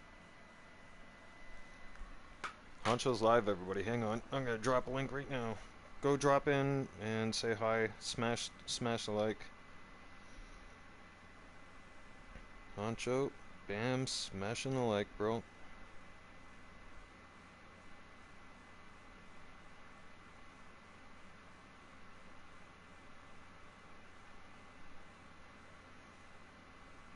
And I'm going to share his stream too. If you haven't gone over and liked and subscribed already, please do.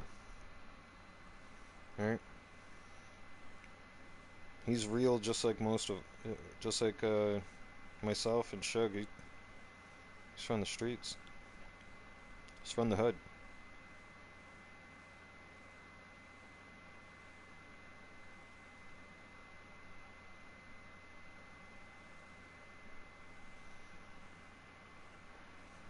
There we go. Community support, everybody. We gotta have each other's backs. Help each other out.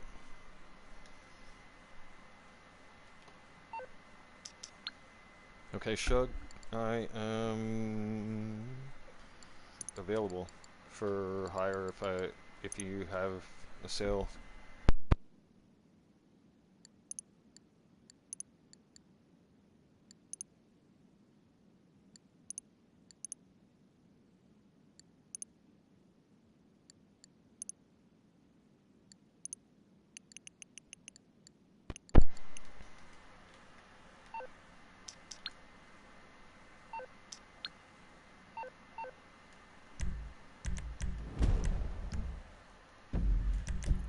Where's he at?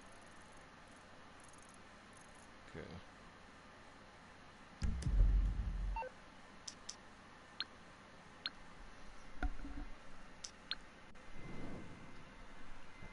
There's my other keyboard.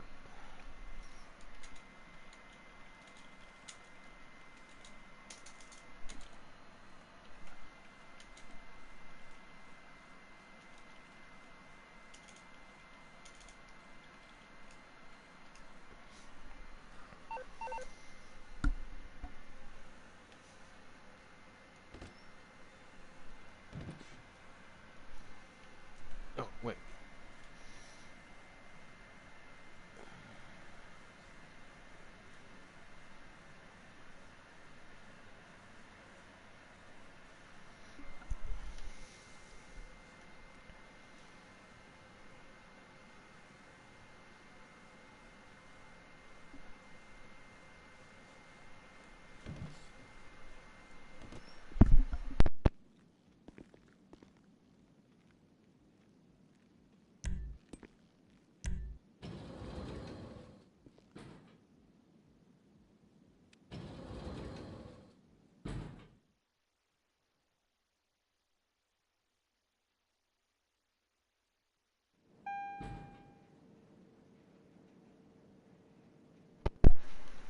Let me show you all a really, really cool truck.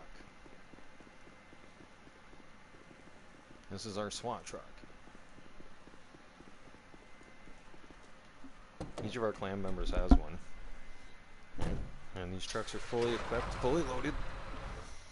And they do combat, all kinds of stuff.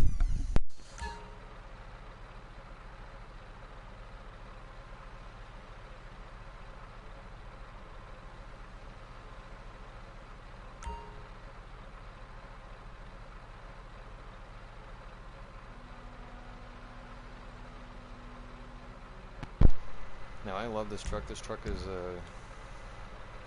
a nice tool to have. Is it hiring me yet?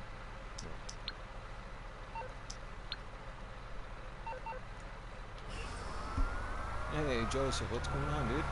Welcome, bro. Hope you're having a safe and blessed Sunday. We've just been chilling in GTA today. It's been one of those days. Just sit back, relax, chill.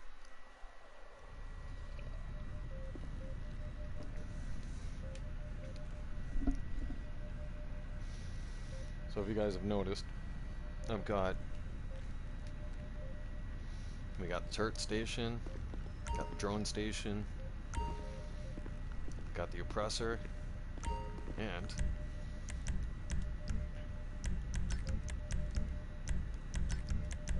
we got the weapons workshop.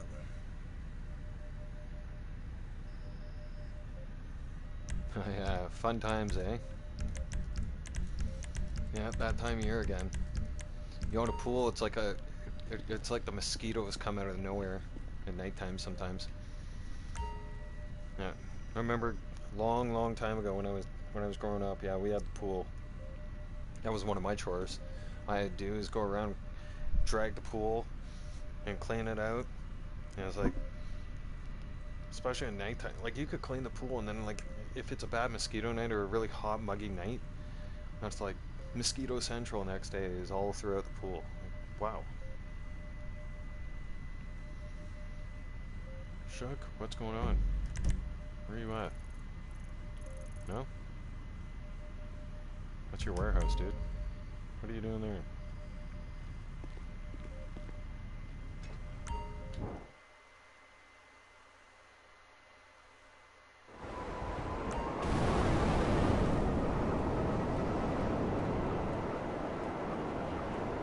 One of them got to be ready to sell, Shuck.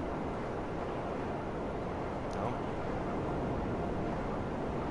Because if not, I'm gonna sell some cars.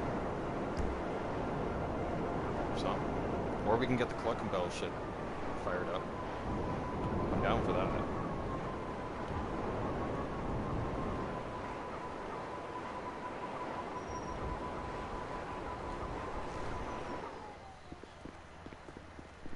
I'm down for any of the missions as long as we haven't. Dick, hey brother.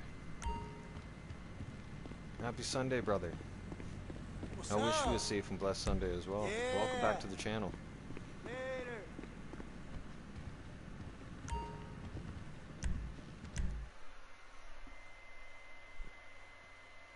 Oh, you just went live too. Alright, brother. Nice. Oh no, okay. No, I see. I see what you did there. You shared my stream. Thank you so much, sir. Appreciate you. Hey, don't forget, I shared out Honcho's stream too. He's got 5 watching right now. Grilled patty melts. I shared it out on my channel there a few minutes ago. He's also live. I wonder if it's going to allow me to go into this warehouse. If I'm not an associate, probably not. Oh. No, it's going to put me in my warehouse. Definitely will.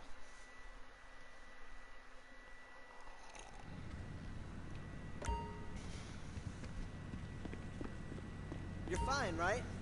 Sure.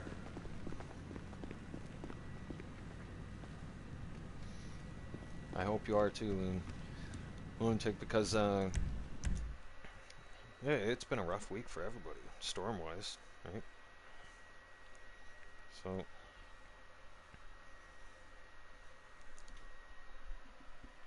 I hope it's a much calmer weekend for everybody. And let's just pray. Honcho is, he's in tornado danger in about 3 hours from now. So let's make sure we say some prayers for Honcho, please, and thank you, everybody. Right, because the state of Missouri and the city of St. Louis is going to be basically in a big threat for a tornado warning, or for a tornado again today.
Hey V, since you're back, how's the weather there now?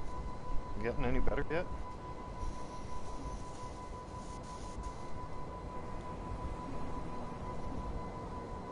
Because that one storm should have moved past you by now.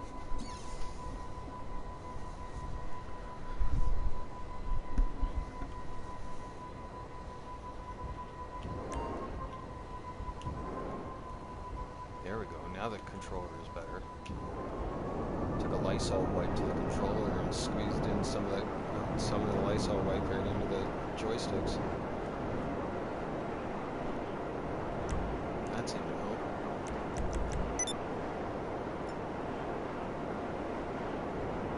I don't know if a lot of you were noticing, but for most of the day, like my controller was acting up. But I'm almost not, I'm not surprised. Like this controller has gone through some abuse, well, not abuse, I should say. Like I don't throw my controller and I don't slam it down anywhere. But my controller's had some pretty intense use with hockey last year and then hockey this year. I was almost certain about halfway through hockey this year that I was gonna have to get another controller just because of how intense I am with hockey and sports games. But no, my blue controller's been hanging in there strong this time, which is awesome. I'll probably have to get another new controller though soon, guys. When you do get new controllers, for those of you who do play PlayStation or Xbox, I highly advise against getting aftermarket controllers just for that are extremely, like, half the price and cheaper than Sony's original controller or even Xbox's original controller. The quality isn't there. Like, sure, you may, like, the thing might light up and look cool and whatnot, but I can tell you right now, those of you who are true, like, that might be good for a player who doesn't play the system very often, but for a gamer, no. No, for true gamers like myself, Lunatic, and Honcho, and Shug, we all need name brand Sony controllers because of the kind of abuse we put these controllers through. It's, yeah, you definitely pay for what you get. I can attest that the Sony controllers, as long as you're not smashing it down when you're losing in sports games or even in GTA, and you don't toss your controller, and you actually take care of your controller, it will last you. You'll get some time out of it.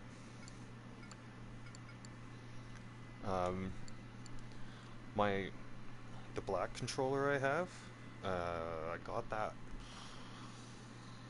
3 years ago, and the left stick has the left stick needs to be fixed, but I mean that sucker lasted a while, and I was hardcore intense with that thing in GTA and in hockey for 2 years. It was just past the 2-year mark when the left stick started, sticking, and it'll kind of drift you off to the left, literally. My headphones, I'm using Turtle Beach right now, the ones that plug into your headphone or to your controller. I used to go with wireless Turtle Beach ones. The damn things kept dying, especially with the amount of gaming I do. Right? It just they wouldn't survive.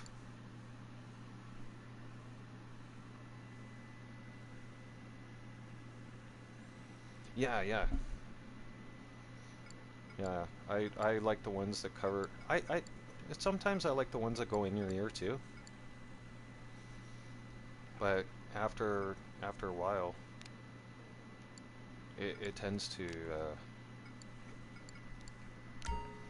After a while, when you have those in your ear.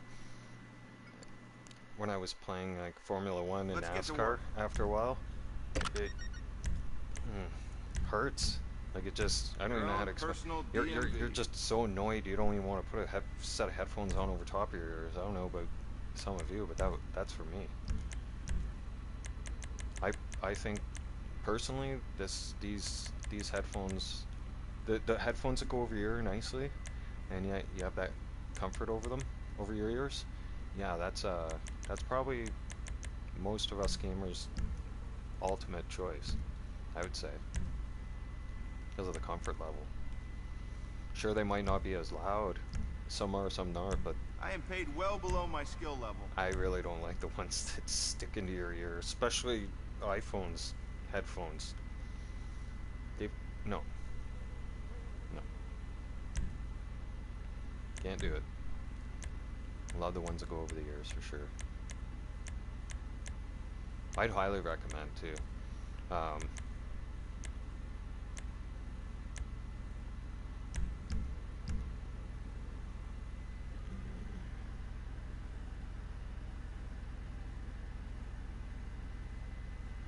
What do you do if I have big ears? I have big ears, Joseph. Yep. You don't have to special order them. No. If you're one of those people with big ears, it actually fits over your ear nicely. Like and more snug too. Yeah. Like the top ear, right the top earlobe, and your bottom earlobe fits so nice and snug right into the headphone. Like it was made for it. Just like it just hugs right around your ear, so it's perfect experience. But yeah, definitely for those with small ears, I can see those. I can see this type of headphone sliding up and down your head. Right, that's why there's an adjuster bar at the top of these headphones, right? For people with smaller ears. Okay, the work's been done. Take the car to the buyer and don't let another organization get in the way.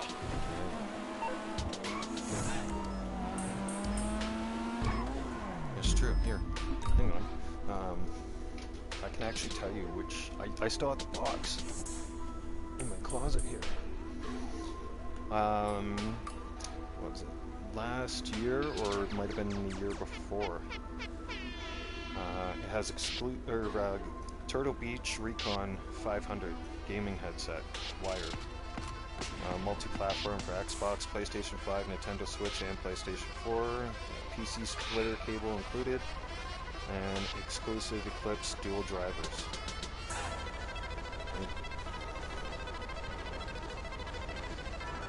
The patented dual drivers separate high and low frequencies, condensing you into ultra-detailed gaming audio across a massive soundstage.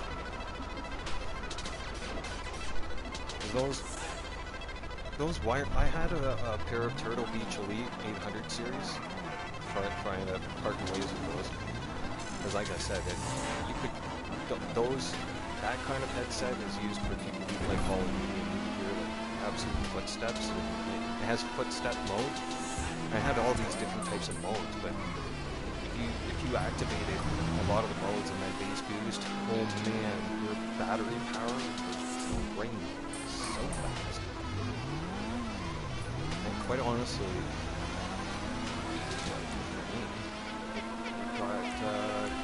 got pretty annoying when you're gaming in the middle of doing something like this and talking, and then all of a sudden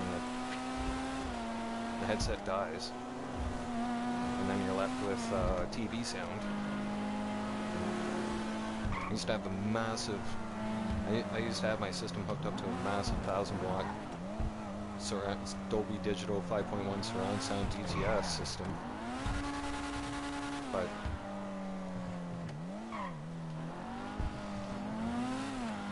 number one, it makes the stereo hot because that thing had a powered subwoofer. Number two, right, with all the equipment running, especially that machine, that system being on, when I stopped running that system last year, it was actually last summer, last June actually, almost a year ago, I got rid of that thing. When I stopped running that thing in the studio, holy crap, I noticed a $30 difference in my hydro bill. Yeah, because that thing, it was an old school system. That thing sucked power like no one's business.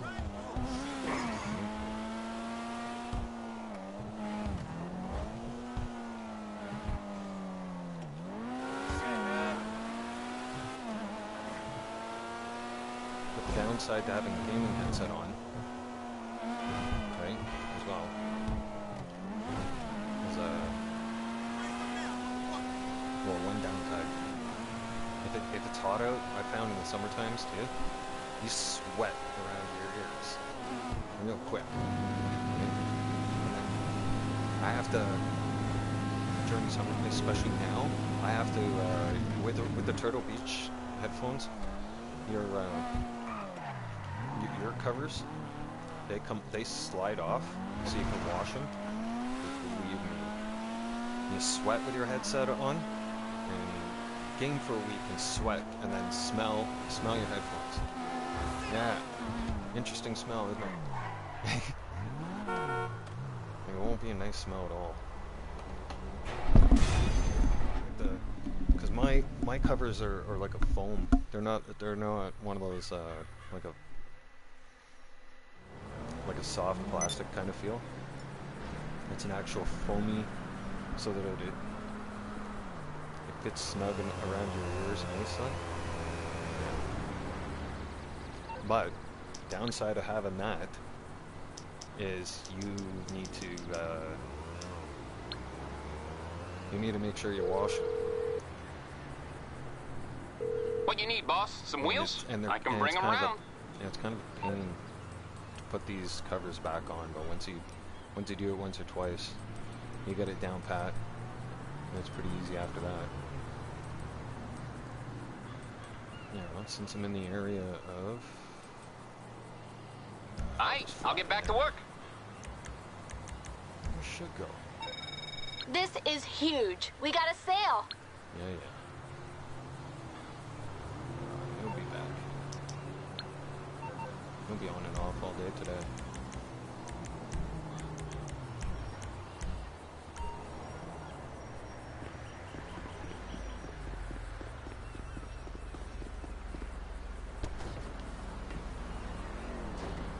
When I started earlier today, oh man, 7 hours ago, but I haven't really been grinding hard, but 7 hours ago I started out with about just over 124 million.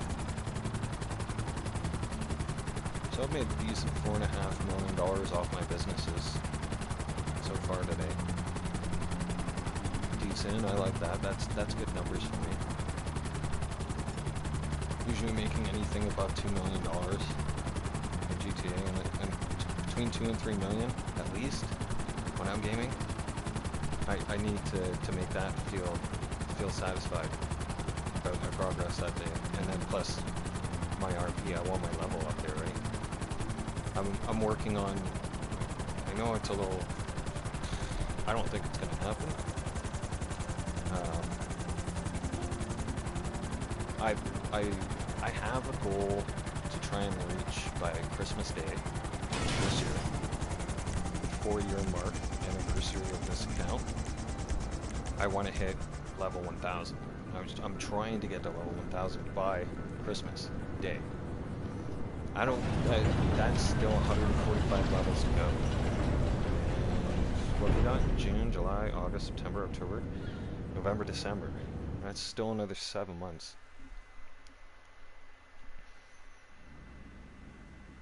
But I would literally have to be averaging at least,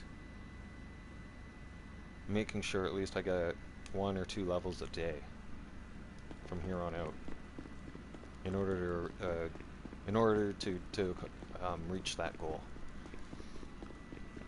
I think it's possible. I know I'm gonna hit 900 for sure this year. Right? See you soon. I'm gonna fly past level 900. You know where to find me. Let me just show you guys what I'm talking about here. When it comes to stats, so global RP is 36,813,684 currently counting to date. Overall income, it says negative 1.3 billion. Yes, billion, not million, billion. Reason being, really quick, I'll explain this to you.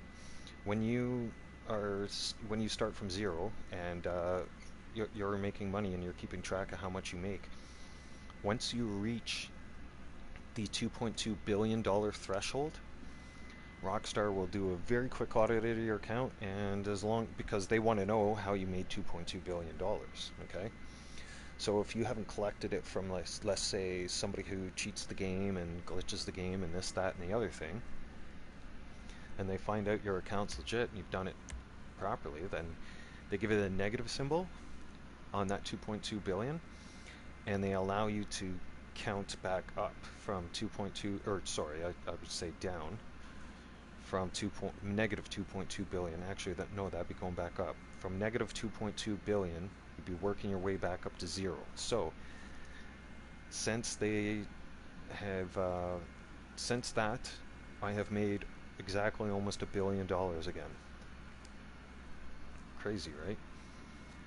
And pretty soon, so that means if I've made almost another billion, I'm at 1.3 billion, so that means in the last 3.5 years, I made $1 billion each year. Isn't that crazy? Like, that's insane. That number sounds astronaut, like it sounds out in space, you know? Like, even I have a hard time looking at that number and going, wow. Like, that is incredible. Awesome. I'm very, very proud of myself, okay?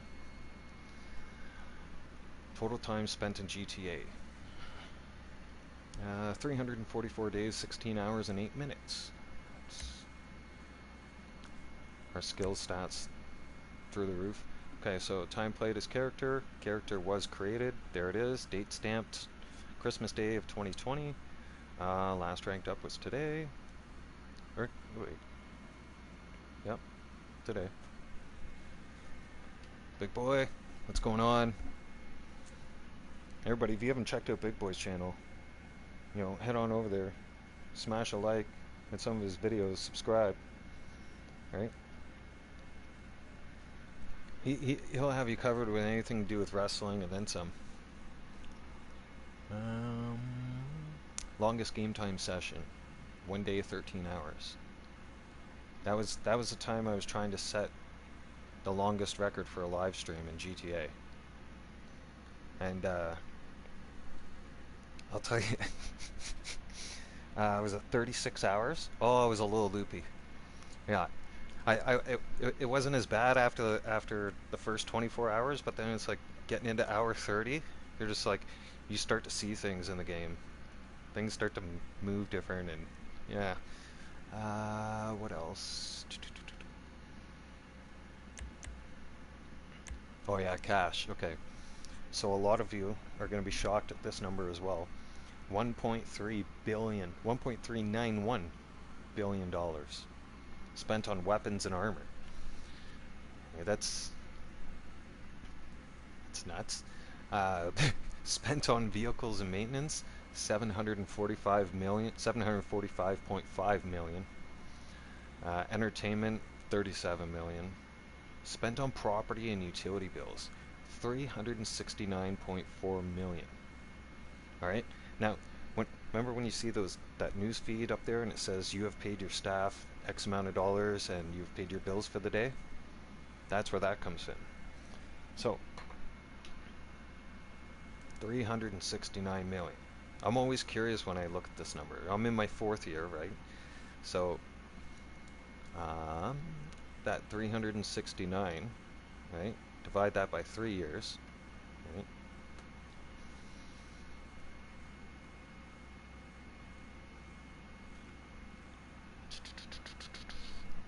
Wait, I can actually tell you right off the top of my head. That would be, I have to make 123 million dollars in the world of GTA just to pay my bills. That's how many businesses I own, that's how many buildings I own. That's what I need to make to pay all my staff and to keep the lights on. Crazy, right? Insane. A lot of you have probably never even seen $123 million in the game. You're just like, that's crazy. Earned from jobs, 734 million. Selling vehicles is only 134 million.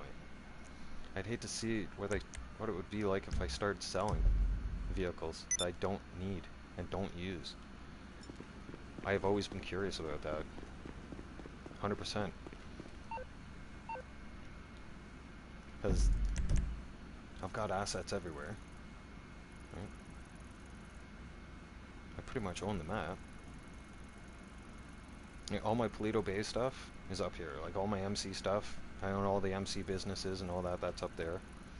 My hangar and bunker right down here at the military base. Right, got my agency down here. Warehouses, nightclub, auto shop, salvage yard, all that good stuff. The casino penthouse. Right. And my facility. My facility used to be here. It gets boring there in the Landak Reservoir. I've moved my facility all over the map several times. Mount Gordo is where I like it to be. Arcade is up in Paleto Bay, you know, for fun. I travel the map. Right? One thing I can suggest to all of you right now, do not cluster all your businesses and warehouses all in the same area. Like, don't make it here in the bottom part of the map. Like, you got all your businesses right here and stuff like that. Obviously the game's going to get boring. You know why? Because you're going to be sitting in this area. You're going to spend the majority of your time just in the city. You're not going to get to explore. You're not going to get to see this, see that, and other things. You won't. That's just a fact. If you really want to have a lot of fun, spread out your businesses. That way it'll keep you busy. Now, another interesting thing about having your facility out here is Mount Gordo has this ghost that appears halfway up the mountain, and she appears about 11 o'clock at night. So that's cool and interesting to see. And out here has the lighthouse right here, right? And you can get on that lighthouse. You can get on the top of that lighthouse, and you can't go inside, but you can go up on the railing if you have the thruster. It's pretty easy to get up in there. But other than that, right now, I'm going to be taking a break for a couple hours. All right, give me about 2-3 hours. All right, I'm going to eat. I got to put the rest of the laundry away. I got to make my bed. Damn it. Yeah, because all that's done. As soon as the dryer's done, yeah, it's about that time. And I need to have a break. Guys, come on. I appreciate... Okay, hang on. wait, before I close this off, I do want to appreciate all of you. Thank you so much for coming out today, showing your support. Everybody's been fantastic. I am so glad that we had the opportunity to connect, a lot of us. I hope that I'll see you guys later on today when I do my next live stream. Like I said, I'll do my next live stream, at least give me like 3 hours, you know, something like that, right? And it won't be as long as of a live stream. Now, also, I just want to say this as well. My hearts and prayers go out to all of you who were affected by the tornadoes this last week. I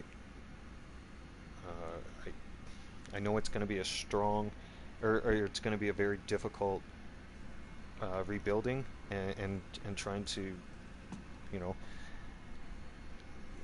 get past what just happened and try to make process through it and stay strong, everybody. Have each other's backs. Now more than ever, tornado victims need your help. If you're one of those people in those towns or anything, get out there and help, right? I did the same thing when I've ever had to be unfortunate in a natural disaster, and I've helped out during the storm and after a storm, all right? People do appreciate it more than you know, right? Hang in there, things will get better, everybody, all right? Stay strong together, pray. I wish you all a safe and blessed day, all right? And, like I said, Bam Bam will see you in about 3 hours from now, all right, everybody? Take care. Again, thank you all for tuning in, and I look forward to seeing you in 3 hours. Bam's out of here. Later.